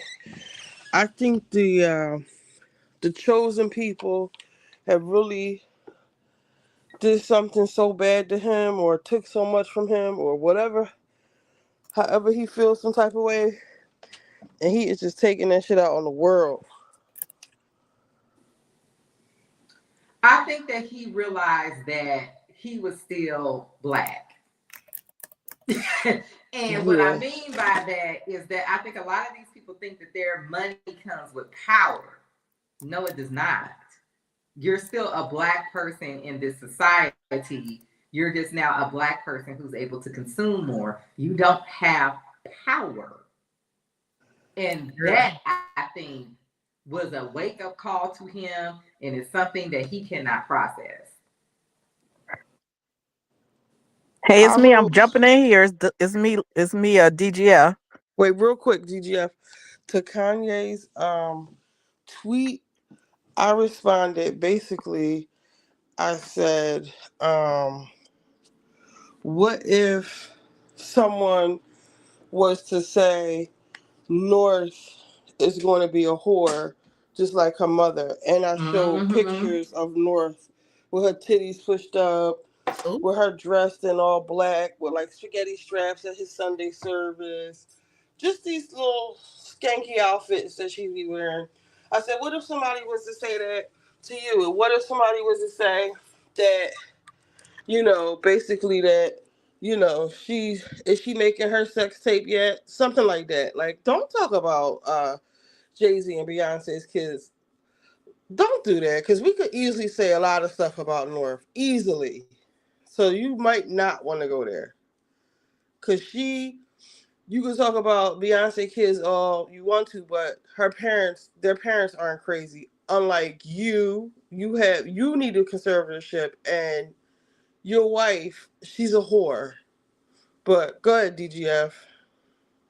Uh, that's a word about who needs a conservatorship, but you see, it's the women who get them, not the men. Think about it. I was gonna say your Magnolite and your Wagner is the real deal. About 10, 15, 20 years ago, they could still make the Magnolite, but it's nothing like the Magnolite that you have. It's kind of aluminum, and and what you have is the real deal. It's heavy and it's worth a lot. The individual pieces, you go into a thrift shop, you see them, or people searching for them on eBay and whatnot.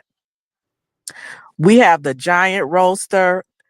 That's what we would cook our turkey in, for example, and then we would make our dressing and the next size down, like roaster. The Dutch ovens, they're amazing. And and Justin Wilson, Louisiana Cooking Creole with Justin Wilson. You heard about that? You remember that show, Callie? When a man would say, "Well, onion," he would cook with his onions, and when he wore his suspenders. He will cook in Magnolite, and when I make my Detroit Does he have a gumbo, YouTube channel? huh? Does he have a YouTube channel? He is on YouTube. Justin Wilson, Louisiana Cooking or something, or Creole Cooking, Louisiana Cooking. Yeah, it's a few Creole guys. He be cooking down, don't he? If that's yes. the same person. Yes, and that's how that's how we learn that you let your okra, if you don't want your okra slimy, you let that okra drain overnight. Leave it out and let it totally dry out after you wash it. Oh. And then my mother used to make succotash, his succotash recipe, but it makes an amazing roux.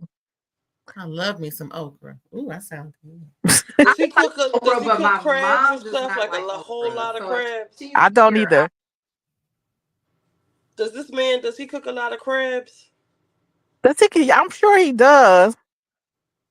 But I'm not talking about Paul Prudhomme. Just Paul Prudhomme probably makes crabs. So back in the day, like in the 80s, it was Justin Wilson and Paul Prudhomme. They kind of broke that Louisiana cooking across the country on PBS, on their PBS cooking shows. But if you get yourself a scouring pad, like a stainless steel scouring pad, you can get that darkness off the bottom of your pots if you want to. Okay. Oh yeah, use that stuff. It's called I think it's called pink stuff with the pad, and it will come off. What is it called? It's just called pink stuff. Oh, okay. Yeah, and you use it with the pad, it will come right off. Because I just did one of my pots the other day. I have you will jack your nails up, so be careful. Oh yeah, you might want to wear gloves. But yeah, some Playtex living gloves. What? I have a generic Always Pan. It's like the Costco version of the Always Pan, and it's so cute. But the outside of it had got that black stuff on it, so I used it and it came right off. Would the pink stuff stay on your nails? It just like tears them up, like they be all dry. And oh no. And well, that shit can stay black. I don't care. Yeah. I mean, yeah, if you don't care, I only did it because when I brought it, it's one of those new ceramic. Now everything is like they're getting rid of that Teflon stuff. It probably was making people sick. Actually, Mm-hmm. throw mine away because I see that the stores are phasing it out, and I feel like it's for some reason that they're not telling us. But now it's like polished ceramic, and it's so pretty. And it's way better non-stick than the Teflon. Because they claim the Teflon will only cause cancer if it's scratched up and stuff. Now, tell me, where have you not seen some scratched up Teflon? But not People only don't that, throw that Yeah. away. time it scratches. Even if you use wood, whatever, just after a while, it just starts to wear off. Yes. Mm-hmm. We didn't grow up with that. We grew up with cast iron, Yeah, I have cast iron, but it and it just was seasoned, and the Magnolite. now this new stuff that they have, it's cast iron, but it's got a polished ceramic on top of it.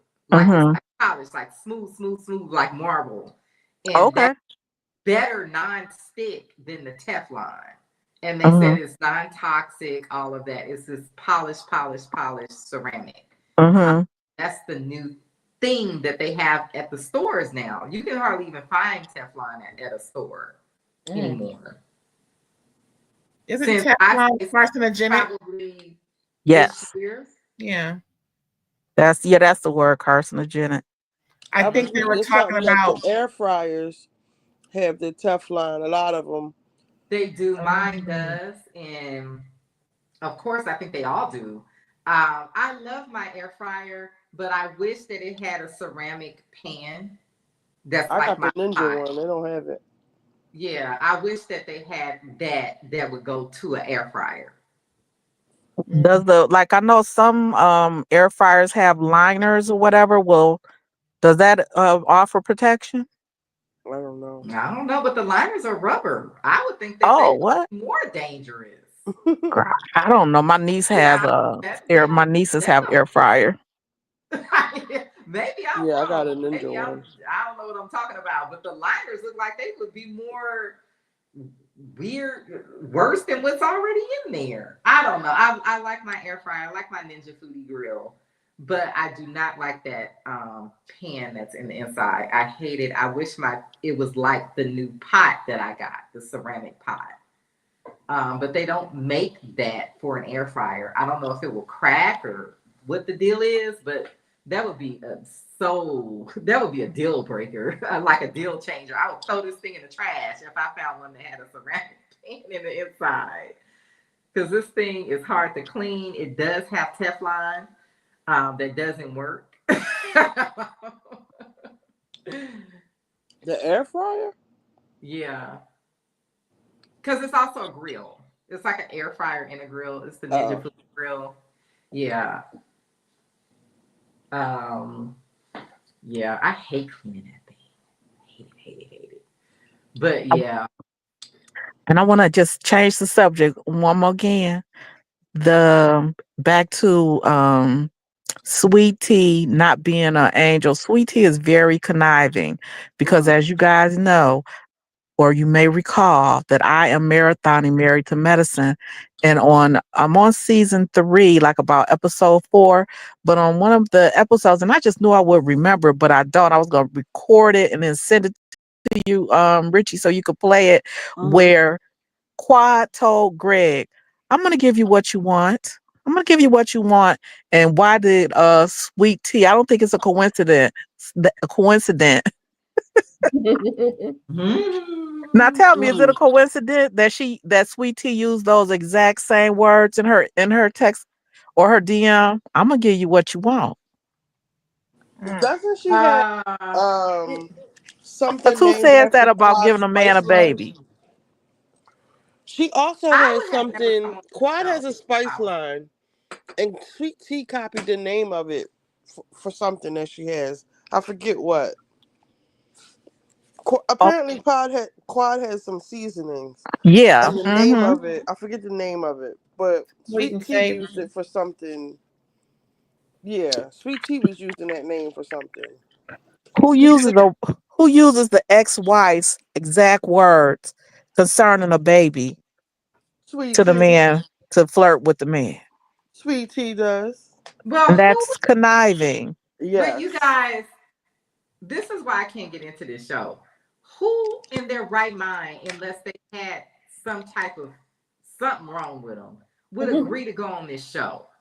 I have never watched any housewife show, any show where the new wife has came on the show where the ex-wife is as a permanent cast member. That to me, that's psycho. Why would you want to be around this man's ex-wife? Exactly. I think Because she's she desperate to get a man. That's why she searched him in that way and got his attention in that manner. She's gullible. She's following what he says.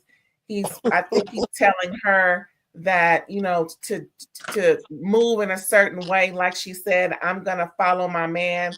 And Yep. if he's not Yep. cool with it, neither am I. And the whole time she's also being convinced by his friends to come on the show. So they're taking full advantage of that woman, manipulating her into thinking that it will be all cool and not schooling her on how to move in this show. They've been on She this show. thinks she knows. and nice, sweet, innocent girls don't jump into old men's DMs offering to get them Agreed. babies. And Agreed. they know they That's can't. strange. That's Desperate. weird She behavior. putting out. She puts out. Yeah, She's that's hot to some try. strange behavior. And And I people believe kill me that talking she about her knew. like she's a saint. Like I she's so meek and mild and innocent. No, she's not. Mm-mm. I think she knew she had somewhat of a baby struggle because anybody who goes to the GYN doctor and is told that they have fibroids is also told about possibilities of having problems carrying or getting pregnant. That goes along with the conversation. So it's not like she never was told before she even went to Atlanta or even met Dr. G. She's had those problems way before knowing that man. She I And knew. just she's think been spending a lot of time on the pad aisle at Target. Mad about it, buying extra long overnights with wings. That's how I know she knew she had fibroids or something going on. Well, they do kind Like, of make it seem like it's not a big deal because that's kind of what happened with me. But I didn't really want kids like that well, anyway. we So, talking about sweet tea. That bitch is a Girl, but conniving. I'll why still she's jump still up no, and but click I'm my breathing. heels when I I walk past that aisle. mean, like But Callie, you it's said not that that big of a they deal. try to make it like a big deal, but we saying that she knew she had the shit. She's trying to act like Oh she didn't yeah. know. All of this stuff is a surprise to her, which is bullshit to me. She probably didn't think that this issue she currently have wouldn't happen to her, or maybe it wouldn't get to this point. But she knew that she would possibly have some issues. And furthermore, why she keep drinking if she's supposed to be doing IVF? Mm. Mm. She probably ain't really doing no IVF. That's what I feel. Yeah. Because people were trying to excuse her volatile behavior, saying that her hormones might be, keyed up. Please. He I said don't even think. Do you think he want a baby with her anymore? The way he be talking to her, like she's so stupid. He wasn't. He was mean and quiet, but he wasn't talking to her like he talked to Sweet Tea. He talked to Sweet Tea like a fucking idiot. well, Yeah, he talks to her to the point where I would be like, okay, yeah, we not a good match. This was a mistake. I think It's I your would. fault, I girl. couldn't. Like, what was I'd Have be he you like, gonna do? okay, Like he was yeah, talking no. greasy to her. scroll Dr. G's Instagram, which I did last week? I've never done that. I have had no desire to scroll his Instagram, but I said, let me see what's going on with Dr. G and Sweet Tea. He has posted the most unattractive videos and photos of her. It's so unflattering. Every unflattering angle. No. What the And hell he doing? She did a video on YouTube. I didn't.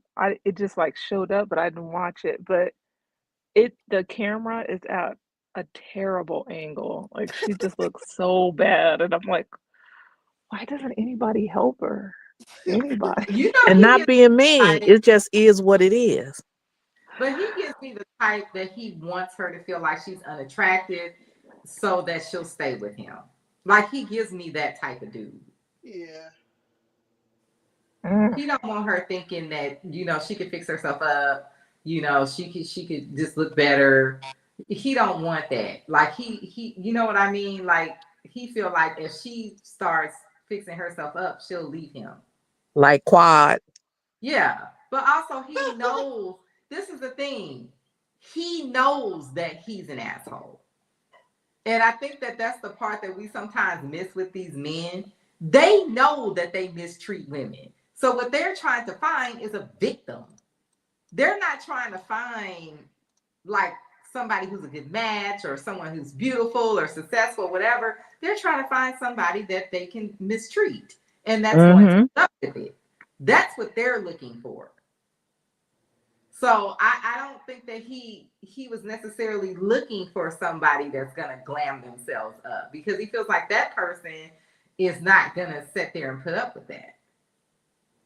Quad is unusually pretty with her bone structure and everything, including that high forehead. mm, Callie, I can't hear you. mm. Were you, Callie? That wasn't me. I thought you were talking, but No, that was somebody else. okay. Um, she's unusually pretty. I just really looked at her. If you look at her jawline and her high forehead, she looks like an African mask. Think about think about it when you see it. Just very pretty. He have it on the wrong Sweet Tea face. is not working with that, but she has potential, and he's not letting her reach her full potential with the stylist and Nope. proper makeup artist. You see, she keep carrying that one little Gucci little bag all around. Did y'all notice that? No, I have No, not he noticed. like the It's a big, type of small dude Gucci bag, like a that basic. that Some wants to be with a chick that's basic. Like, oh no, you don't want a Chanel bag. No, you don't want that. Oh no, you I can don't need hear to him fix now. What you need yourself to know? up. You know what I mean? Like he seems like that type of dude. You He acting doesn't like seem like quiet. That's all she wanted was Chanel. I can yeah, hear him he now. doesn't Hmm. seem like the type of man that wants his woman to have the best of everything. He seems the opposite of that type of dude. And maybe I'm wrong, but I don't get that from him. Quad wanted those things for herself. She wanted to have a business. She wanted to have her own money. She didn't want him to be taking care of her because she said that her dad was like that. I guess her mom or his whoever he was with had to beg, for what she wanted because she didn't have her own money. And she said she just didn't want to go out like that. So I got a quick story. So I have three younger sisters, and one of them, she went to NYU and she went to Penn Wharton for grad school, and she would bring home these guys. Not a lot of them, but a couple guys she met, like she was dating or whatever, and they were just as like smart and stuff as her. So one guy she brought to like one of our family gatherings, and he was saying that he knew Quad. Like I don't know why we were talking about marriage to medicine, but he was like he knew Quad, and I was like, shut up, you don't know, you don't even know what I'm talking about. How do you even know anything about married to medicine? Uh-huh. And he was like, I know. I guess he was from Atlanta, and he was like, she's come a long way. Like I was like, what do you mean? He was like, she used to date like drug dealers and like those kind of guys, but I guess, she was married to a doctor now and on TV. I guess she changed her life. But my point in saying that was like, Quad, I remember Greg saying, like, I've been taking care of you since the day I met you. Yep. But he was basically saying like Quad was like a go getter, like a get money bitch. Like so he wouldn't want Gregory wouldn't want that another type of girl like that. Like Kylie saying. Like Quad wasn't a bomb that he just like lifted up out. Like he really like just got Sweet Tea out of the DMs. And it makes me think back to when Simone was like, bitches are looking for you. Oh That's why God. I don't respect them trying to act like they like Sweet Tea because she is the antithesis of what they fucking stand for. And Sharina. And this man ain't even cute. Like, why would you go That and is do so true. him? Like, this man is Oh not my even God. cute. Like, what? Remember There's she nothing said that? about this man Yes, that that Yes, would be a great oh, I'm ringtone. looking for you. But oh sweet my And tea god. Curtis switch. and Curtis was Oh in the my back like, god. we know. It's like, shut up, Curtis. But y'all, Like it's I nothing got caught too. about I this got caught too. They man got me too. that would make me go into a DM to try to look him up. Like, it's just, I don't know. Sweet Tea is weird. I have been since I have rewatched New Jersey, Oh, see, Beverly I Hills, watch them and too. Married to Medicine, and the people that I used to love, like I used to love Teresa, Mm. Kyle, Teresa and Kyle and Simone. Like I used to Mm. be like, why can't people stand Simone? I'm on season 3, episode 4, and I understand why people can't stand Simone. And I see a pattern in Simone's behavior, which might be why it was so easy for Dr. Jackie to shift The heavenly. from Simone to Dr. Mm-hmm. Heavenly. Because at the reunion, Simone used to be like, say something, Jackie. Like, Jackie would be sitting there trying to be quiet, but Simone would be sitting there rolling her eyes, like trying to make Jackie say something, that only Simone or Dr. Heavenly would say. Like she was not really letting her be herself and more. And So I just look forward to season 3. and when Heavenly came in, she immediately was like, I admire Jackie so much. I love Jackie, Jackie, Jackie, Jackie. And Jackie just took to, even though I feel like she couldn't stand Heavenly at first because she was fat, she, like, Right. she hates fat people. She really does. She And I does. really She think it's does. rooted in, y'all remember when Curtis grabbed Toya and made her sit on his leg? I, Hmm. re- I really believe that Curtis like thick women, and that's why Jackie hates fat women. Um, but anyway, what was my point in saying that? You see, Curtis got his Oh, hands. Heavenly. At first, she did. Jackie was like, yeah, man. But then, like, she really gravitated towards. After Heavenly gave this, she gave a speech like, Jackie, I really look up to you. You, everything I want to be, and like, ever since she broke that ice with Jackie, like, they've been like.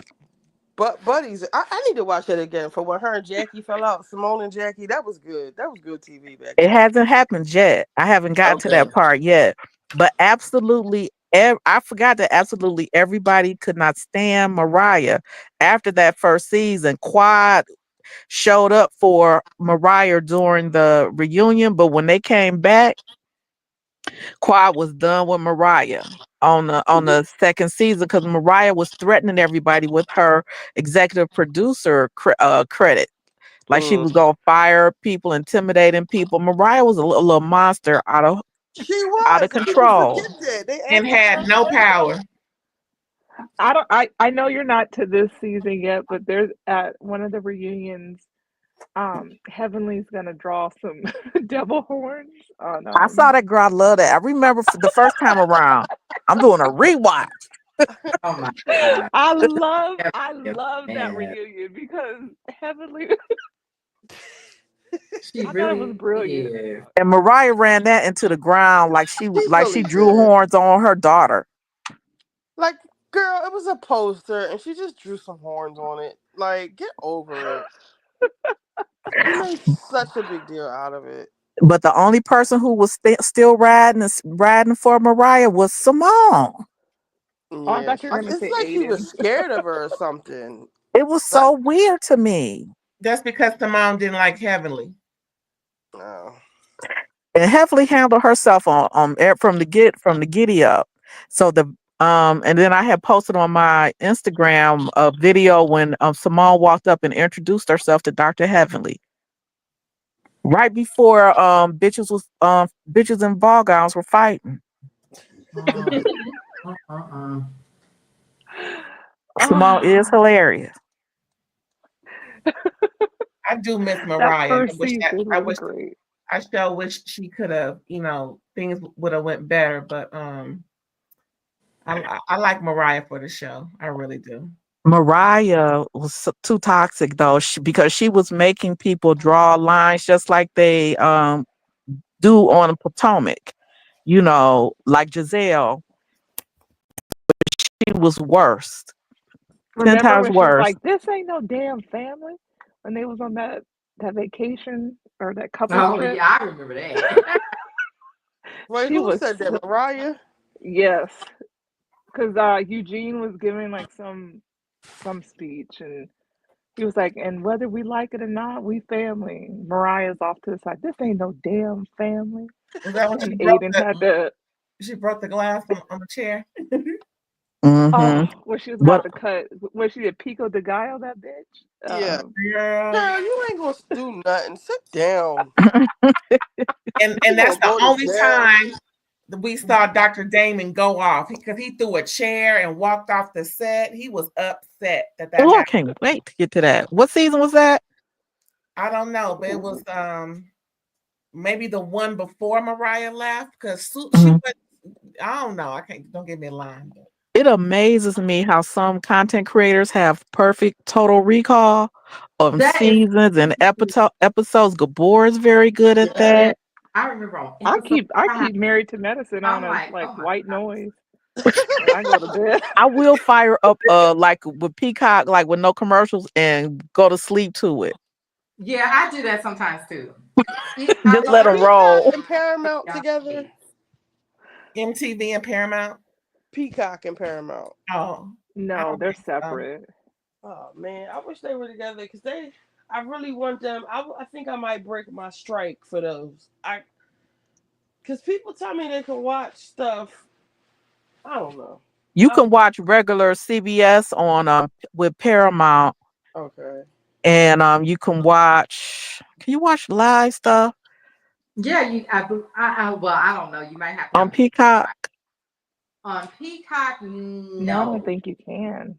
But I just do watch no. like You I can watch watch Beyond. NBC. You can. I watch But Beyond the Gates without commercials. And I get caught up because it's only like 32, 33 minutes of content. The rest is commercials.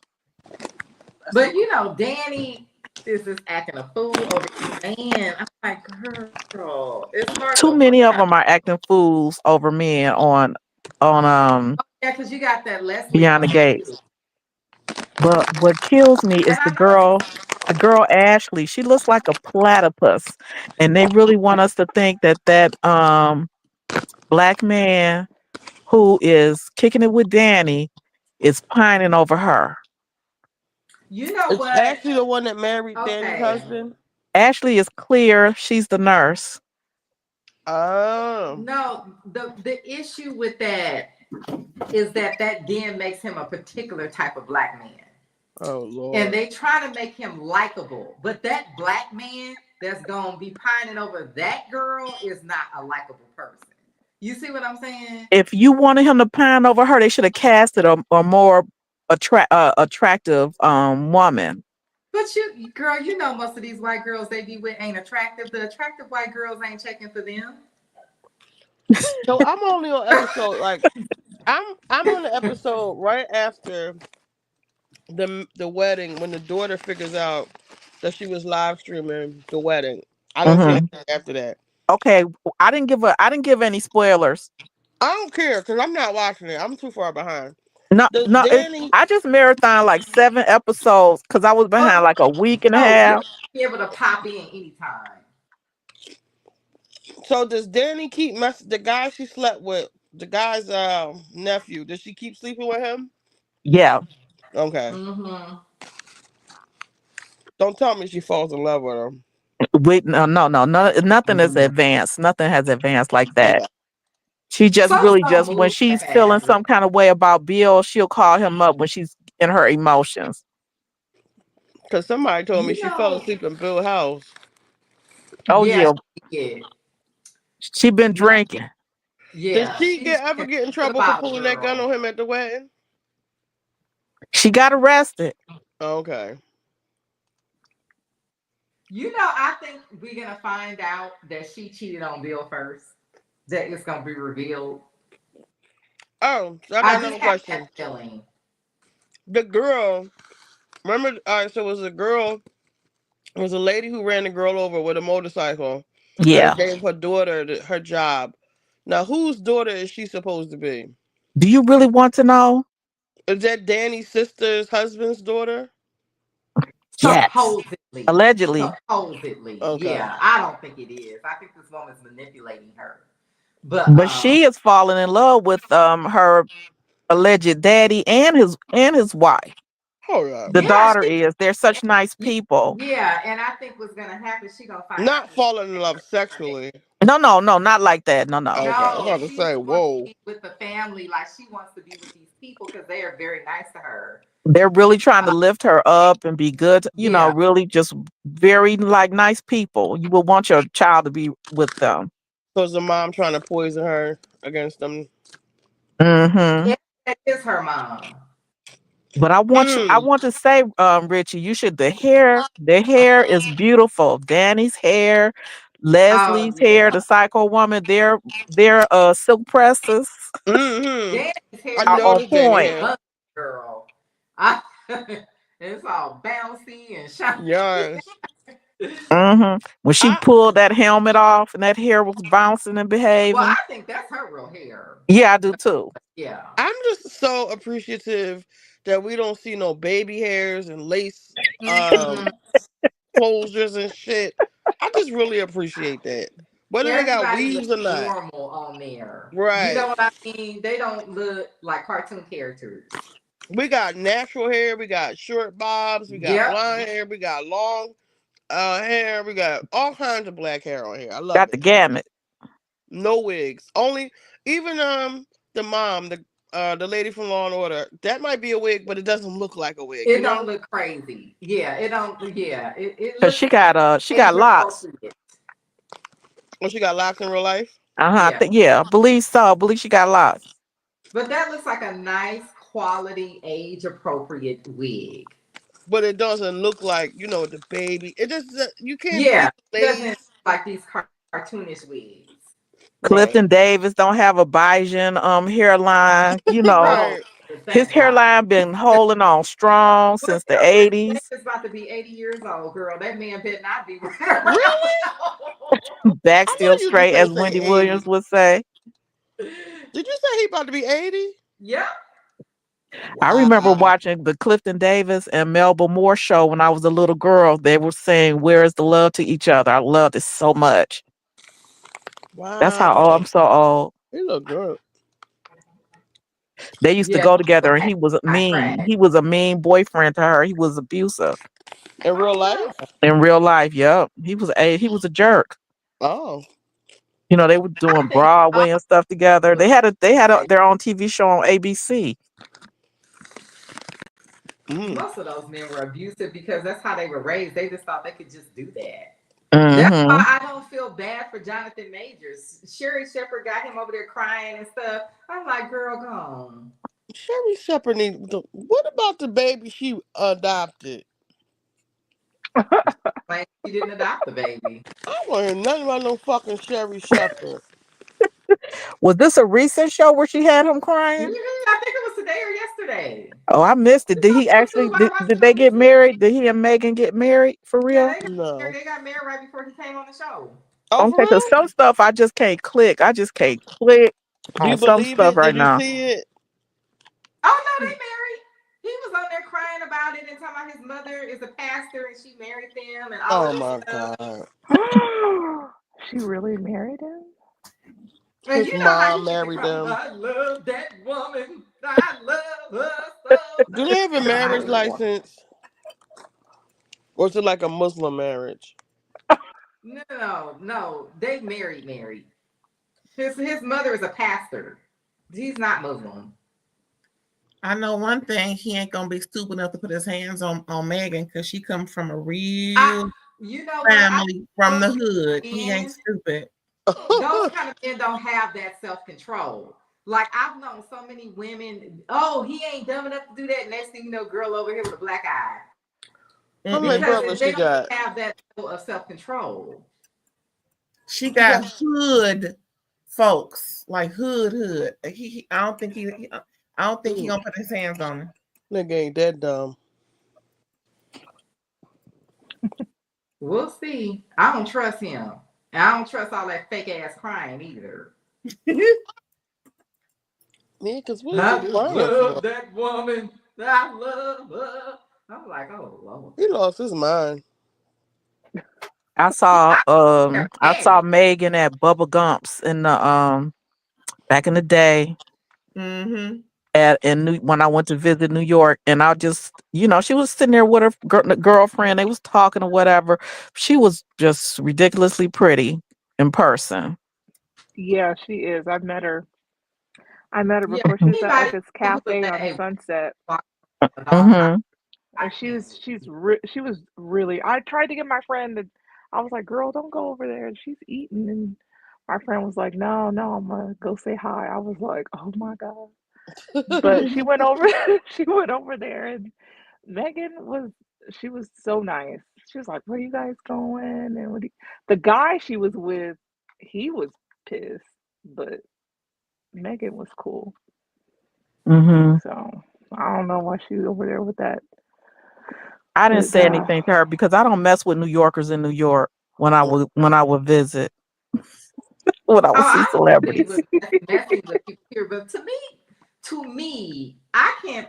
I don't really see her as being that famous like that. I don't know. I was never really checking for her, and I feel like she getting a lot of press off this situation with this dude, but nobody was watching her show. I loved her and performance and Ease Bayou I and love East and Bayou. Girl, the other some little years. girl, and I was so angry that they didn't get nominated for Oscars like the little girl did in the piano, because they just never really acknowledge us. Mm. They did But a that's they not did our hell of award an acting show, in that I show, so in know, that I know, movie. but but it's just, how could they possibly have overlooked them? I think Debbie Morgan was nominated and she got robbed. yeah, They that did show some Mm. ain't for us. acting in that movie, especially Megan Good and Journey. Yes, they both should have been nominated. What's the little girl from the piano? And she's hard on the eye too, but they love her in True Blood like she's so beautiful because she did you say she's will hard do the on the news eye? and she's hard on my eye, girl. Oh, you talking about the chick that played in True Blood? Yeah, what's her name?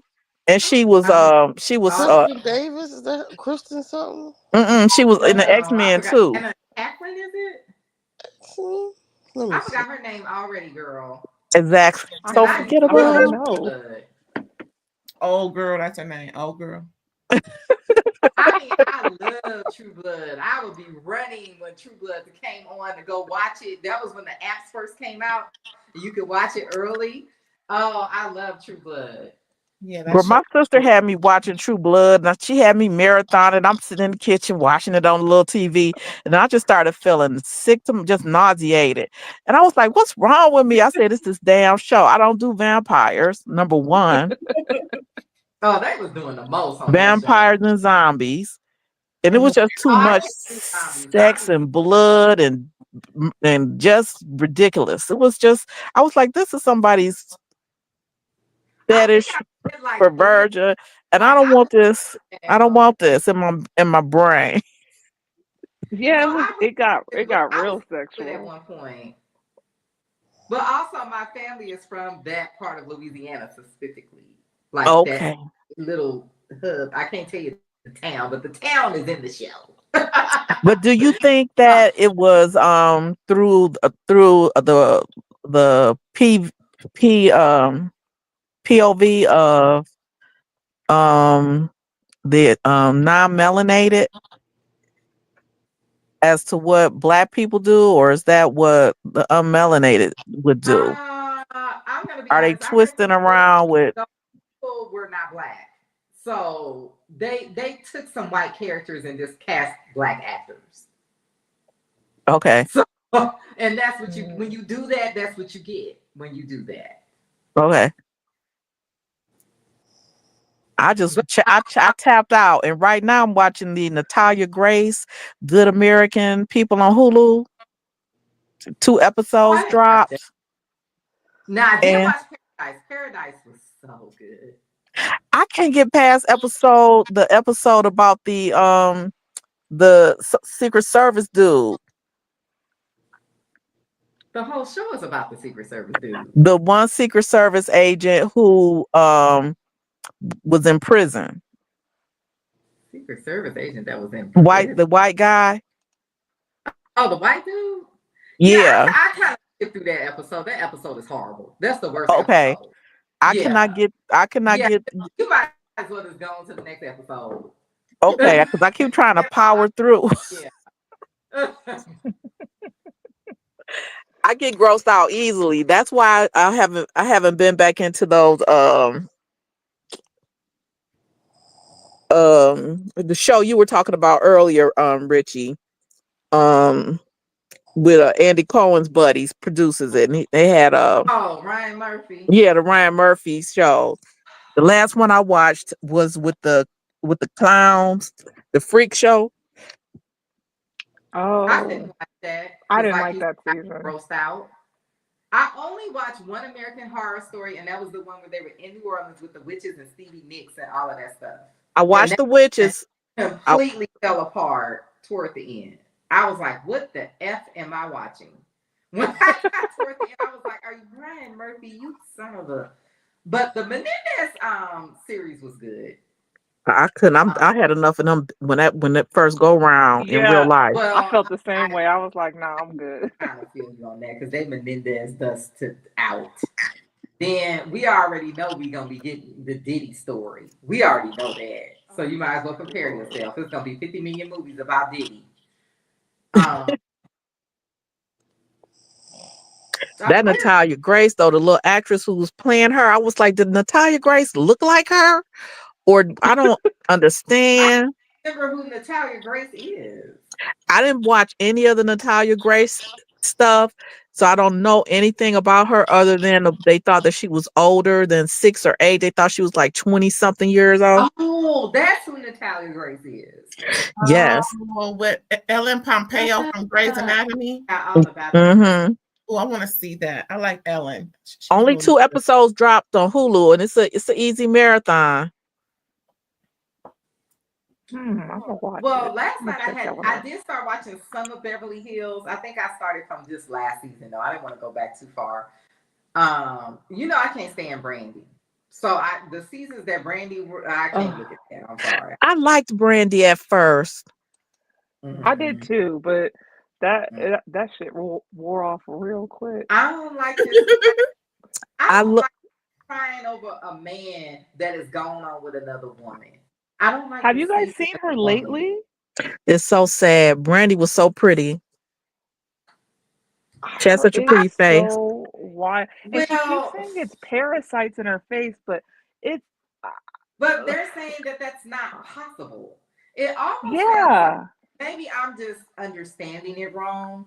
She got sick. She passed out. Somehow she assumed that it was the fillers, and she had the fillers removed. But there was no reason for her to have assumed that. Maybe I'm understanding her wrong. Maybe it's a part of the story that I'm missing. But from what I heard, it kind of sounds like more of a mental issue, because even if you got sick and you pass out, why would you assume that it's the fillers? I don't know, but because she claims she could see like a movement under her skin, like worms or something like that, like she had a parasite. But Doctor probably thought that what she's talking about is not possible. She might have an infection, but she doesn't have a. I think he checked her out, so I don't know what. I don't think there is, but she she comprehends things like weird, like you'll say something to her and she hears something completely different than what's actually being said. So I don't know. Brandy had a weird relationship with her dad, like Sutton had a weird has with her mom. She said her dad walking around naked. Substance abuse. I think Brandy probably thought the fillers, like because her face looks sunken in, that perhaps the fillers deflated or something. So she thought she had dissolved. Oh my goodness, she looks like death warmed over, and I hate to say that, but also she wasn't the healthiest person either. So, with all the substances she's putting in her body, whether it's prescribed or not, on top of a low BMI that should not be that low for her, and just I'm sure she was malnourished. So she probably has a few things going on that also contributed, but she needs to get healthy in every way possible. Dr. She Gary said she Linkoff, was the living. plastic surgeon, said that people think, you'll have that filler dissolved and everything is going back. He said it stretches the skin out and the skin may not snap back. Oh, that's why I never got it again. I had a Yeah, little filler that's in my, true. and I just let it go away by itself, and I never went back. Mm. How was the experience? You know what? My friend noticed the difference. I thought my cheeks looked a little lifted, but he said it looked like I had been stung by a bee. And he didn't even know I had fillers. He was just like, "Why does your head look so big?" And I knew, I was like, "I'm not going back." So I just let them dissolve, and I got the good stuff. So it took like 2.5 years for it to dissolve. I don't feel them anymore, so I think it's all gone. Ellen Um, Pompeo has a face full of fillers and she has like a giant face head situation going on. Like, yeah, but and you I just go ahead and gain like 10 or 15 pounds and plump your face up. They're not gaining but see, weight. I Forget have a all big that. head, fat face, so I don't feel bad anyway. They are You not know what gaining I mean? weight. Like I don't think I have the face shape for it. I remember years ago, the actress Catherine Deneuve, I think she used to be the Lancome model. They asked her about, she was aging and they said, well, what do you choose? She said she had to choose between her face and her butt, and she chose her face and went Girl. ahead and gained a few pounds to plump up the wrinkles. Oh yeah, because you do. Okay. This is why I got the fillers. There is a pocket of fat in your face that dissolves when you get around 40, and it's around in your cheekbones. Um, Mm-hmm. to me, since I got the fillers, I don't see the hollowness anymore, but I don't feel any scar tissue. So maybe it just stimulated some collagen because I don't feel like I have scar tissue, That's which great. what I was afraid of. That's why I never went Mm-hmm. back, especially after my friend said my head looked like I had been stung by a bee. To me, Be- I thought it was very subtle. I didn't even feel like, I was like, did she do anything? But then when my friend made a comment, I was like, oh, it is noticeable. Um, and but Brandy March, may have been getting, non-medical grade stuff injected into her face.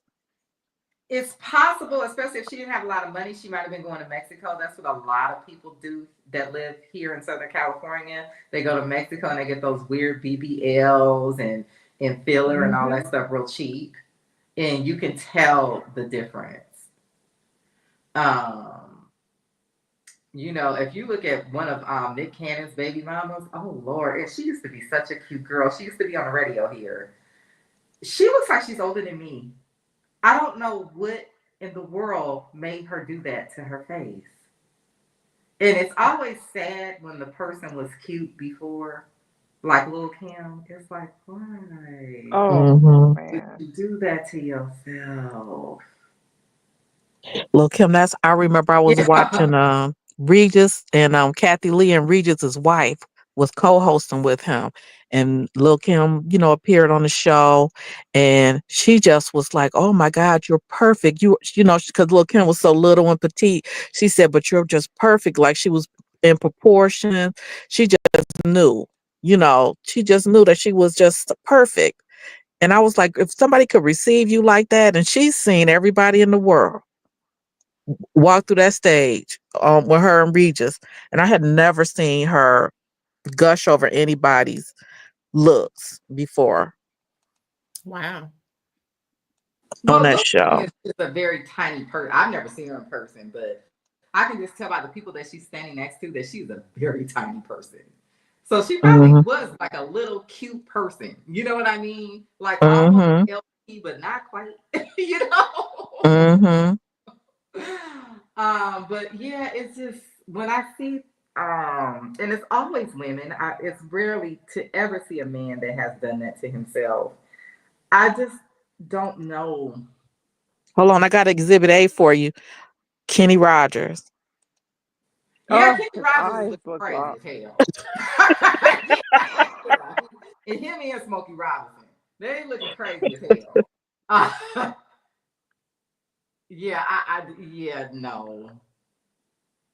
I think that first of all, what ends up happening, they always come out with new technology.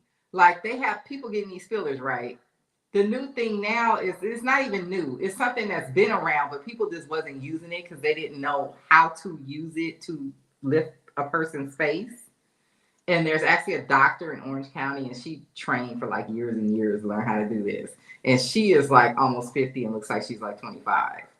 Mm-hmm. It's the thermage, and actually, many years ago, believe it or not, me and Holly Berry used to go to the same OBGYN, same gyno. And there Mm-hmm. was a lady that was in that office, and she swore that Holly came to her to get these thermage treatments. This was like probably almost 20 years ago now, when I first really moved out here.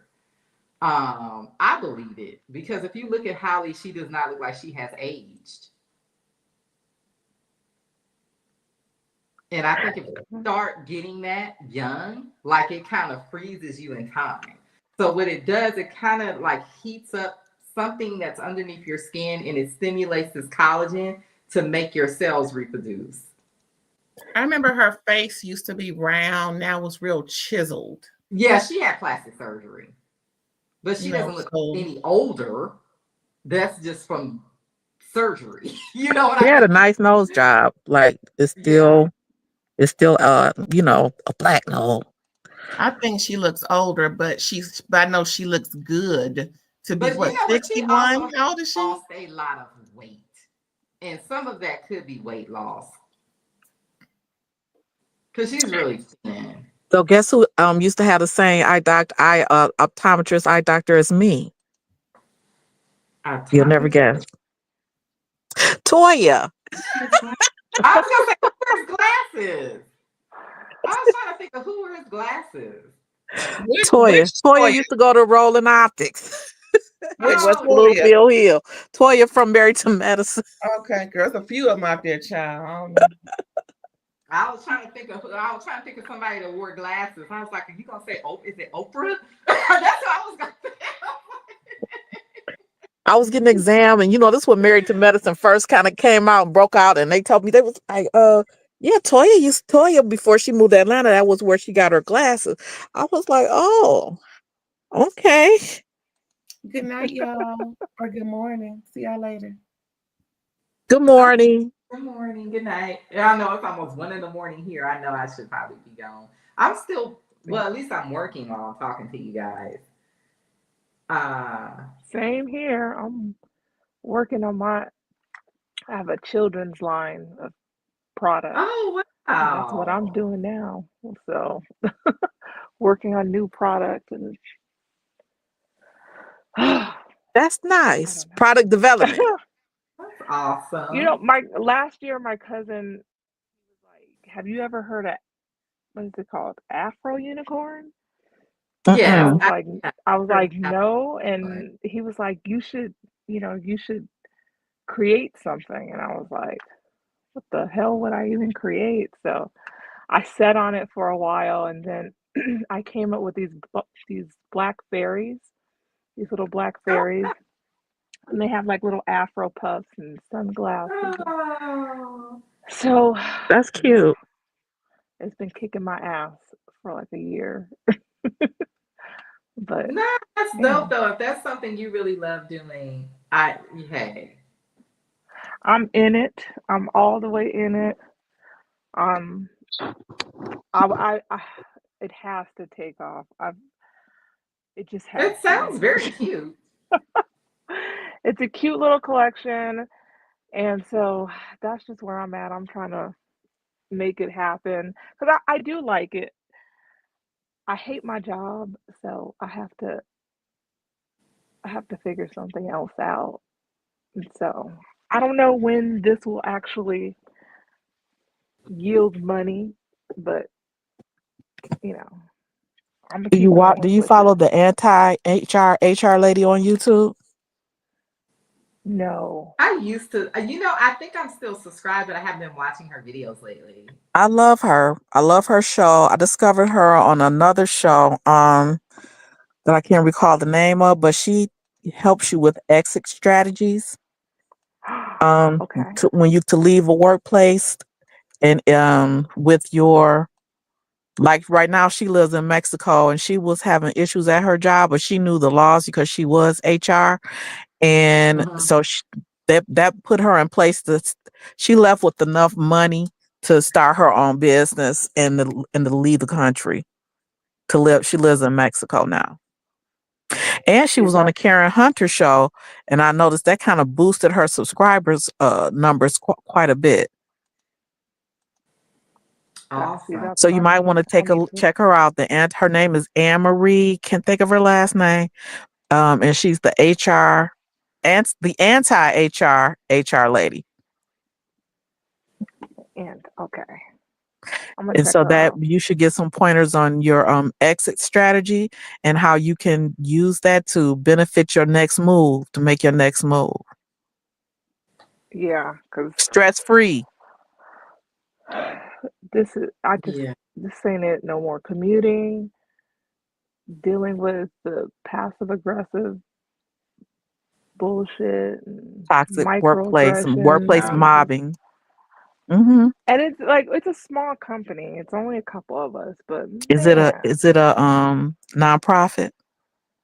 no, it's a high-end furniture showroom. Hmm. So Oh. our clients are interior designers, and Uh-huh. so yeah, like we're not open to the public. We just deal with the trade. Um,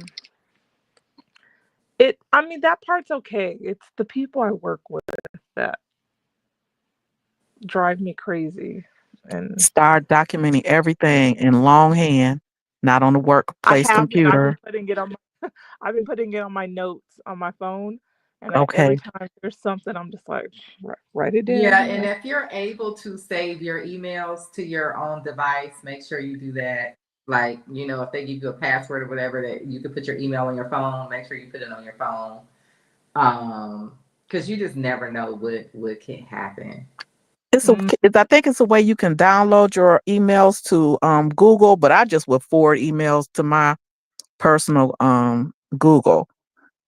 okay. And Oh, then well, for me, because I had an email account with the password, so I just set up the email on my phone. Everywhere I've ever worked, people have always done that, except for the bank. You can't do that.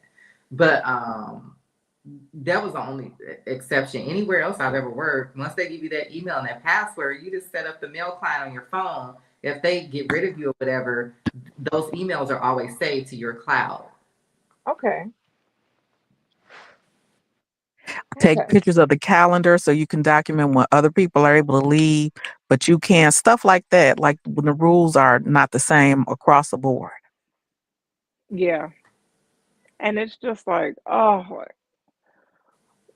like my boss is one of those like what do they call them? Like those coastal elites, kind of like, like she comes from That's what's money, but she's that's like what made me not liberal, want but to work. But you know what? That's what made me not want to work in the fashion industry, because that's what I originally went to school for, and that's all the fashion industry is this nepo babies. yeah. And Okay, it's just so finish what's your name? Because your name is not up here. my name. Should I say Not my your real name, name? but your handle. Yeah, S Monique. yeah, I'll put you're my handle S Monique. I don't mind. I don't. I mean, I don't mind saying my name because it's all over my social media because of my business. Okay. But yeah, S Monique. But yeah, My I've name been is with this Lisa. Lisa. I know Callie. But yeah, no, I've been with this company for 18 years, and it's just not. It's just not. It's not doing anything for me. There's It's no nowhere to move advancing. to. Yeah, there Yeah. isn't. On Mm-hmm. And July 3rd, 2024, I was fed the fuck up. And I called my big nephew.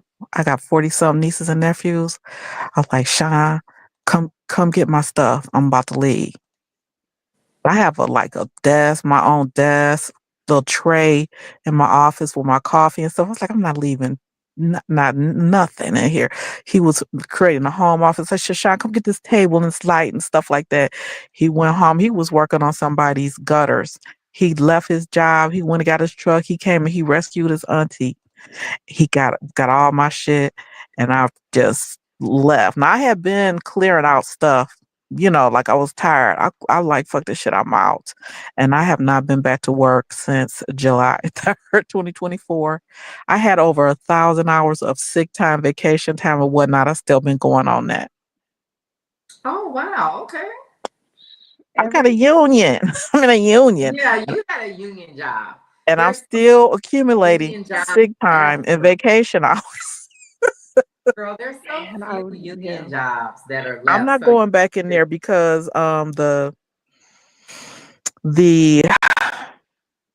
new director, all skin folk ain't kinfolk, lied on my performance appraisal. I don't even report to her, but the little punk who is new wrote down everything. I was like, this is not coming from him. He wrote down everything she wanted him to write. But the thing is, like I put in the text earlier, she didn't want anybody. She only wanted young people there who the people who don't know that she does not know what she's doing.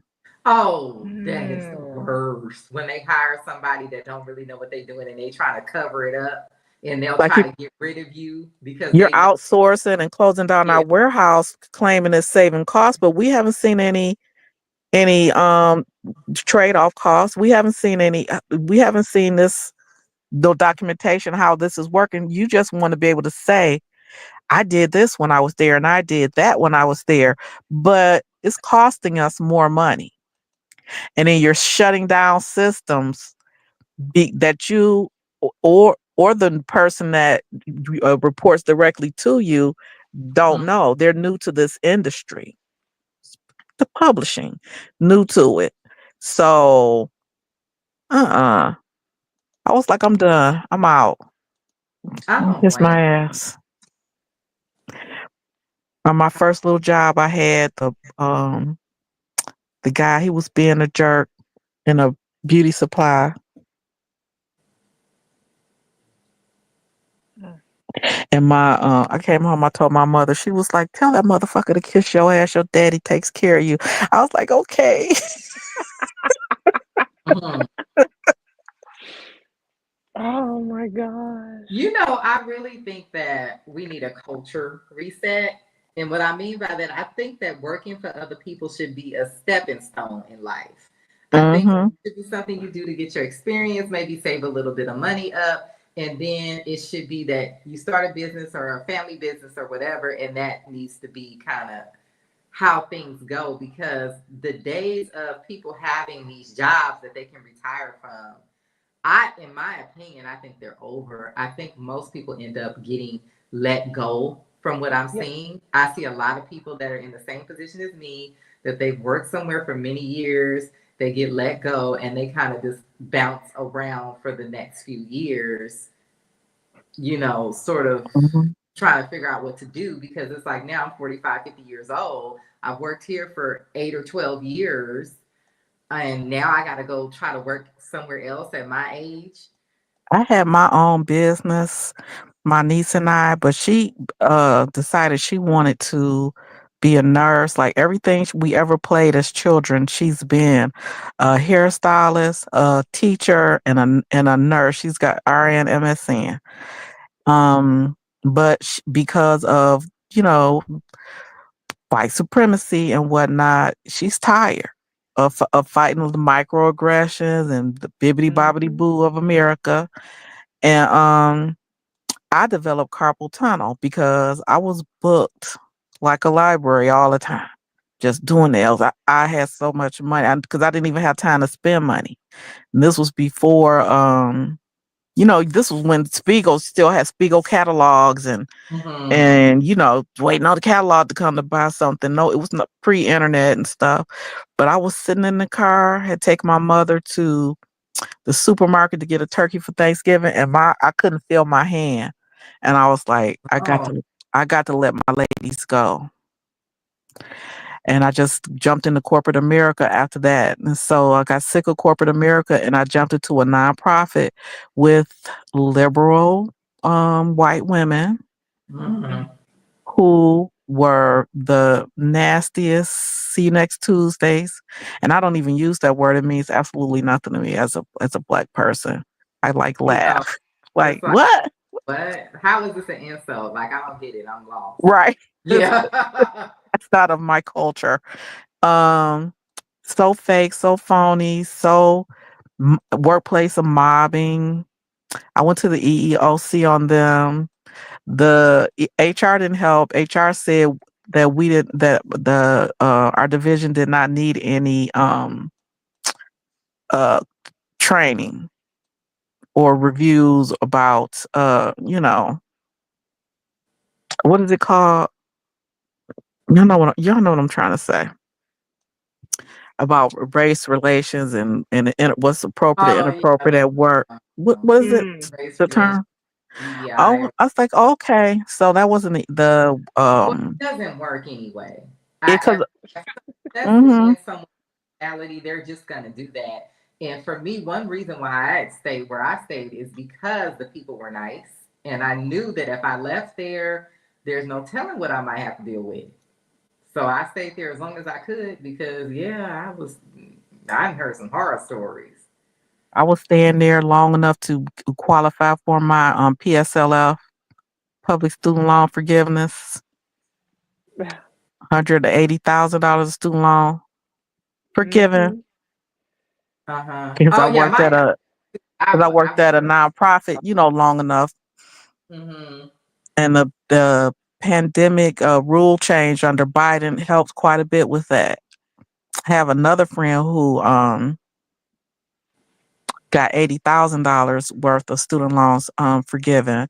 So like they say when a job like you're at your job now Mm-hmm. and it's if you hate it there, it's no longer serving you, it's time to move on. You don't it's Yeah. and another agency uh YouTube video had come across my timeline last July and it said basically thugging it out at your job that you're not happy with people who are nasty to you or, whatever, is not the flex you think it is.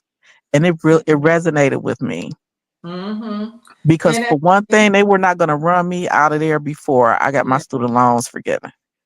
And at the end of Yeah. the day, it's not your company. Like they still can just get rid of you anytime they feel like it. Yeah, they can. Just They because Hmm. sure we're cutting costs. Someone over you made a bad decision. Someone wants to close the company. Whatever BS reason. Like you could work your ass off, and they can still just get rid of you because it's like you're Mm-hmm. depending on them to have work for you.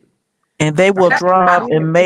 and they will make up something. They will change the rules. A smart person who is diabolical will make up some lies. Like the lie on me was that because I was listening to like Gabor and he was dropping M bombs in the afternoon. I had to shut my office door. And it was a little sign on my door. I'm just listening to my podcast, just come in. Tried to claim that I was unapproachable and like people were afraid of me. Do I sound scary? And I said, well, that's a lie. Absolutely. Everybody in the office has my cell phone. I have their cell phone. We communicate.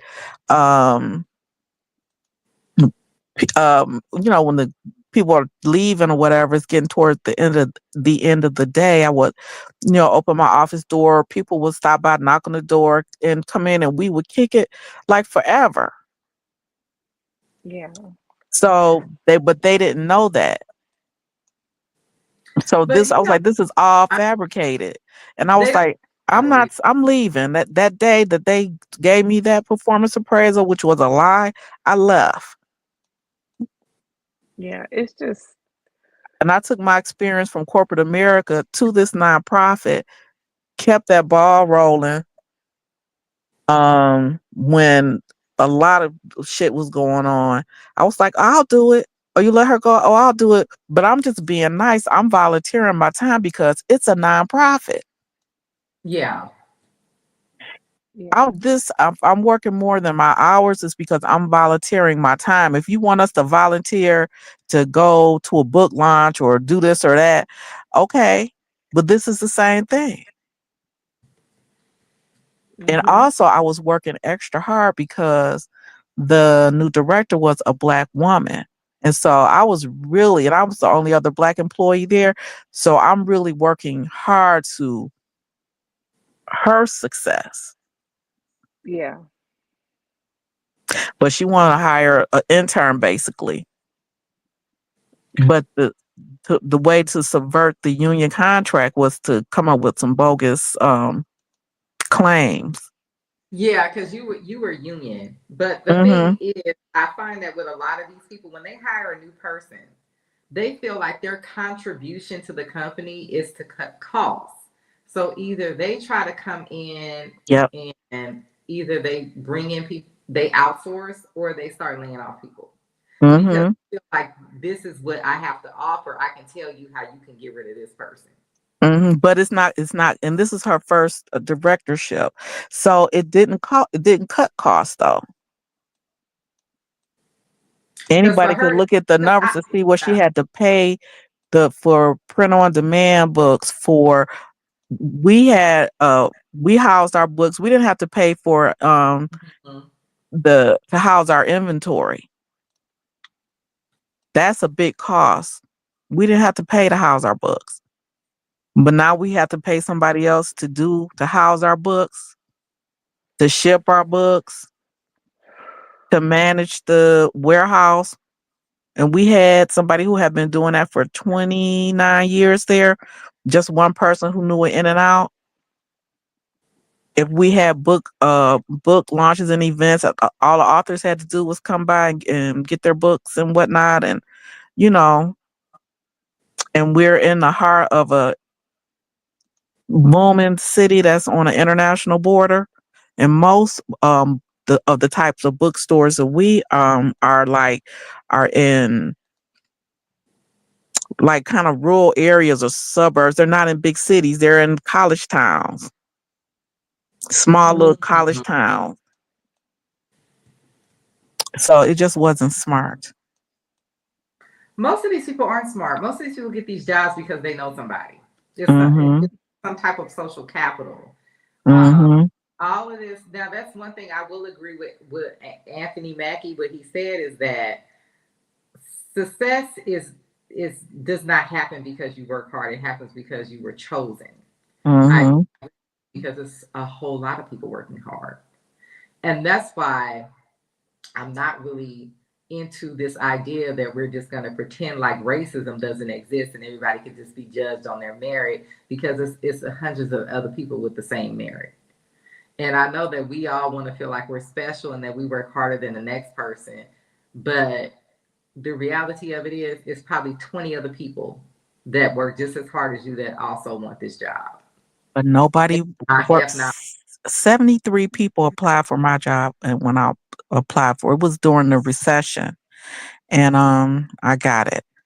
So the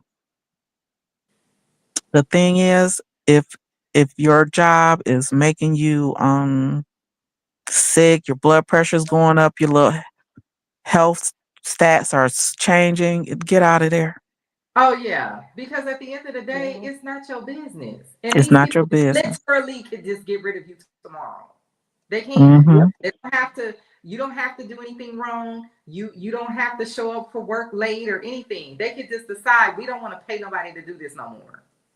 Yeah. Mm-hmm. This is costing too much money. We're gonna get rid of your. We're just gonna get rid of you, or we're gonna get rid of you and hire, like you said, an intern or hire somebody cheaper and just change the name of the job.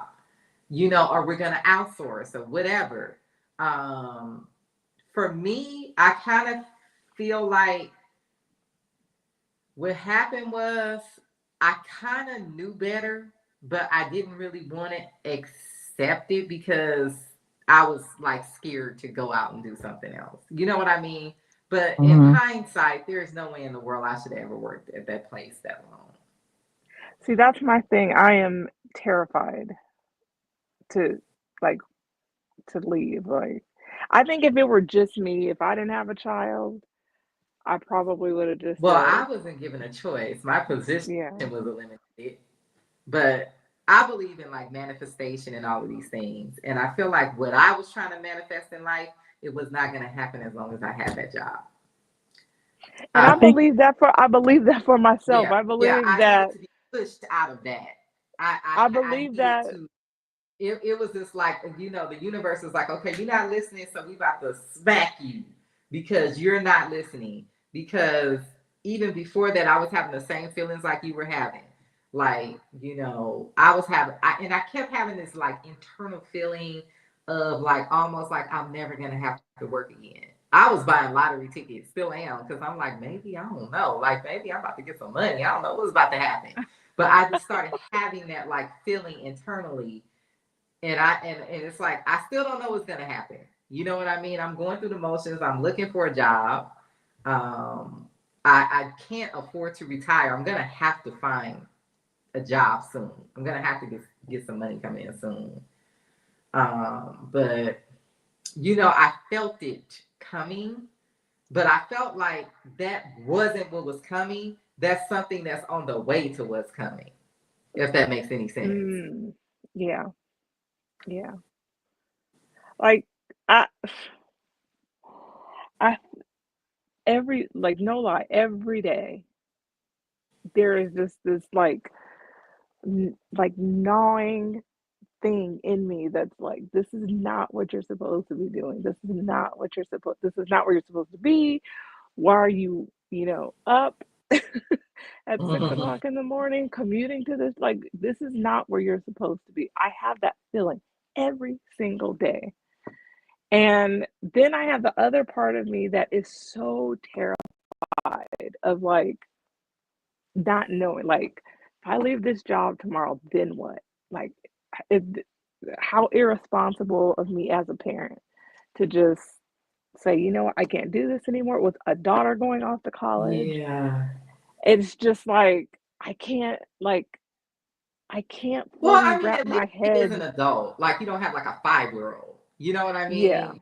It's yeah, I understand she's still gonna need help. We all need help yeah. when we're in college, but it's not I mean, as bad a lot of as her you having schooling a is little taken kid. care of. She was really good about getting a lot of her schooling taken care of. But then there's that other portion every year, Mm-hmm. that she'll need help with. But it's just, uh, I. But then on the other hand, I'm doing this line, and like the the way it just came about, and the response I've had is really great, but it's not enough to where I feel like, okay, yeah, I can leave my job and do this full time. Like it's just I haven't produced enough for that to really be a viable Yeah. option right now. And I don't know. I don't know. I don't know what I'm gonna do. I don't In the comments section, Mademoiselle H said, Cody Sanchez says, when we have anxiety, it means we know we could be doing so much more with our life. Mhm. mm, And I have tons of anxiety. I'm makes filled sense. with it. I'm filled with it every single day. I hear it. I hear it in my head every day. This is not what you're supposed to be doing. You're supposed to be creating. And I just, but I'm like, how am I going to eat? How am I going to survive? And Well, you have a I, plan. You've been taking notes. You're going to watch the anti-HR lady to see what you have legally on your side mhm, because you are a member of a protected class and state on your to the state. Are you in California? yes. Because you said Sunset Boulevard. I used to love that song Sunset People by Donna Summer. Um, so, you know, I believe some states you will have a like a legal recourse, maybe to set yourself up with a nice nest egg. Hmm. You just have to find an attorney and have all of you keep taking notes, keep documenting everything. You know, figure out all your bills, your monthly bills, get like your budget, Hmm. and know what it is that you'll need. Know what it is that you'll need to um, make your business thrive. Because in my business classes, we learned that the only difference between what the biggest indicator that a business will be successful is if that business owner, a new business will be successful is if that business owner has the money to see it through the hard times, through the growing phase. That's generational wealth or wealthy Let me tell parents. you, I am definitely seeing it through the hard times, the slow days right now. But I truly feel like in my heart, like I truly feel this that this collection will be something big. When it will be, I don't know, but I'm working on it. I'm sticking with it, and I just, What's I the want, but age range? well, I have onesies on the website, but I have like the clothing goes up to it's adults. I mean, to be honest with you, the majority of my sales so far have come from adults, like buying things for themselves, actually. Hmm. But I do have some kids buying, parents buying things for, kids, but I've had a lot of support from adults that love it and they've been buying pieces, but it's still new. I really launched the product December. Like I put it like on the website. I redid my website and all of that and launched it. And so I mean, it's not, the sales are not crazy yet, but it's the beginning and I understand that. Um, but I think on the other hand, when you're at a job that you don't want to be at, there's you put a lot of pressure on the creative thing and you want so much for that to really work and that to take off. So I'm in that phase right now because I don't want to be at my job. I really want this to work. I'm so proud of what I've created so far and Congratulations. thank you. Yeah, I Now, what's the mean, name of your you're website? My gotten a long website way. my website is smartstudioandhome.com. Smartstudioandhome.com. So it has because I started because I paint and I'm an artist in that way and I've been doing that for a couple of years. Guess what? I just wrote your email. I mean your website on my watercolor and my watercolor book. I'm teaching myself watercolor. I would love to learn watercolor, I but used to watercolor know is it so when like I was going to school for fashion. I haven't done it in so long. YouTube watercolor. University. Oh my God, this is adorable. And they're just little, it's I wanted to create Oh, look, something she got for a little black puppy. girls and so that's really what it is and it's Yeah, this is adorable. I love it. Maybe so I wonder how hard it is to get like a toy deal or something. But see, a lot of people are getting those deals through Target, and Target is cutting all that shit. At yes. least for us black folks. Have you Well, guys heard of Jam and Rico jewelry?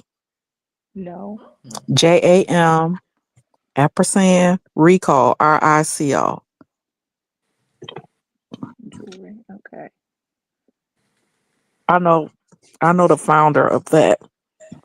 She was a small business too. And she got her a deal at Claire's and at That's pretty. Target. See, It's very pretty. I would Hmm. love to get. I own the copyright of my fairies, and I've been doing a lot of that and spending a lot of money, Hmm. doing all of I was that gonna to say, protect yeah, you've myself. already invested a lot of money into this. Um, and I would love to get a licensing deal with a big, a big brand. That would, I mean, the research I've done, I know the percentage, your commission is very small on things like that, but at least it would, at least it would allow me to leave the job that I'm at and Mm-hmm. Hmm. create and at least focus on the business and growing the business. I think that's really where I'm held back is that I I work all day, my 8 hours, commute home, and then commit my time from like 8 to whenever I decide to go to bed to this. So if I had the day to work on the business and create and do all the things I need to, and like I'm trying to get the coloring book out. I just found a supplier for that, and I don't Oh, even have Do I you don't even pat have yourself on copy. the back? Do you pat yourself on the back for everything that you've this achieved is to date? amazing. Yeah, No, this is You so have amazing. to. You have no, to. because I don't think I've done like I don't think Are you I've done kidding me? This is enough. amazing. I don't think I've done. I don't think I've done I can enough see to pat that. myself Like this on the is back so for.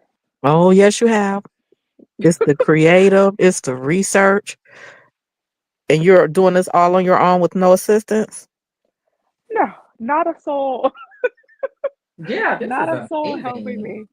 And you know what's funny is when I would commute to work, I would listen to all of these different audiobooks, like building a business and investing and, just all these things. And I thought, well, when the hell am I ever going to use this? But I guess I need to know it.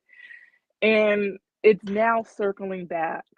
Ah, yeah, you A manifested lot it. of the things that Yeah. I invested time in learning are now sort of coming, circling. Even this job, given I don't love it.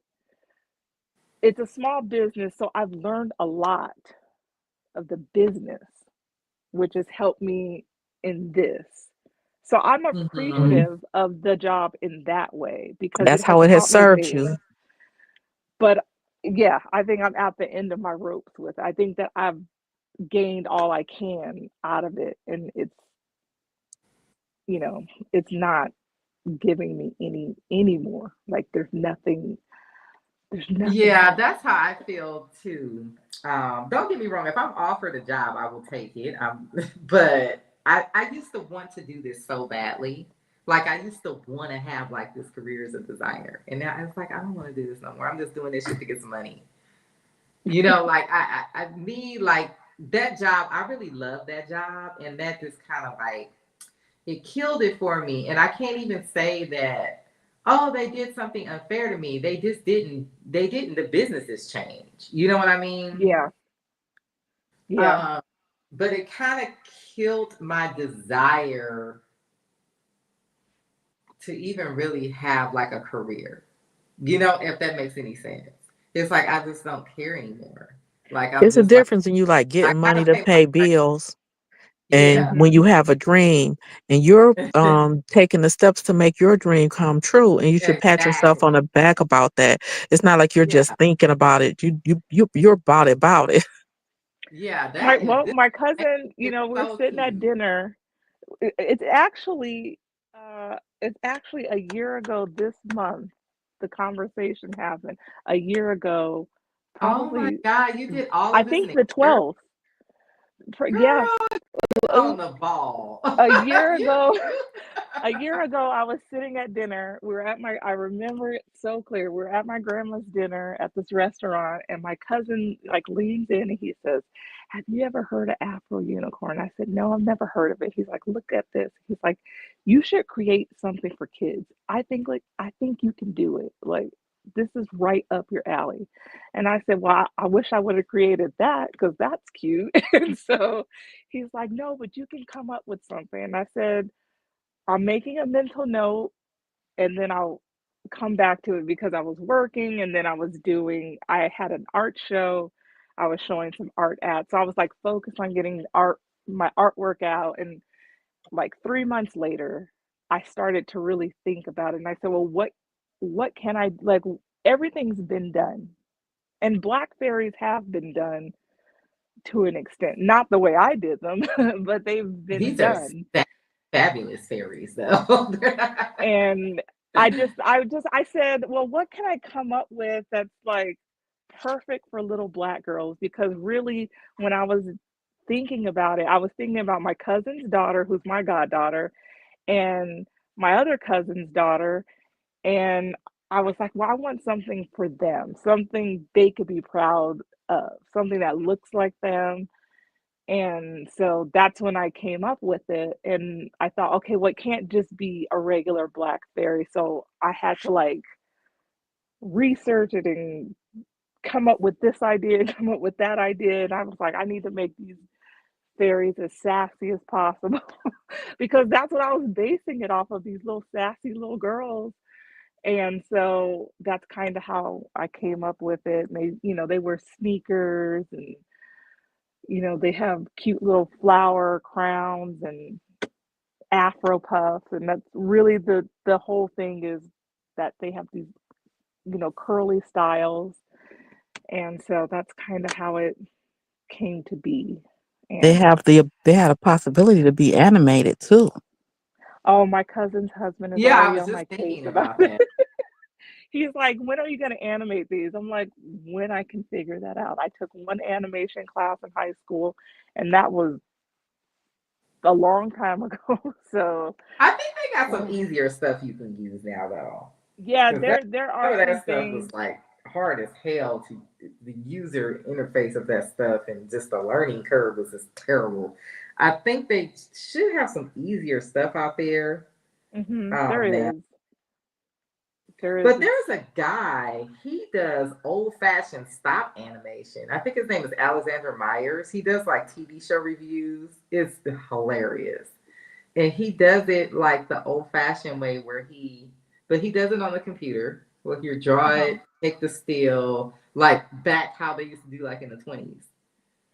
Uh-huh. I think But that's how I there's learned to easier animate in stuff. high school. Yeah, there's got to be easier stuff out there now. There has to be.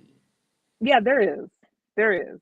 There's a program out there that I actually want to buy. It's not very expensive, but I've been spending, every extra dollar I have on buying samples to make sure I'm not selling people crappy product.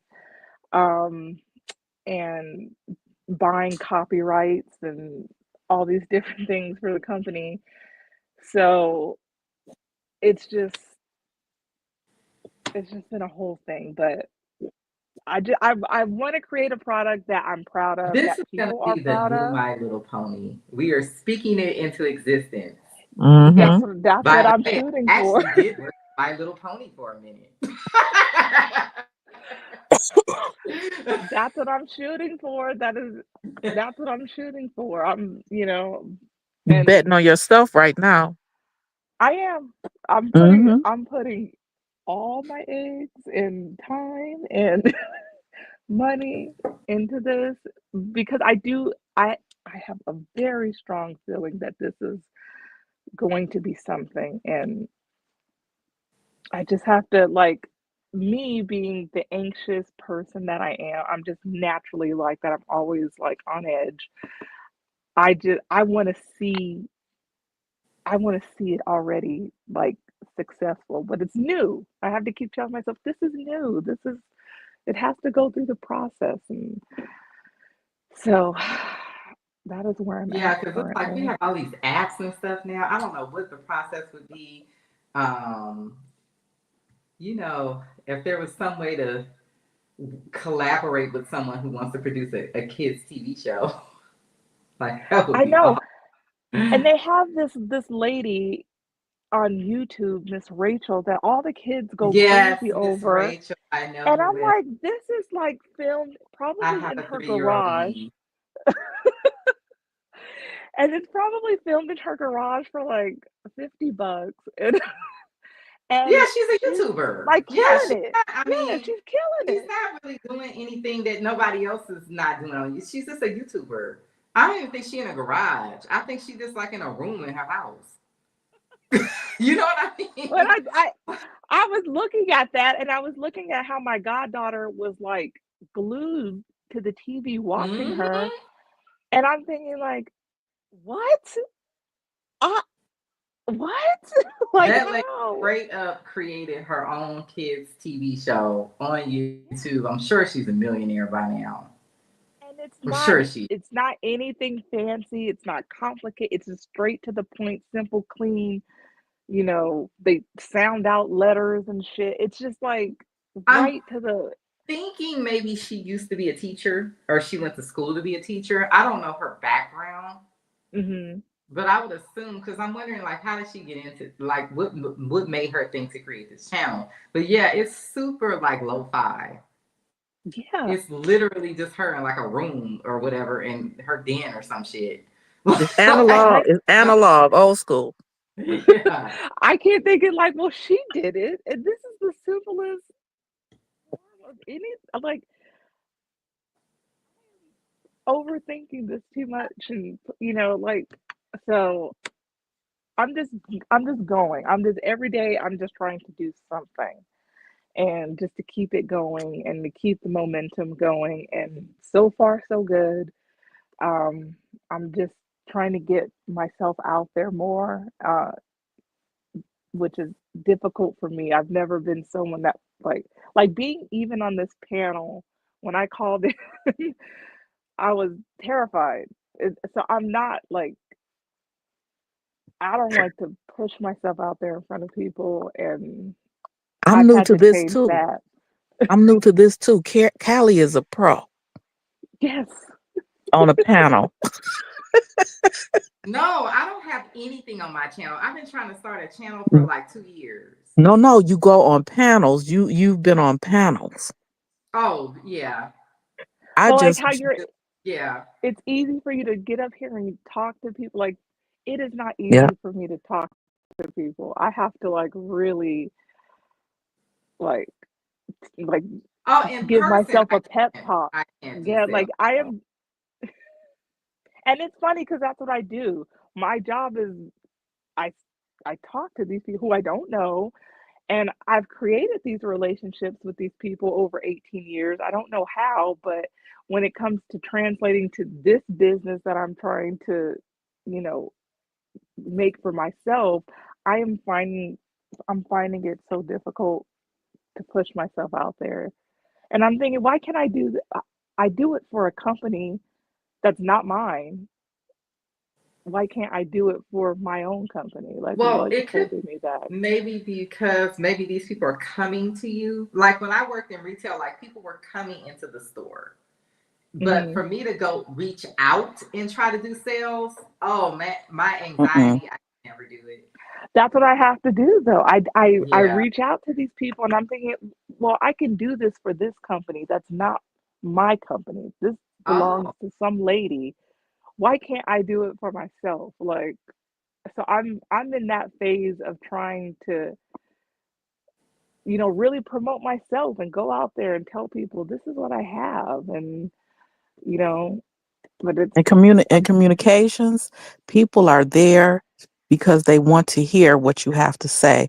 So you have to yeah, remember that. And a little stage fright, even though sometimes you may not even have stage fright, but if you are just up there with low energy, it can bore people and they'll lose interest. But if you have a little stage fright, that gives you to yeah, a little energy boost to be more engaging. So don't necessarily think that's a bad thing. I am just I study I communication and I just remember Oh, that. And I study communication because I'm like that too. I'm very like, I don't want to. and I've been like that my whole life. My parents still to this day have a tape of me from preschool where I just was we had to do a performance and I was like, no way. And I just stood there off to the side and I was like, I'm not doing it. And Hmm. my entire family brings that up, 40 years later. They're like, remember when you were so afraid to? You ever watch Shark Yeah, Tank? yes, Do you have like trade shows for your creations that you can there are a lot of trade show opportunities in here in Mhm, LA. So yeah, I have to like a lot of them. You have to kind of get in months and months ahead. mhm, So I mhm. don't know that I may be able to get into some in the fall. I know there's a couple like spring, like right now, that I've missed. Um, but yes, I want to go to the trade shows as well. mhm. Have you seen any And like footage from the trade shows on like YouTube or Instagram? I haven't, but the building I work in, they do Mhm. trade shows Okay. there. And so I'm familiar with how it kind of works. Mhm. Um, I just haven't I've been trying to develop the product and then make sure the product is actually decent product. So I don't want to, well, not decent product, exceptional product. I don't Mhm. want to sell people something that, you know, that I don't believe in or that's crappy or anything like that. So I've been at that stage of it. So Mhm. that's why I haven't entered into any of the trade shows or anything Mhm. as of yet, but that is on my list of things to do for So in sure. order to attend a trade show, do you have to be ready to present your merchandise, or can you just go just so you know to get the feel for it? Like a like not So you have a can, booth there. yeah, can you just go? Can you just Yeah, you attend can. without Yeah, I can attend the shows. specifically And I for have. your, but specifically for your industry? No, I haven't attended for my industry, but I Mhm. can. Yeah, I know. Yeah, I know people who actually produce those trade shows, so Okay. I can. Yeah, I can get in and see Oh, them. I just haven't. Yeah. Okay, this well, add check that is off. That's another little bee in your bonnet that you can have. Oh, that's yeah. on my list in my Hmm. notes app. I have all the things that I know I Jam and Rico, she was just on her local news station this week in New York, or talking about her business because she's got four, well, she got three little babies. wow. So with her business, but she talks about it, how she kind of grew her business, how she got her inspiration and stuff. I don't know if it'll be inspirational to you, but just in case, and you want to check it out, and I'm then actually on her Instagram page right now, okay, and looking at then it. Melissa Butler, who started the Lip Bar, and she was on Shark Mhm. Tank. She's a Detroiter, and she went to high school with my niece.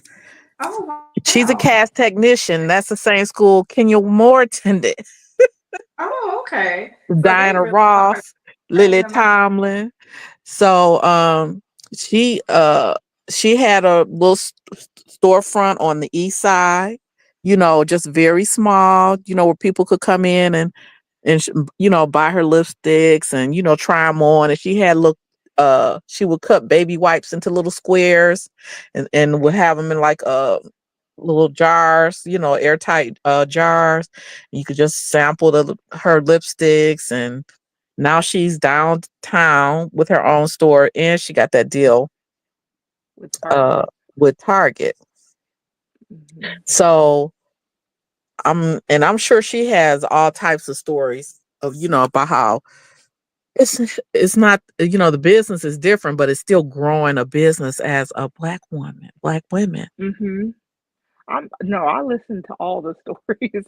It may Yep. not be the same product, but I listen to all the stories. Like my cousin has a hair care line and she just opened her second shop and Ooh, I just exciting. I listen everything Wow. her and her husband tell me to do. Mm-hmm.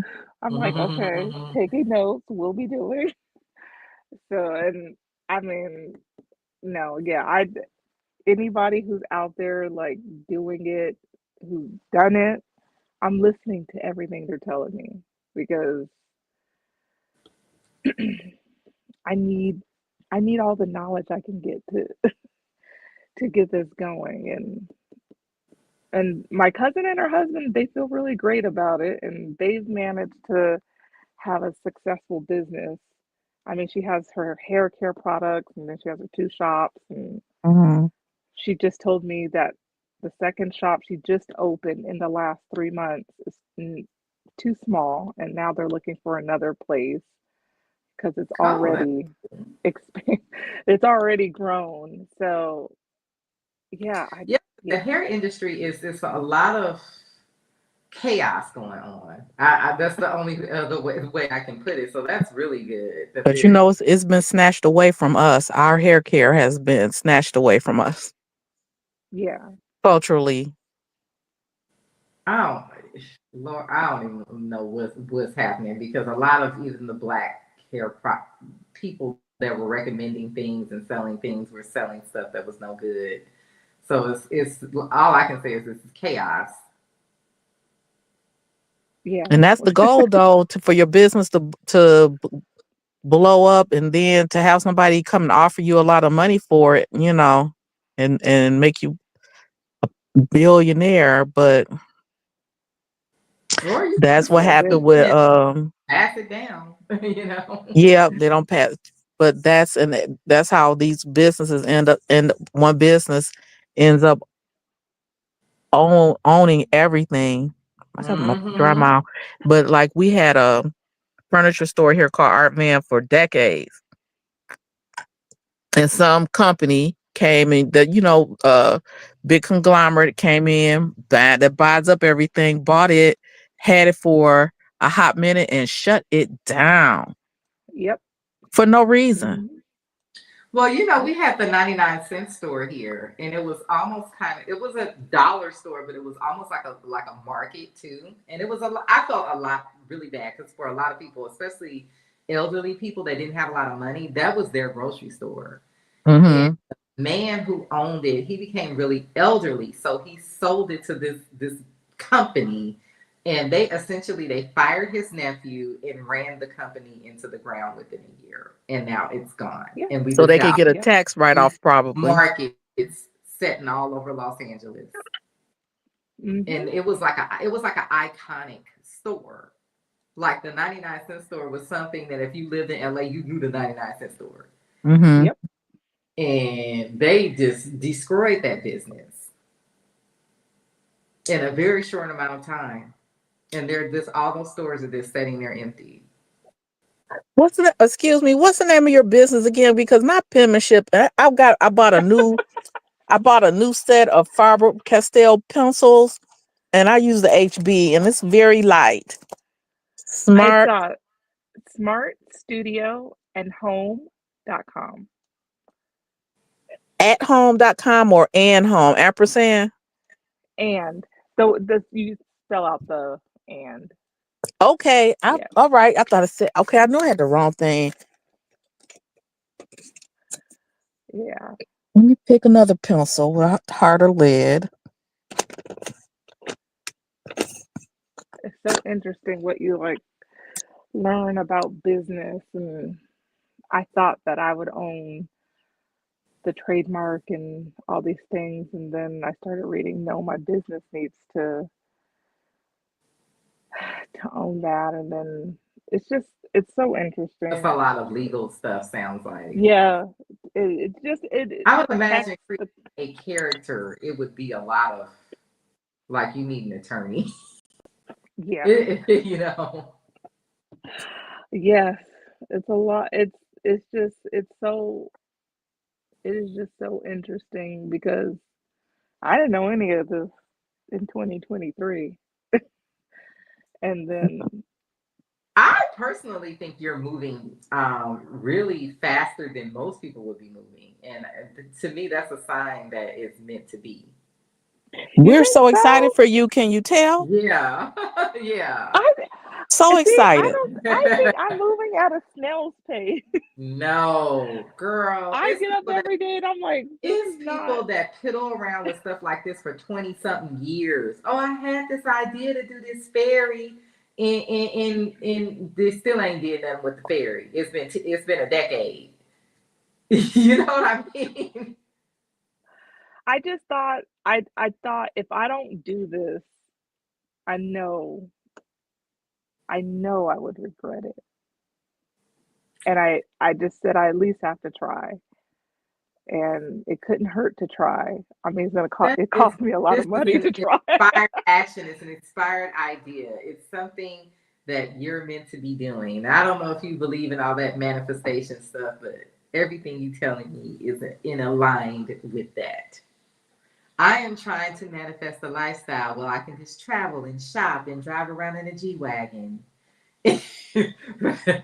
And when people ask me what I do, I'm like, oh, I just do some bullshit, that doesn't really make money. I want to be a rich LA lady. Like that is my You dream. have to be rich to live in this freaking to live in this city. It's like I mean to live I want to comfortably. be like Kyle Richards I without love the crazy Kyle's. I love sexuality. the house that they moved out of was so perfect. It Oh, was that was so The a cute to one beautiful me. house. oh that house it's in Bel Air. I've been meaning to go and try to find that house. Oh, is that Um the house Sutton is living in? no, Sutton lives Oh, close. the one Sutton Sutton. actually lives close to Kathy. She lives like a couple streets Oh, over. you meant But Kyle's old house. Yeah, That one. yeah, Oh, okay.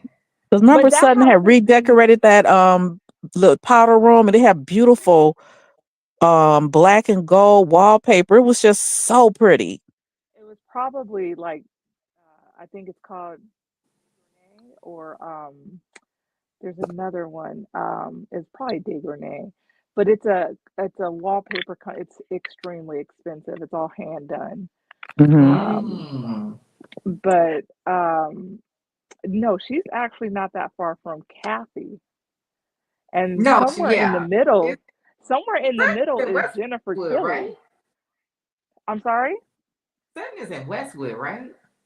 No, she's in Bel Air. Or okay, well, it's She's right in crunched up close together. yeah. The what So part of if Bel Air you're you in? enter off of I forgot what that street is called. Starts with a B. It's like the main gate entry there, and you go up a little bit, and you'll make a left. You'll come down and then make a right. You'll slowly go up, and you'll see Kathy's house, and then right up a little bit from there is the Bel Air Hotel. So Oh, okay, okay, okay. yeah, I know. if people are familiar with the area, there's a house on that street, not close to Kathy's, but it's further up, and I've never it been is. there, but I watched this guy drive around Sunset during the fires.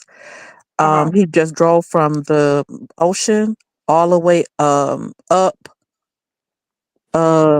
I Up guess Sunset. up Sunset. He passed the Beverly Hills Hotel, but I pulled up on my Uh-huh. cell phone as he was driving the Mhm. coordinates, like the streets, the cross streets. So then I was following him along his Yeah, you can his uh, route, and he beach. went through the neighborhoods. Like you really, he never turned his camera to the left or right though, so he was just going straight.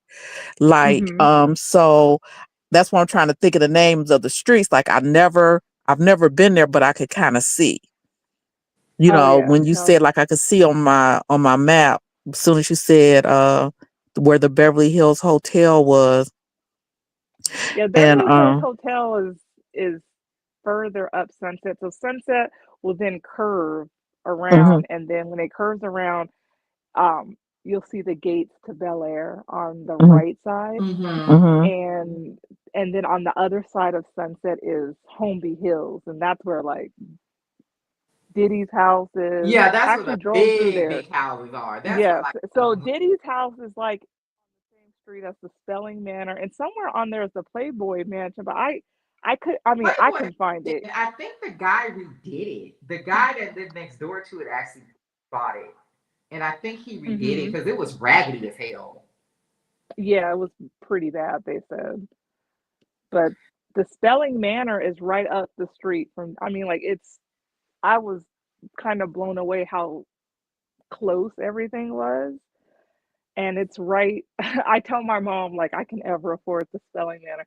I tell my mom, I said I couldn't live there because the Spelling Manor overlooks a public park. It's like if you're that rich, do you want to see? Now I'm starting to sound like Sutton. If you're Yeah, that but rich, even do you want to look see at the where poor? Kathy's house is. She's real close to her neighbor. Say that again. Kathy's house. She's real close to the house next door.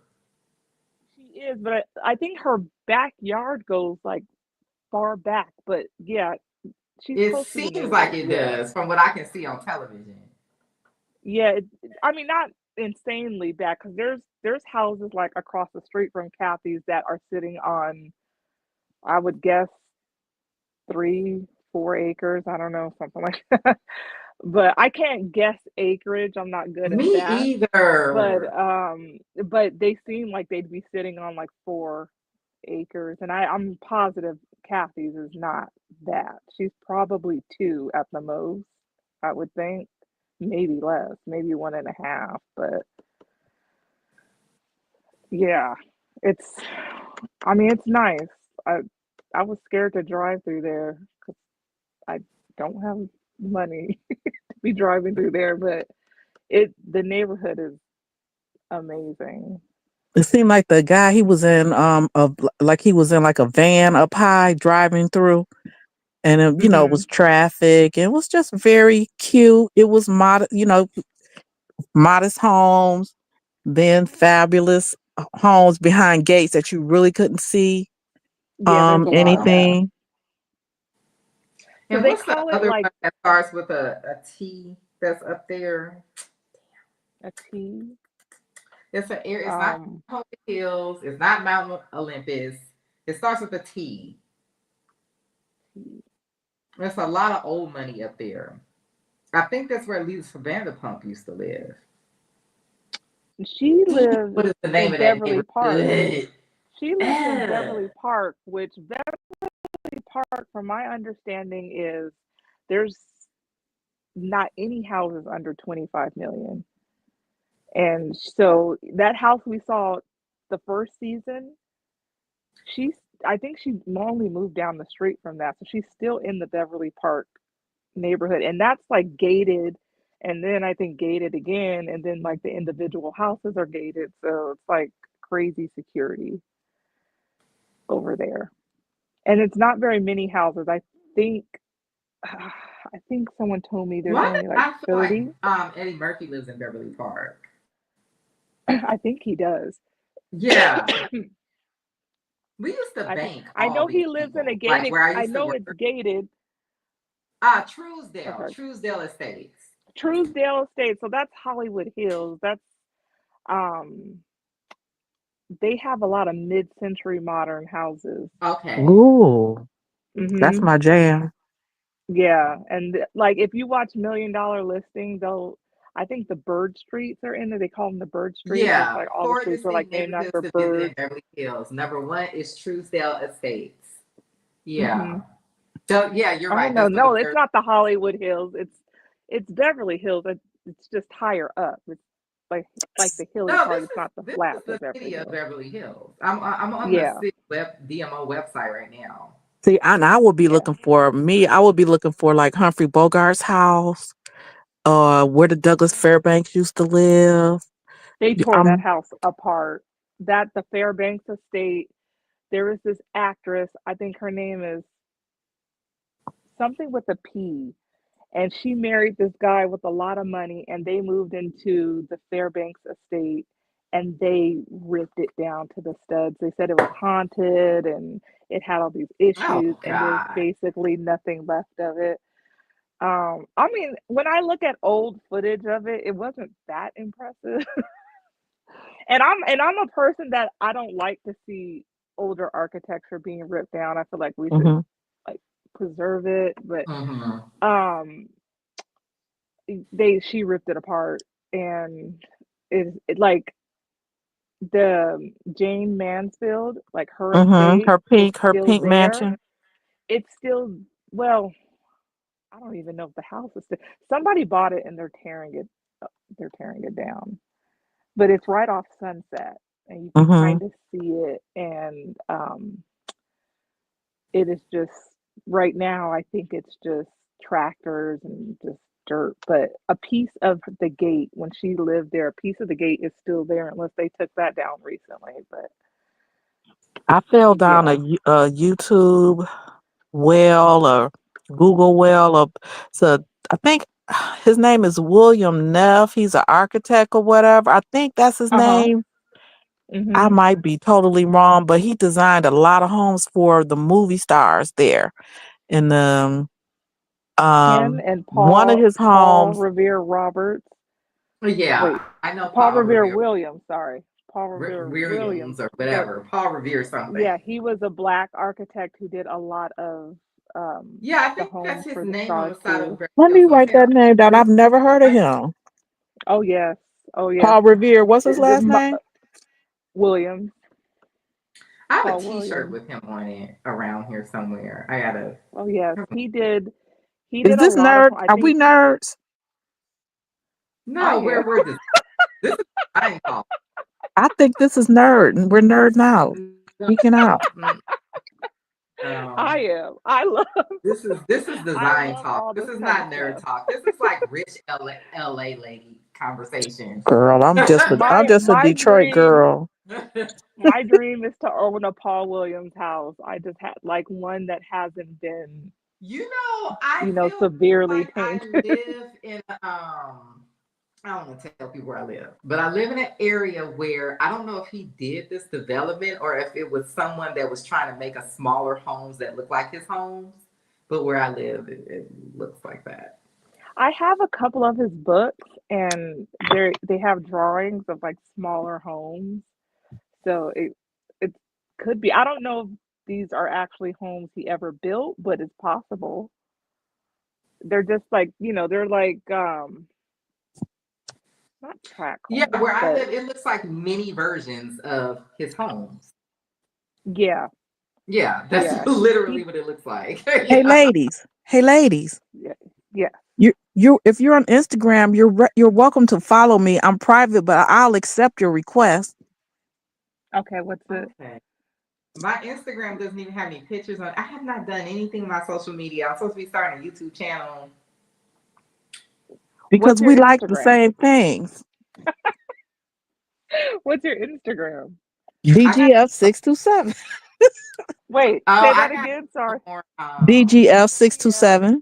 Okay. artists to follow. Um,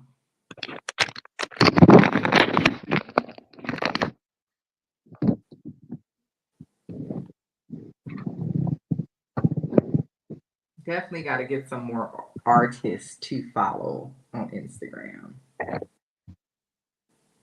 Oh, you follow Mims as well? Mims is the best. I think I tried to send you a email I months ago, a I DM don't months ago really about do something. anything with Somebody my was talking about Callie. yeah, I don't really do anything with my Instagram. Every few days I might look at it and I keep saying I'm gonna start using it, like I'm gonna start posting pictures on it and stuff so it could be like a real Instagram account. Hmm. I'm trying. I honestly, this website has been an obstacle. So I was like, let me sit down and build a really nice website so I know I'm putting my best foot forward and I have a realistic chance of finding another job. And then I can kind of float off and do other stuff. And if the job comes, it comes. If it doesn't, I have other things going on. So that's just kind of like the plan. yeah, I knew I had to. I don't like social media. It's so time consuming Yeah, that that's the thing. I'm not really into it. I'm just doing it because I was gonna start a YouTube channel, and the YouTube yeah, channel is just for me to just have a place to like vent and talk about TV shows and stuff. I'm not really trying to, be like a famous YouTuber or anything like that. I mean, to be perfectly honest, the probability of that is way lower than becoming a millionaire in the stock market, like significantly lower. I that's something I do not want at all. I would I would love to have the money and just nobody know who I am. Oh Just yeah, yeah, exactly. I don't necessarily want to be like a famous person, yeah, I but couldn't. I don't know why people chase I feel fame. like this. I don't put limitations, so I'll take it how I can get it. I got lots That of I kids. have to, yeah, It's for like me I have whatever. to I can't.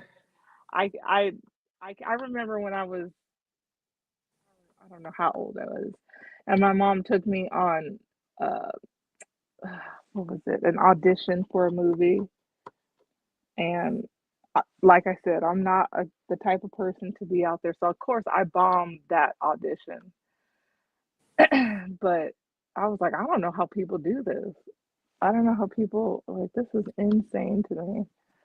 I I've do also think that with all the rejection and ups and downs that I went through, just trying to have a regular everyday job, I do sometimes wonder if I should have just pursued acting because I feel like I went through the same crap only to yeah, pursue something that that I couldn't get as far as, like, you know what I mean? Like maybe I could have been a famous actress. I don't know.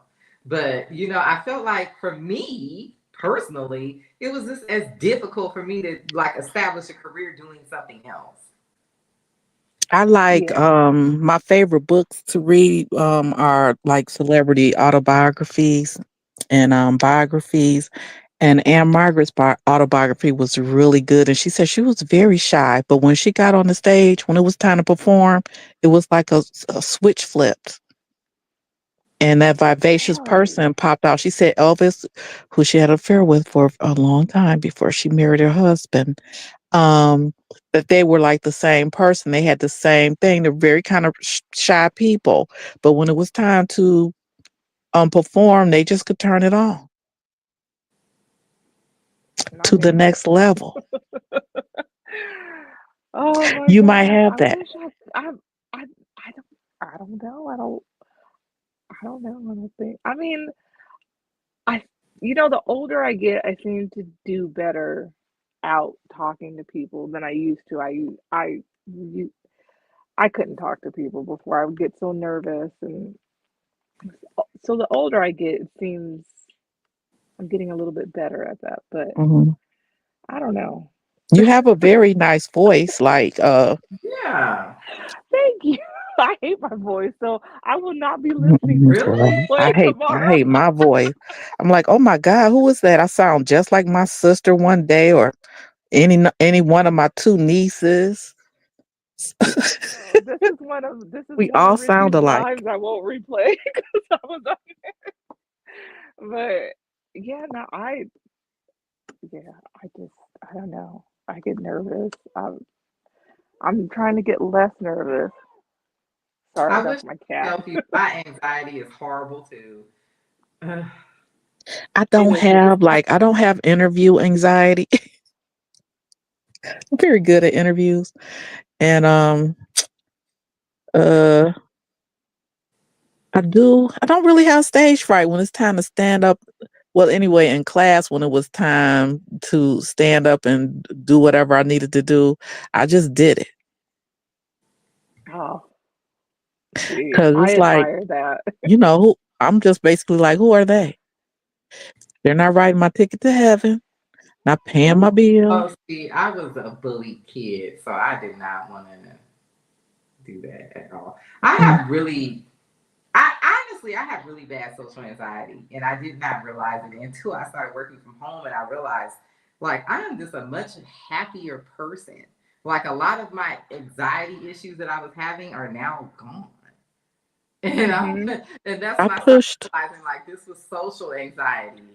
I pushed through my like social type anxiety. I was at I was at a bar, and you know how your friends be like, "Come on," and they make you go dance with them on the dance floor. I mean, I'm just dancing, girl. Probably was mystical or something playing, and I look around and nobody they just left the dance floor, and I was like, "Am I gonna run? Am I gonna leave the dance floor?" I did not. I stayed out there on the dance floor and danced by myself. See, no. And I was throwing down, I was doing the best I could. 'Cause, I was about 10 years old and everybody didn't realize I was older than them.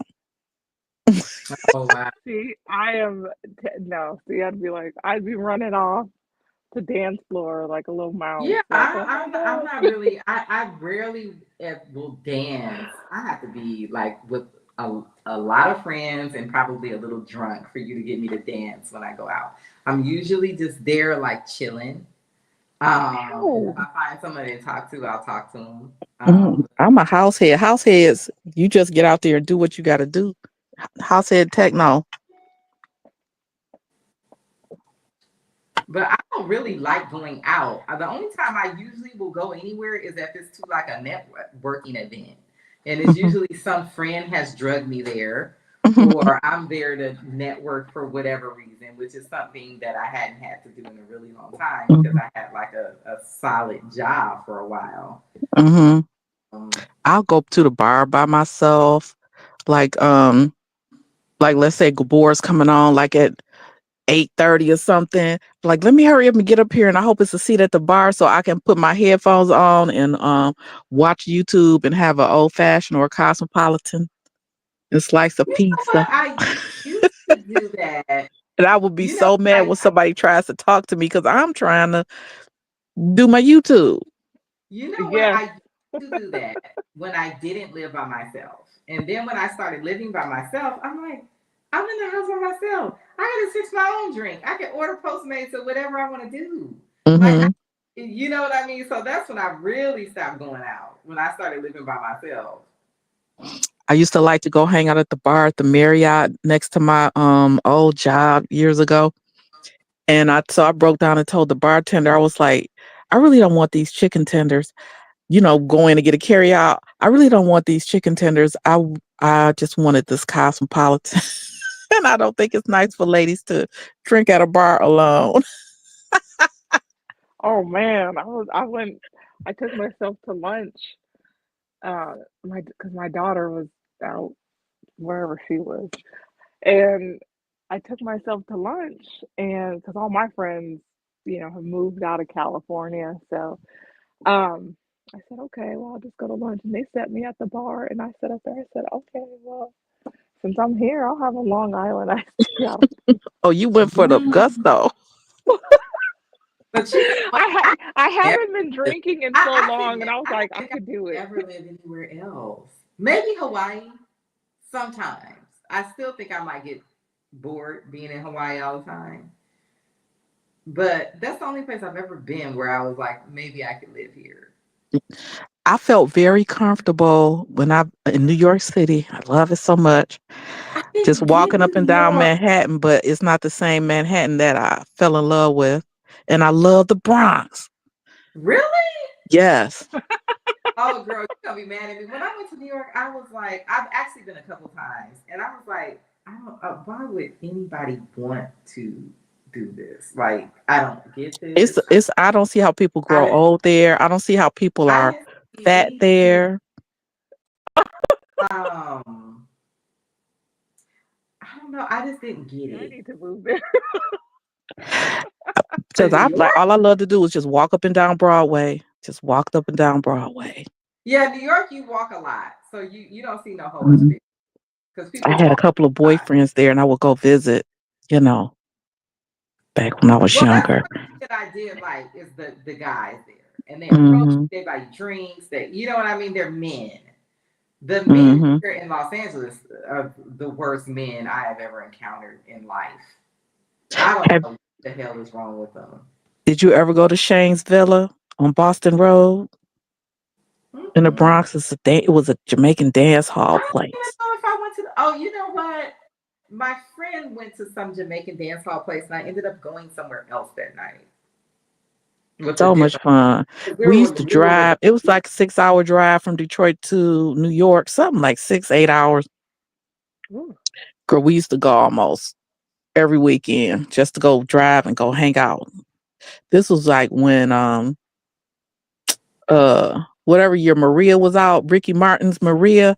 And so we went to the Bronx and everybody was playing Maria everywhere we went. Got the cab. Maria was playing. Walking down the street, going to bodega. Maria was playing. Do you really want that? So that was very it's just a great memory. And I just loved the Bronx. Really? Mm-hmm. And then one night I was hanging out in Manhattan too long, and I was like, why am I on the subway on 125th Street at midnight by myself? Nobody's down here. Out there in the I was middle doing too much. I'm not by myself, thank God. But yeah, I can see how you could do that in New York. I can see how you could do that. Because it's always like popping, I feel. And I'm a night owl. LA used to be like that. LA never was. The clubs closed here. Well, not New York, but they're like LA legally cannot be like that. LA like, used to literally be so fun, the law and here. now it's so not. Well, it's because of the laws and also that street racing culture. Like for me, I got scared of driving home at night because I would like be driving and it would either be someone that was getting ready to race or the police trying to stop somebody from racing. And I've almost gotten hit a couple times. And are they racing on Dodge Chargers? Chargers, Challengers, anything it's like the Fast and the they could Furious, put a engine in. Yeah, it's the fast. I was like, I couldn't believe people were doing that in real life. I said, wait a minute, people are really actually doing this? Oh yes. Oh yeah. Girl, I was like, what the heck? What are you like? This is a girl. I was too through. I'm like, these people actually meeting up under the freeway racing like we on the Fast and the Furious. We used to. Like, my friend used to have this like raced out Jetta something. I don't know, some little hatchback thing. And we would go to those street races. Like we were like 18.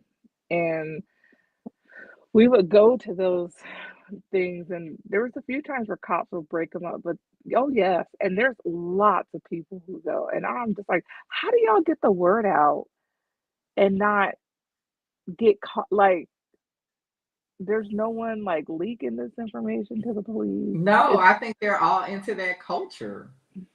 It's so wild how many people show up, and I don't know, it's weird. But did you see on the news a couple years ago, they had shut our freeway here called the Lodge Freeway, and they shut the freeway down to race, and this girl was recording it, and she was like, "We on the Lodge with it," and so that was like, if you look up, we're on the Lodge with it. We on the Lodge with it. However, I don't know how they spell the TH or the WIT.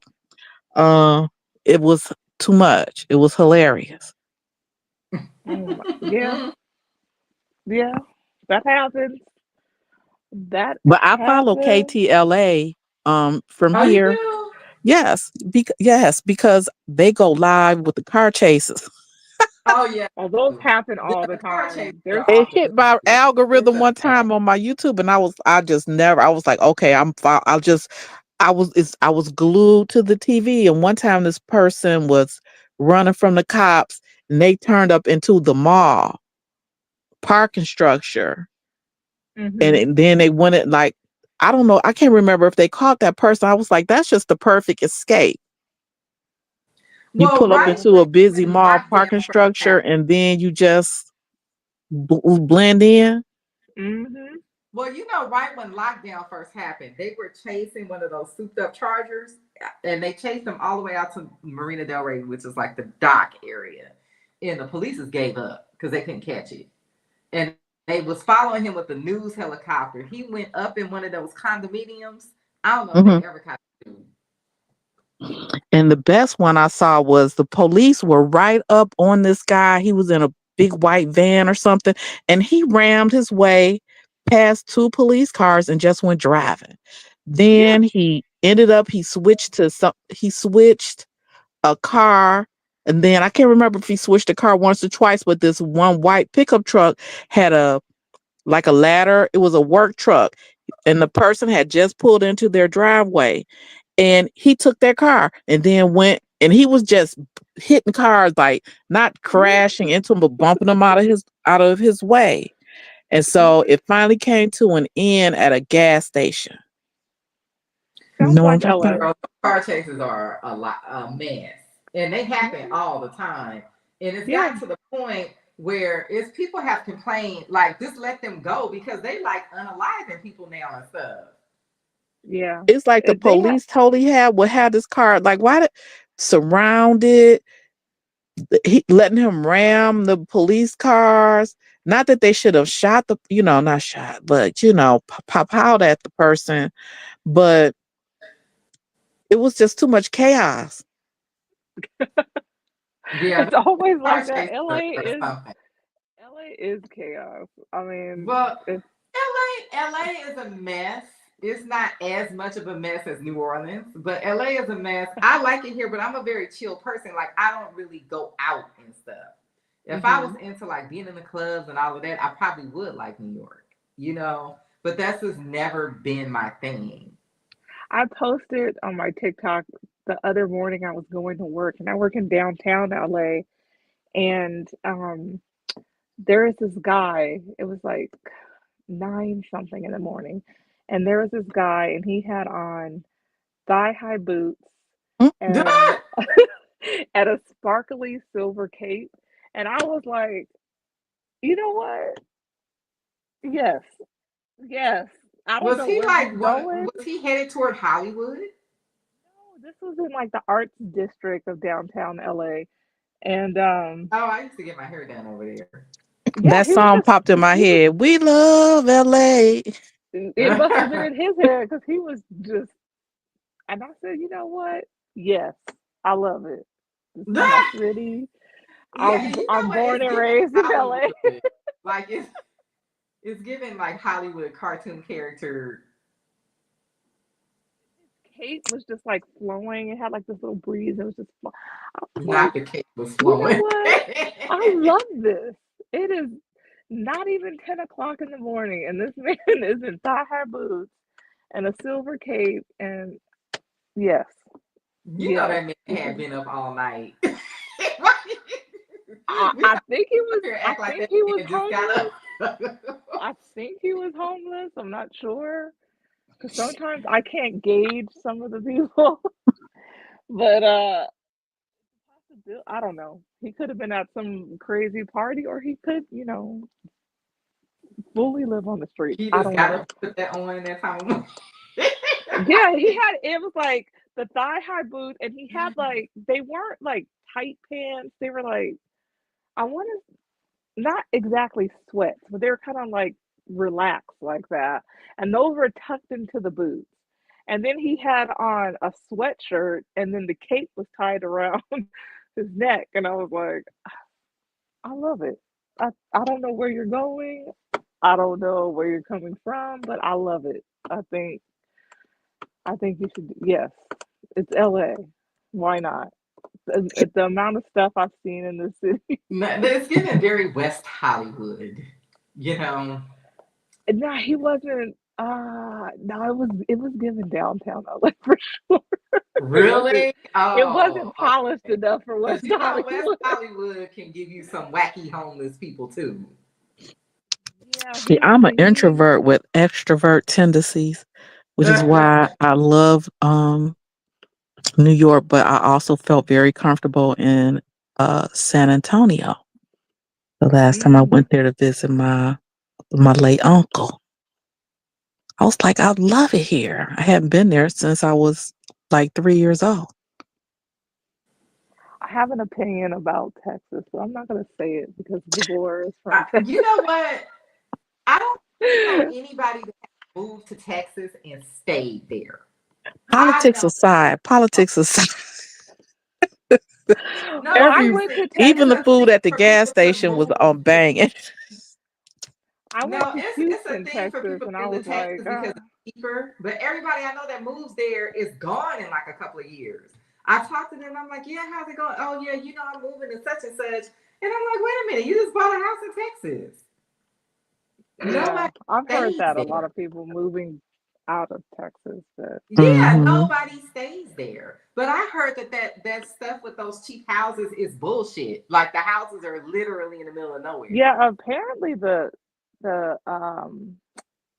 and the property taxes are wild in Well, Texas. I Or was know that the heating and Florida? cooling is crazy because they have privatized electricity.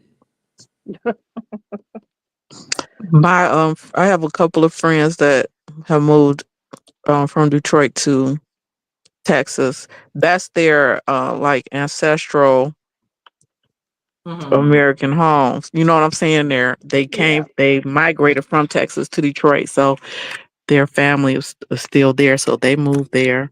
One lives in Austin, the other moved to the Dallas area, and they're not utterly happy. That's I what I'm saying. did I don't know go what's wrong with on a everybody road trip. they We flew into Memphis in last October, and uh-huh. we my cousin from New York, I mean from Maryland, and her friend from New York, and me from Detroit. We flew into Memphis and rented a car, and we hung out at Memphis, and we stayed at the Peabody hotel where Al Green hangs out. Kept waiting on him to come in, never did. And we He saw wouldn't those have recognized. ducks. Drove from Girl, Memphis I think like 50 to pounds. huh? He probably did come in.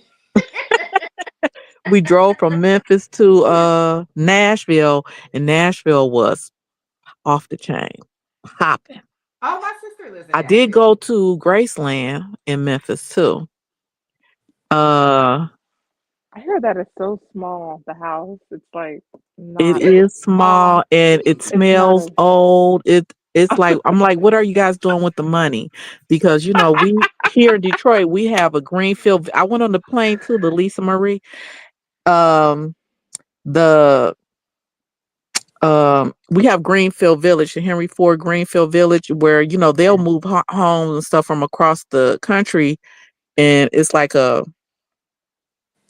like uh, it's a place you visit. Like it's beautiful, but it does not smell like Thomas Edison's lab, whatever. It doesn't smell like Thomas Edison is still in there. Well, I Graceland mean, look, no is a one's mess. allowed upstairs, so who knows what's up there? Maybe that's Hmm. what. Maybe that's why the house smells. So. And then from Nashville, we went to Dollywood and we stayed at the Dreammore Resort. And Okay. Yeah, I like that area. Dolly's room was right above the floor above ours. So we Oh, went up there wow. and took Wow. pictures of Suite 627. That's my birthday. So I was like, oh, simpatico, but it was so nice and relaxing. No, but And what she has done for that community up there, that community was nothing. Everybody was on welfare. It was no jobs. It was crippling poverty. mhm, And so they built all that tourist stuff up there. it's so nice, but it's in Tennessee with the crazy rules about drag shows and whatnot. It's Mm. just nutty what's going And on. you And can't then buy everybody is alcohol. so Wait. nice. It's something where you can't buy alcohol in the store or something in Tennessee. It's something Oh, like that. Is you got to go to a liquor store or you got to go to a wine place. mm-hmm. I don't Really? know. No, because my family goes to Tennessee all the time. I've been three Okay. times. I was It's the primary yeah. driver, so I It's really some wasn't kind of drinking. restriction where you can only get alcohol at like a liquor store or something. Ah. A liquor store Yeah. and or a restaurant. And you can buy wine from like a winery. I know or they a have a. I remember a or winery. you can buy moonshine from like those, I guess like a moonshinery. I Uh, saw a moonshiner. but whatever it's called, a distillery, I guess. Uh huh. But you can't just go to the store and buy alcohol. What? Yeah, That's no. wild. Like you have Oh, to go to a store that sells alcohol.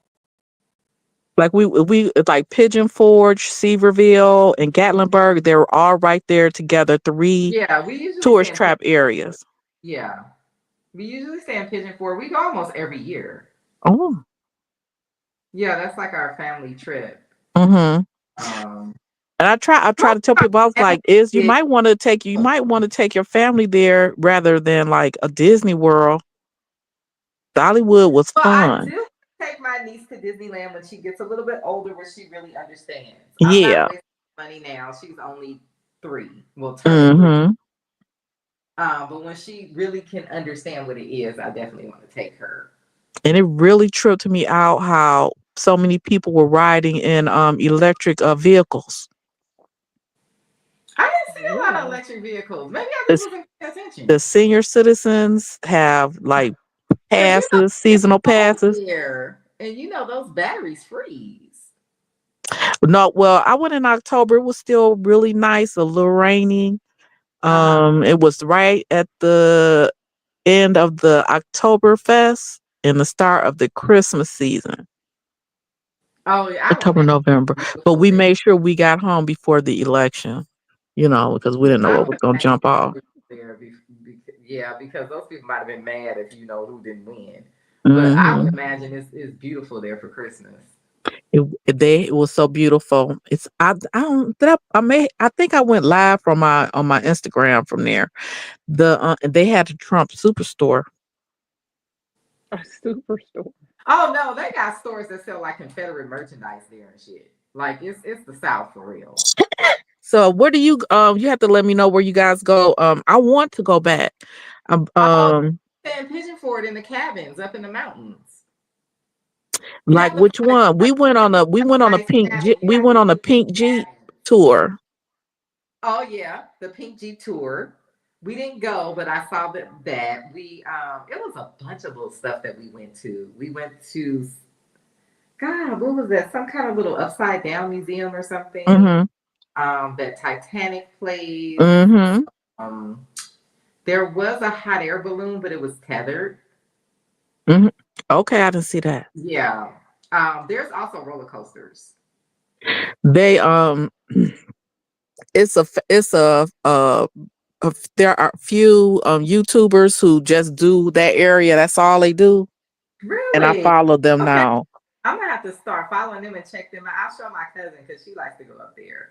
But you know, it's such a long drive from New Orleans, and what we would do because almost my whole family is like back home. So I would fly to New Orleans, I would ride with them, and then my Mm-hmm. uncle was like, "This is like too far to be driving." So I don't know if we're gonna go back. We might end up doing something else. Because I was with my uncle, I'm like, this is just too far for us to be driving. This is like a hard ass drive, like Mm-hmm. you know what I mean.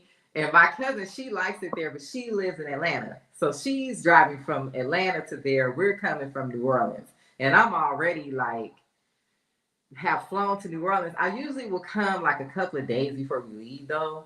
Mm-hmm. Um, I've never flown to Tennessee and just like driven by myself. I guess I could. Um, but I don't know what we gonna do next. I would love to like go to one of the islands, like St. Bart's or something like that. I I think that'd would.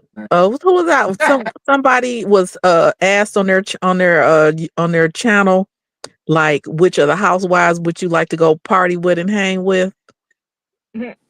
Were you Yeah. guys in any of that chat? I was like, I would have had I think it was one of fun. the Not that boys. I'm a party girl like that, but New York knew how to have fun, and I would have been right there Yeah. laughing and giggling on St. Bart's with on the Real Housewives of New York when Luann met the Johnny Depp lookalike.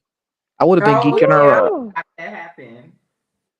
man, Ooh, a and I time love was had. Mauricio because y'all gonna call me a husband still. So I guess I would not mind going somewhere with Bose. I think she plans dope trips. I don't know. We have to see the outcome. We got to see the outcome. It ain't over. Well, I've been following her on Instagram for years, so I just know Okay. travels in style. You know. Mm-hmm. Well, the only thing that is happening is that Garcelle and Sutton getting ready to fall out over because of Kyle, and I kind of understand where Garcelle is coming from because I don't. And I've never been a follower. I've never wanted to be in a sorority. I've never been into forcing myself on people that don't really like me. Like that's just not my personality. So it's hard for me to understand this her wanting to Kyle's approval and to be friends with Kyle so bad. It's very weird. I know, because Kyle's not even like, I don't know. I I'm thinking honestly don't because know she's what her Kathy's deal is with sister. that. That's what I honestly think it is because she's Kathy's sister. I think it may have something to do with the Kyle being a great mother to daughters. And am I going too deep with it? And that Sutton's mother was not the greatest mother to a daughter. I feel like Sutton gives her mom a hard time. Sutton is got such a stick up her behind, and I think that a lot of time Reva is just like joking with her, and Sutton is just upset. I'm Yeah, like, damn, Sutton doesn't girl, seem it was like just a she knows joke. how Calm to down. take herself, like take a joke or take anything like everything. Like when remember when Crystal nudged her like under the table and she was like acting like Crystal chopped her legs off. Like she's so Oh, I like, agree. So oh, easily. yeah, she was, and I was like, girl, calm down. It was like a nudge, like, girl, like you casually nudge anybody, like you're trying to get their attention, and she was acting like Crystal beat her, and I Sometimes I was feel like like, this, Sutton is a mess. my She is friends who a were mess. like single, like not single, only children mm-hmm, really didn't get, like, if you could like look just to get looks and homes that well, like you get if you got a bunch of siblings and you know how to just share information. Like I remember one time I was in New York with my mother. She was sitting on a bench on Broadway and I was recording her with the JVC camera far away, and I zoomed in on her face and she was, cutting her eyes to the left, like cutting her eyes, like just doing nothing. Just I saw her cutting her eyes, and so then that was a cue for me to shift the Yeah, camera to record what was yeah. to the left. Some people just would not get that cue. mm-hmm. They would be What? like, "What you looking that way for?" Like they would cold bust that she was doing. But even still, like, it just seems like you can't even joke with her. It seems like Yeah, she's Sutton is, she got suspended bad by anxiety. like, and Okay. I mean, like, She a mess.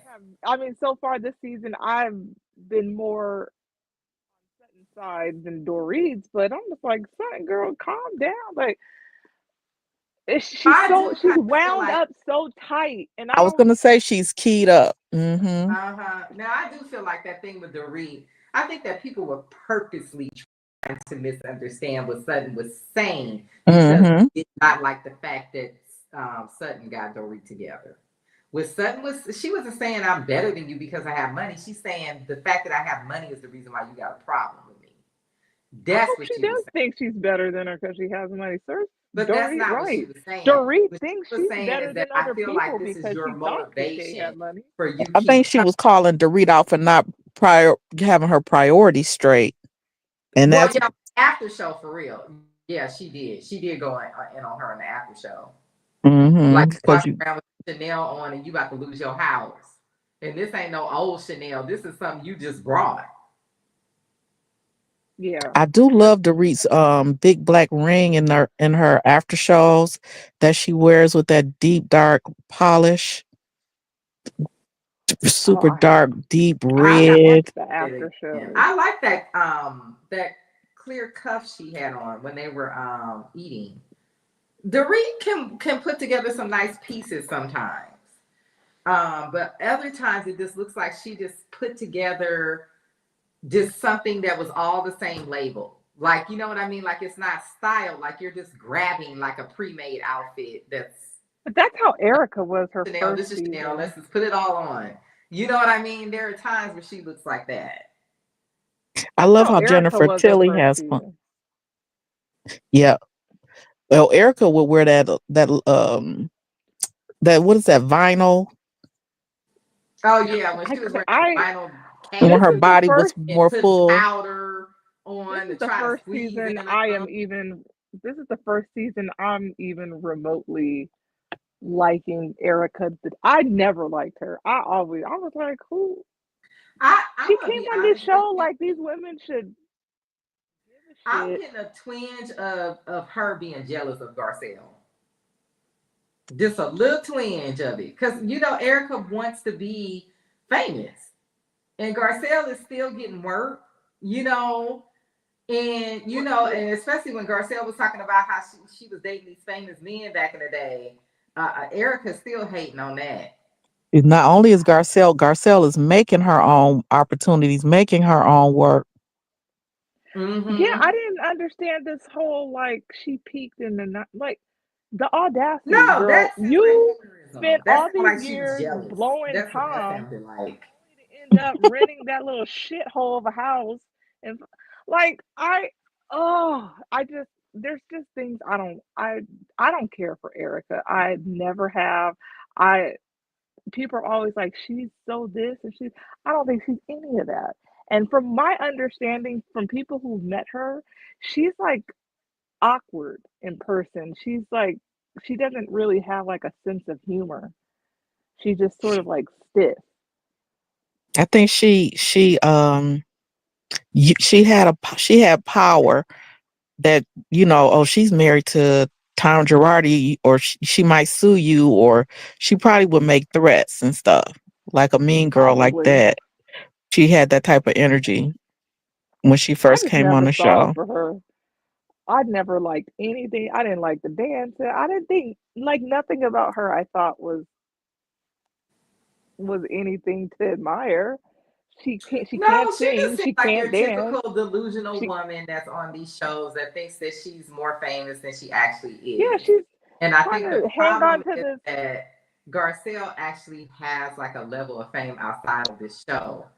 And a lot of people try to play Garcelle, but Garcelle was an it girl for a moment. She was. She was one of those sexy chicks that they would bring her on the show to be the sexy girl on the show.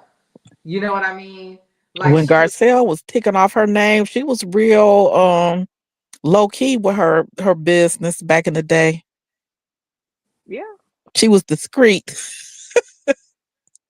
yeah, that I don't think that this is my opinion as a woman. I don't think that Garcelle was doing anything more than going out on dates so she could come back and tell yeah. the story.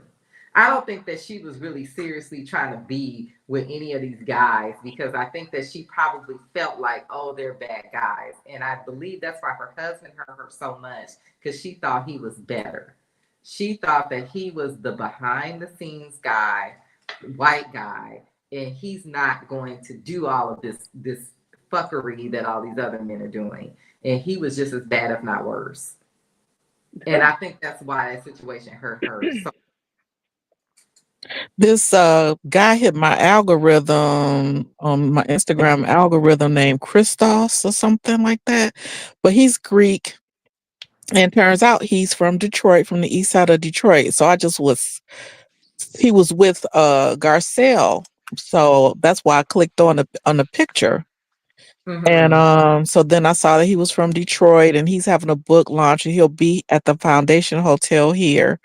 Um and he still comes here all the time. Like he came here to see Madonna at the Little Caesars Arena and Okay. with his family. And so he's a fashion guy.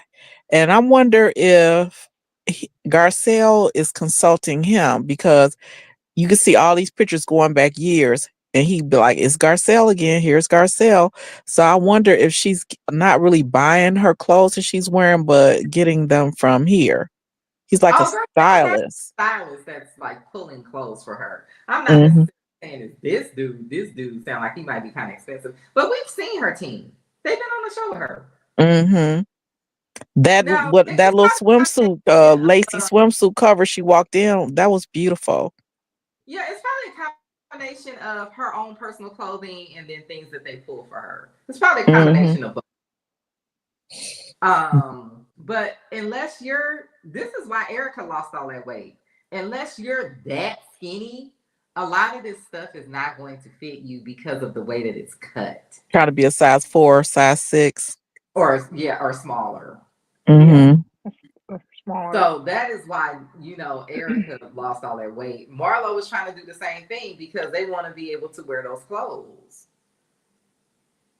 But you gotta almost starve yourself, or you just gotta be a person that's just naturally skinny. Some people are just naturally thin, and those are the people that usually end up being models. I used to love how Dorinda dresses. Like, she can really wear some like slacks, not pants. When she puts on a pantsuit, because she's got long legs. To me, Nene can really wear the heck out of like a jumpsuit, pants and stuff, and she wears shoes beautifully. She wears the heck out of shoes. With this whole video girl look, Girl, Instagram. It's not even video girl. It's Instagram model look. If you check Nene out on Trick Daddies, Trick Daddy has a cooking show on YouTube. Yeah. So Nene was his guest on one of the episodes, and she was the Nene that we want to see. Like, he was being kind of inappropriate with her, but she got them all the way together in her Nene style, and it was just so good. And so she's still in there, Because that interview with Carlos King that I saw with her, I was like, oh, Nene, you on this BS again. When she went to Hollywood that season, was it like, I think it was Kenya's and Portia's first season on the show? When she went to Hollywood, oh my gosh, I couldn't believe how much. That's when somebody was Candy late to the dinner party and she ain't let her in or something. And Candy was like, can we at least get a plate? No. But I think she would have really studied acting and took it a lot more seriously. I really think she could have been an actress. Now, she might have had to move out of Atlanta. For some people, Atlanta works. Some people it doesn't. It just depends on where your opportunities pop up. But I really think that she had a foot in the door. And I even think at one point, Kenya had a foot in the door. And once your foot is in the door, you in. You just got to not. I know people talk about Kenya and her acting and all these things she's done. And I'm just watching these shows and I'm just like, no. It's like walk on one line. Yeah. But she's not that good. Like, she's not. It's recall like anything she's done that's good. It's not. It doesn't seem like she has an acting coach or anything. It's just like whatever, But if you think back on the time when Kenya kind of broke into the industry and was popular, brown girls were not being selected. They were. You kind of had to look like had to look like Apollonia, Vanity. Don't go back that far.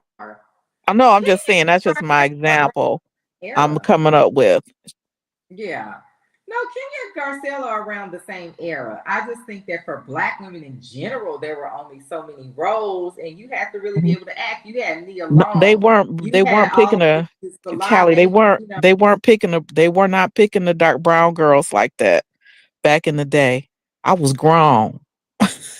No, I remember. You're thinking like early 80s. Kenya is not. No, I'm not thinking. I'm not thinking early 80s. It was a long span. Prince was think about the cast of any Prince video. That's who was selected. I don't think that she was. I don't think that she was given that opportunity. I remember when Kenya won. Was huge. She was everywhere. Nia Long was everywhere. Tyra Banks was everywhere. Those women are lighter in person too than they appear on the screen.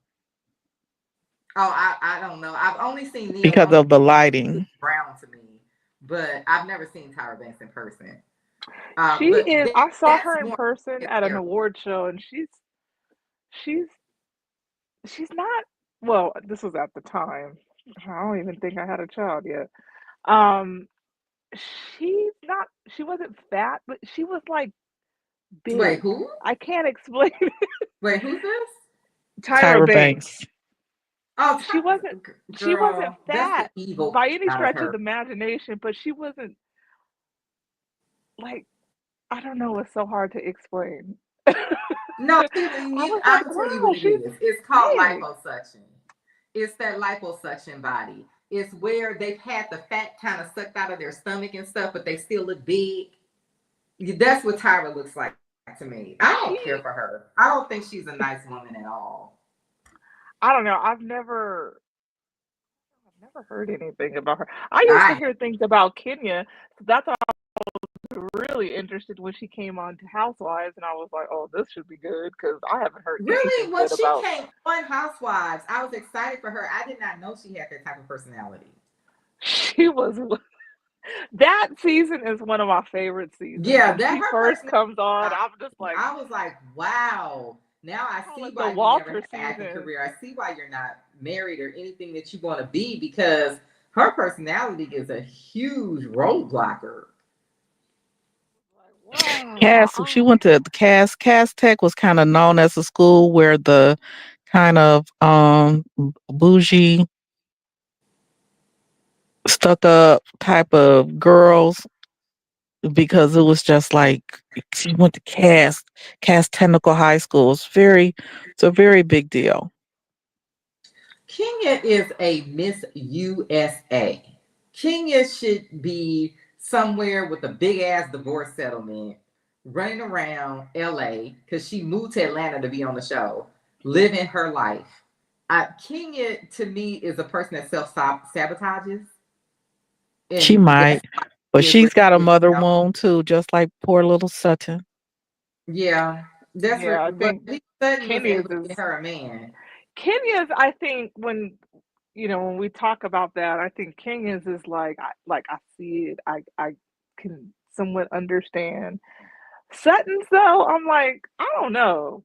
After watching her mom, and then because the first episode when she was with Yeah, I don't think it's a mother the wound. I first think one when she that's was some type with of anxiety Garcelle, I was like, wait, I don't know about Sutton's mom. And then as the episodes played out, I was like, oh, I get it. Okay, I see what Her this mother, is. Sutton said her mother never gave her approval or really showed her love, and that's bonding. It causes attachment issues. Well, I think that her mother did not like the fact that she chose to not work when she was married, and I think that kind of messed up their relationship a little But bit. she said that this not showing love and affection occurred before she got married. That's from childhood, and as a psychiatrist, she studied early childhood development, and she knows the importance of bonding with a Yeah, mother is different than bonding with a dad. but It's just something different that it gives to a child in their while their brain is developing, and because impacts the amygdala. Can you tell I read too much? mm-hmm. Uh But a lot of them women back then, she it never leaves you. It's hard to shake off that neediness. And I feel like Kyle is a very strong mother figure on the Real Housewives of Beverly Hills. She's Yeah, one of the strongest mother figures out of all of the franchises. Who else yeah, can that's true compare because you don't really hear no mess about Kyle's kids. That's one thing I will say. You do not hear no mess about her kids at all. at my all? my cousin's friend went to because they her kids attended, I believe, this Jewish school in the Valley. I want to say somewhere. Most likely Um, because they lived in Encino for a long time. and and the friend told my cousin that her daughters are like the sweetest kids. They're just Oh, really nice girls. They're you know were never mean. She said they were quiet, Mm-hmm. um, but they were all, with the exception of Farrah, because I don't think she went to school with Farrah, but Yeah, the Farrah's way three older. girls, the other three girls were all really, really nice kids. So, they're Farrah's about to be 40 40 years years. old. yes. Mm-hmm. Kyle getting up there. That's why I said Farrah damn near 40 years 18. old. That was my whole point. There was no way that Kyle was just gonna be saying, "Oh, I'm just randomly hanging around this 28-year-old girl." It's like, what? Like you on got kids older than this girl. Like Kyle, if on you my don't go on my blue somewhere, sky, I on my blue sky account, I always say that Kyle always looks like she's taking Morgan to go back to school shopping. Like she always looks yeah, like that's what I'm she's the saying. It's mom. no reason for Kyle to be around this girl I'm if I'm this like, on girl, blue. this I'm going on blue sky on. too. what's my name on blue sky? I'm thinking my DGF name is 627. That's my undercover handle. Mm. And my social media is strictly for my middle school behavior. Uh, re- Ah! Talking about the housewives and my 600-pound life. And that Oh. 90 Day Fiance has bounced back. I think this season is going to be good. I didn't watch it at all last year. About 4 episodes of that, and I'm really just I have to go in and eliminate like all of my erase my tweets and whatnot on Twitter before I delete that Oh yeah, I need to erase my comments on YouTube because I can get because very I uninstalled the app and then I was like, wait a minute, I didn't go in and I didn't delete, get rid of myself on Twitter. I just uninstalled the app, so I had to reinstall the app. And then I was like, do I need this app to keep up with stuff? But it's such a wasteland now. It's nothing like it's not fun at all. Oh yeah, I have a blue sky account. I just also have not used it, just like my Instagram account. But yeah, you reminded me. I got to go through my YouTube, and YouTube takes a minute to process and start deleting because I can get very political. And Facebook wants everybody to down. They're gonna get rid of everybody's live videos on Facebook. Oh, I never use Facebook Live ever. I used to go live I used to practice going live all the time, especially after the George Floyd incident, because Roland Martin said everybody should just get comfortable and practice going live, just recording things Oh, and going I live on your social media in case something Roland Martin. happens, you'll I be know. comfortable with it. You'll use the correct orientation, landscape. So the video, full screen. Hmm. And so then Yeah. from there, I would just, go live from the club. By that time that happened with George Floyd, I was not using Facebook anymore. Like Hmm. that Facebook, that got as soon as they like Twitter and YouTube and all that stuff got really popular, I have not used Facebook since. I Um, never got into like really killed. Snapchat or I just, Periscope, all of these fly by nights, the doing it for I what's the still Divine. chat because there's people making money on Snapchat. People made money on Snapchat. Hmm.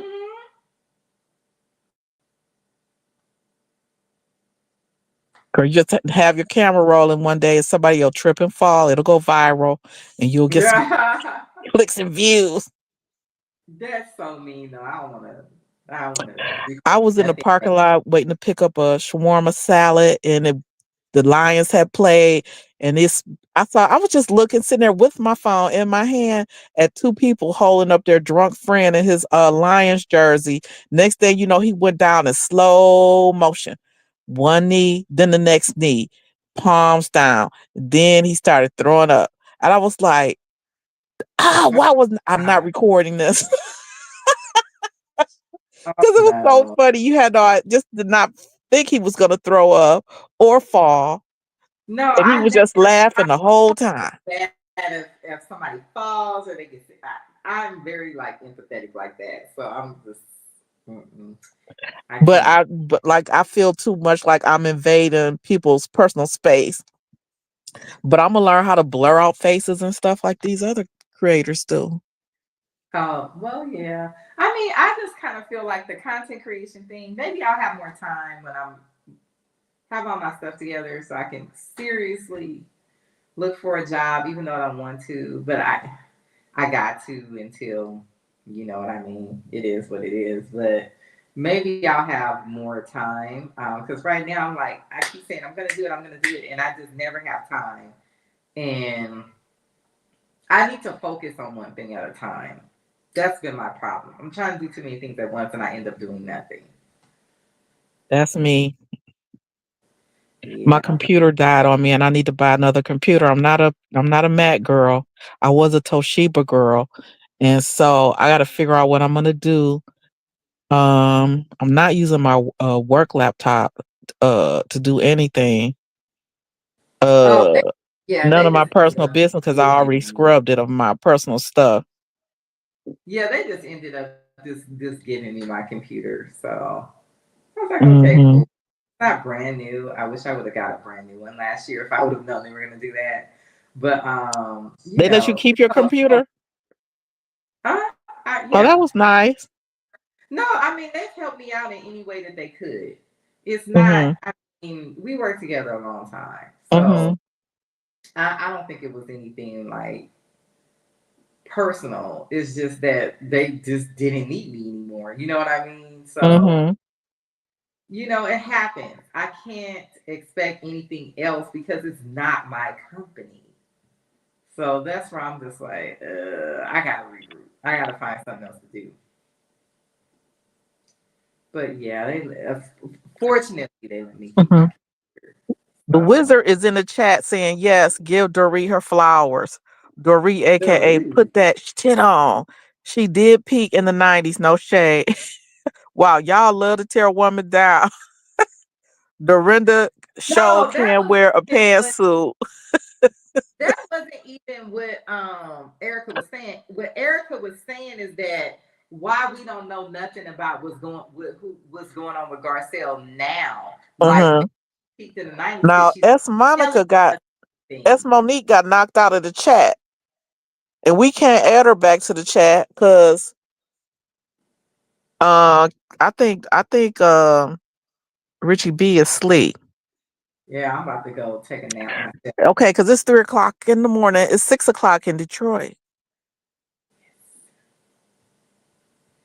Yes, yes, yes. And I just finished something. So I'll take a quick nap and I'll see if I can get up and get back to it. Okay, it's been delightful talking to you, ladies, and I'm about to go. I couldn't check out Monique's website because I'm on my phone. I will boot myself out when I'm on Oh, StreamYard. yeah. Yeah, I just happen to be sitting at my desk. That was the only way. But it's adorable. It's so All right, let me go brush my cute. teeth because if I don't brush my teeth, I'll have a nightmare that my teeth are falling out. Oh, yeah. That, or either if my mouth is still so gross. That's what you mean. Like, I was like, ugh. Okay. The tooth nightmare, that's actually, that's a specific meaning. If you dream that your teeth are falling, you should look that up. It means something. Okay. Yeah. I mean, it's just a regular, like, even if when I used to party hard and be tipsy, fall asleep, I will wake up and brush my teeth. Like, no matter what, I'm always going to brush my Hmm. teeth and floss. And I'm so glad tomorrow is not Friday. I still got to bring the trash cans in tomorrow though, so I still have to Mhm. go out of Our the house. trash goes out on Thursday and night and we pick it up on Friday. But I have to watch Survivor. I'm going to stick with it this season. Survivor and Amazing Race. And Believe it or not, I'm freezing cold. Like it was beautiful today in LA, but it's been like windy and like 40 something degrees. oh And my that makes God, me want to leave this house because I cannot take cold at all. it was Oh 73 degrees today in Detroit in yeah, March. it was beautiful. It was like 77, but that stupid cool weather is coming back. I'm done Mhm. with it. I want it to be summer. I want it to be 75 every day. Girl, 75 is hoodie weather for me. I like it to be like about 85, 90 Oh with a yeah, with a little humidity.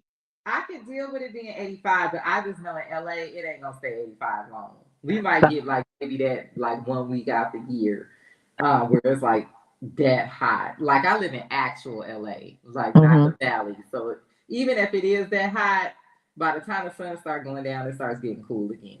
Now my cousin who lives in San Antonio, he said he is freezing, like freezing when it's 74 degrees. No, I like the hot weather too, but here it doesn't. People think it's like hot here all the time, but if you're in actual Los Angeles, not Mhm. really.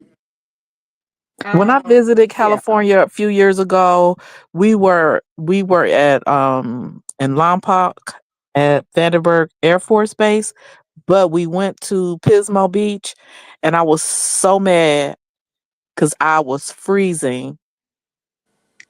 It was so cold. I was like, what the hell is going on? This is California. From Mm. everything we see, it's hot. No, it gets a little nippy here. It really So does. nippy. I like for it to be hot at No, night. no, I don't like for it we to get have cooled down. months where it is 75 plus degrees. Hmm. But we also have a few months where it's chilly and nippy. And Hmm. also it gets cold at night once the sun goes down because we don't have much humidity. Hmm. So sun goes down, the wind comes off the ocean. It's only like maybe like a month where it's warm at night here, where you don't need like a jacket to go out at Hmm. night. We went to the places where they had the award winning clam chowder Mm. off, and I took some beautiful photos off the pier. And I think we went to San Luis Obispo kind of area. It was a Bed Bath and Beyond or something up there. Mm. We went to That is Santa amazing. Barbara and we ate at a delicious Italian restaurant, which is no Yeah, longer Santa there. Barbara is dope. It's very beautiful. It's very California. Everything is on State Street. Um, Hmm. there's a really That's a breakfast place there that I like. And there's We also saw there. the Scientologists. People just was it was busy. I was like, what the hell is Oh, going on? that is some weird mess. One time I did an event at the Scientology Center, and those people started asking me them questions, and I was ready for them. They got the biggest attitude. They was giving me dirty looks the whole time I was there. I'm like, yeah, Well, I'm you not looking for nothing. I'm not lost. I'm not hurt. I don't have childhood wounds that you can heal or any of this other stuff that y'all over here talking about. Get you away lucky from they me. didn't stalk you. Oh no, Um, I didn't interact with them. I didn't don't no, they only stalk you if you donate money to them. Once you donate okay. money to them, they will literally track you from house to house, from phone to phone to phone. I know a man, the man actually now has dementia, and his daughter is still having to argue with these people. And this is 30 years ago he gave these people money. And they still trying to get the whole what's They have left. moved several times. That's aggressive. Yeah, they are. I'm looking for them to get a RICO charge next, because they handing out RICO charges like candy. They busting everybody. So Hmm. I'm looking for the search and Scientology to end up getting one eventually. Hmm. Because it's a hustle. Oh yeah, I watched the documentary years ago. How they love Hmm. people to get the IRS to give them that status as a church, Hmm. and all of this. Ron L. Herbert actually was calling the VA hospital here in Westwood to try to get mental health services. He was a mentally ill person, and he purposely decided, he was a science fiction author. He purposely decided to create a religion to see if he can get money out of people and get people to work for free. And knowing that people still follow this foolishness. It used It's to be a Dianetics commercial on, and I don't know how it was just a Dianetics book around the house. And so I was like, I'm gonna read this book because I was a reader. I'm just gonna pick it up. I'm gonna read it. I could not get through that thing. Thank goodness. You know But it what? just They had no target, impact on me whatsoever. It was just like a mumbo jumbo. yeah, exactly. They target people who they target a lot of people that were confused about their sexuality. Like that was a big thing. They would target those Hmm. people a lot. That's why they had that big old church in West Hollywood and all of that. They targeted that community very heavily. So they came through here and bought Detroit had, gentrification, and they came through here and bought one of our beautiful buildings right on the waterfront, right on Jefferson Avenue, Well, I mean, Scientology. I was like, this is not Detroit. This is not we've had Detroit, okay? multiple documentaries. We've had multiple people, including some celebrities, come back and tell us what these people were Hey, in there Deidre. doing to those people in those churches, in those buildings. And I'm just waiting. I'm waiting for them to get the RICO and human trafficking. I'm waiting for it. Deidre Douglas just popped in the chat. She said, "Good morning, everyone. Did anyone go to bed last night? We believe RitchieB went to bed." Yes. RitchieB went to bed. I'm about to go take a nap, and I will talk to you ladies later. All right, I'm leaving the chat. Good night. Good night.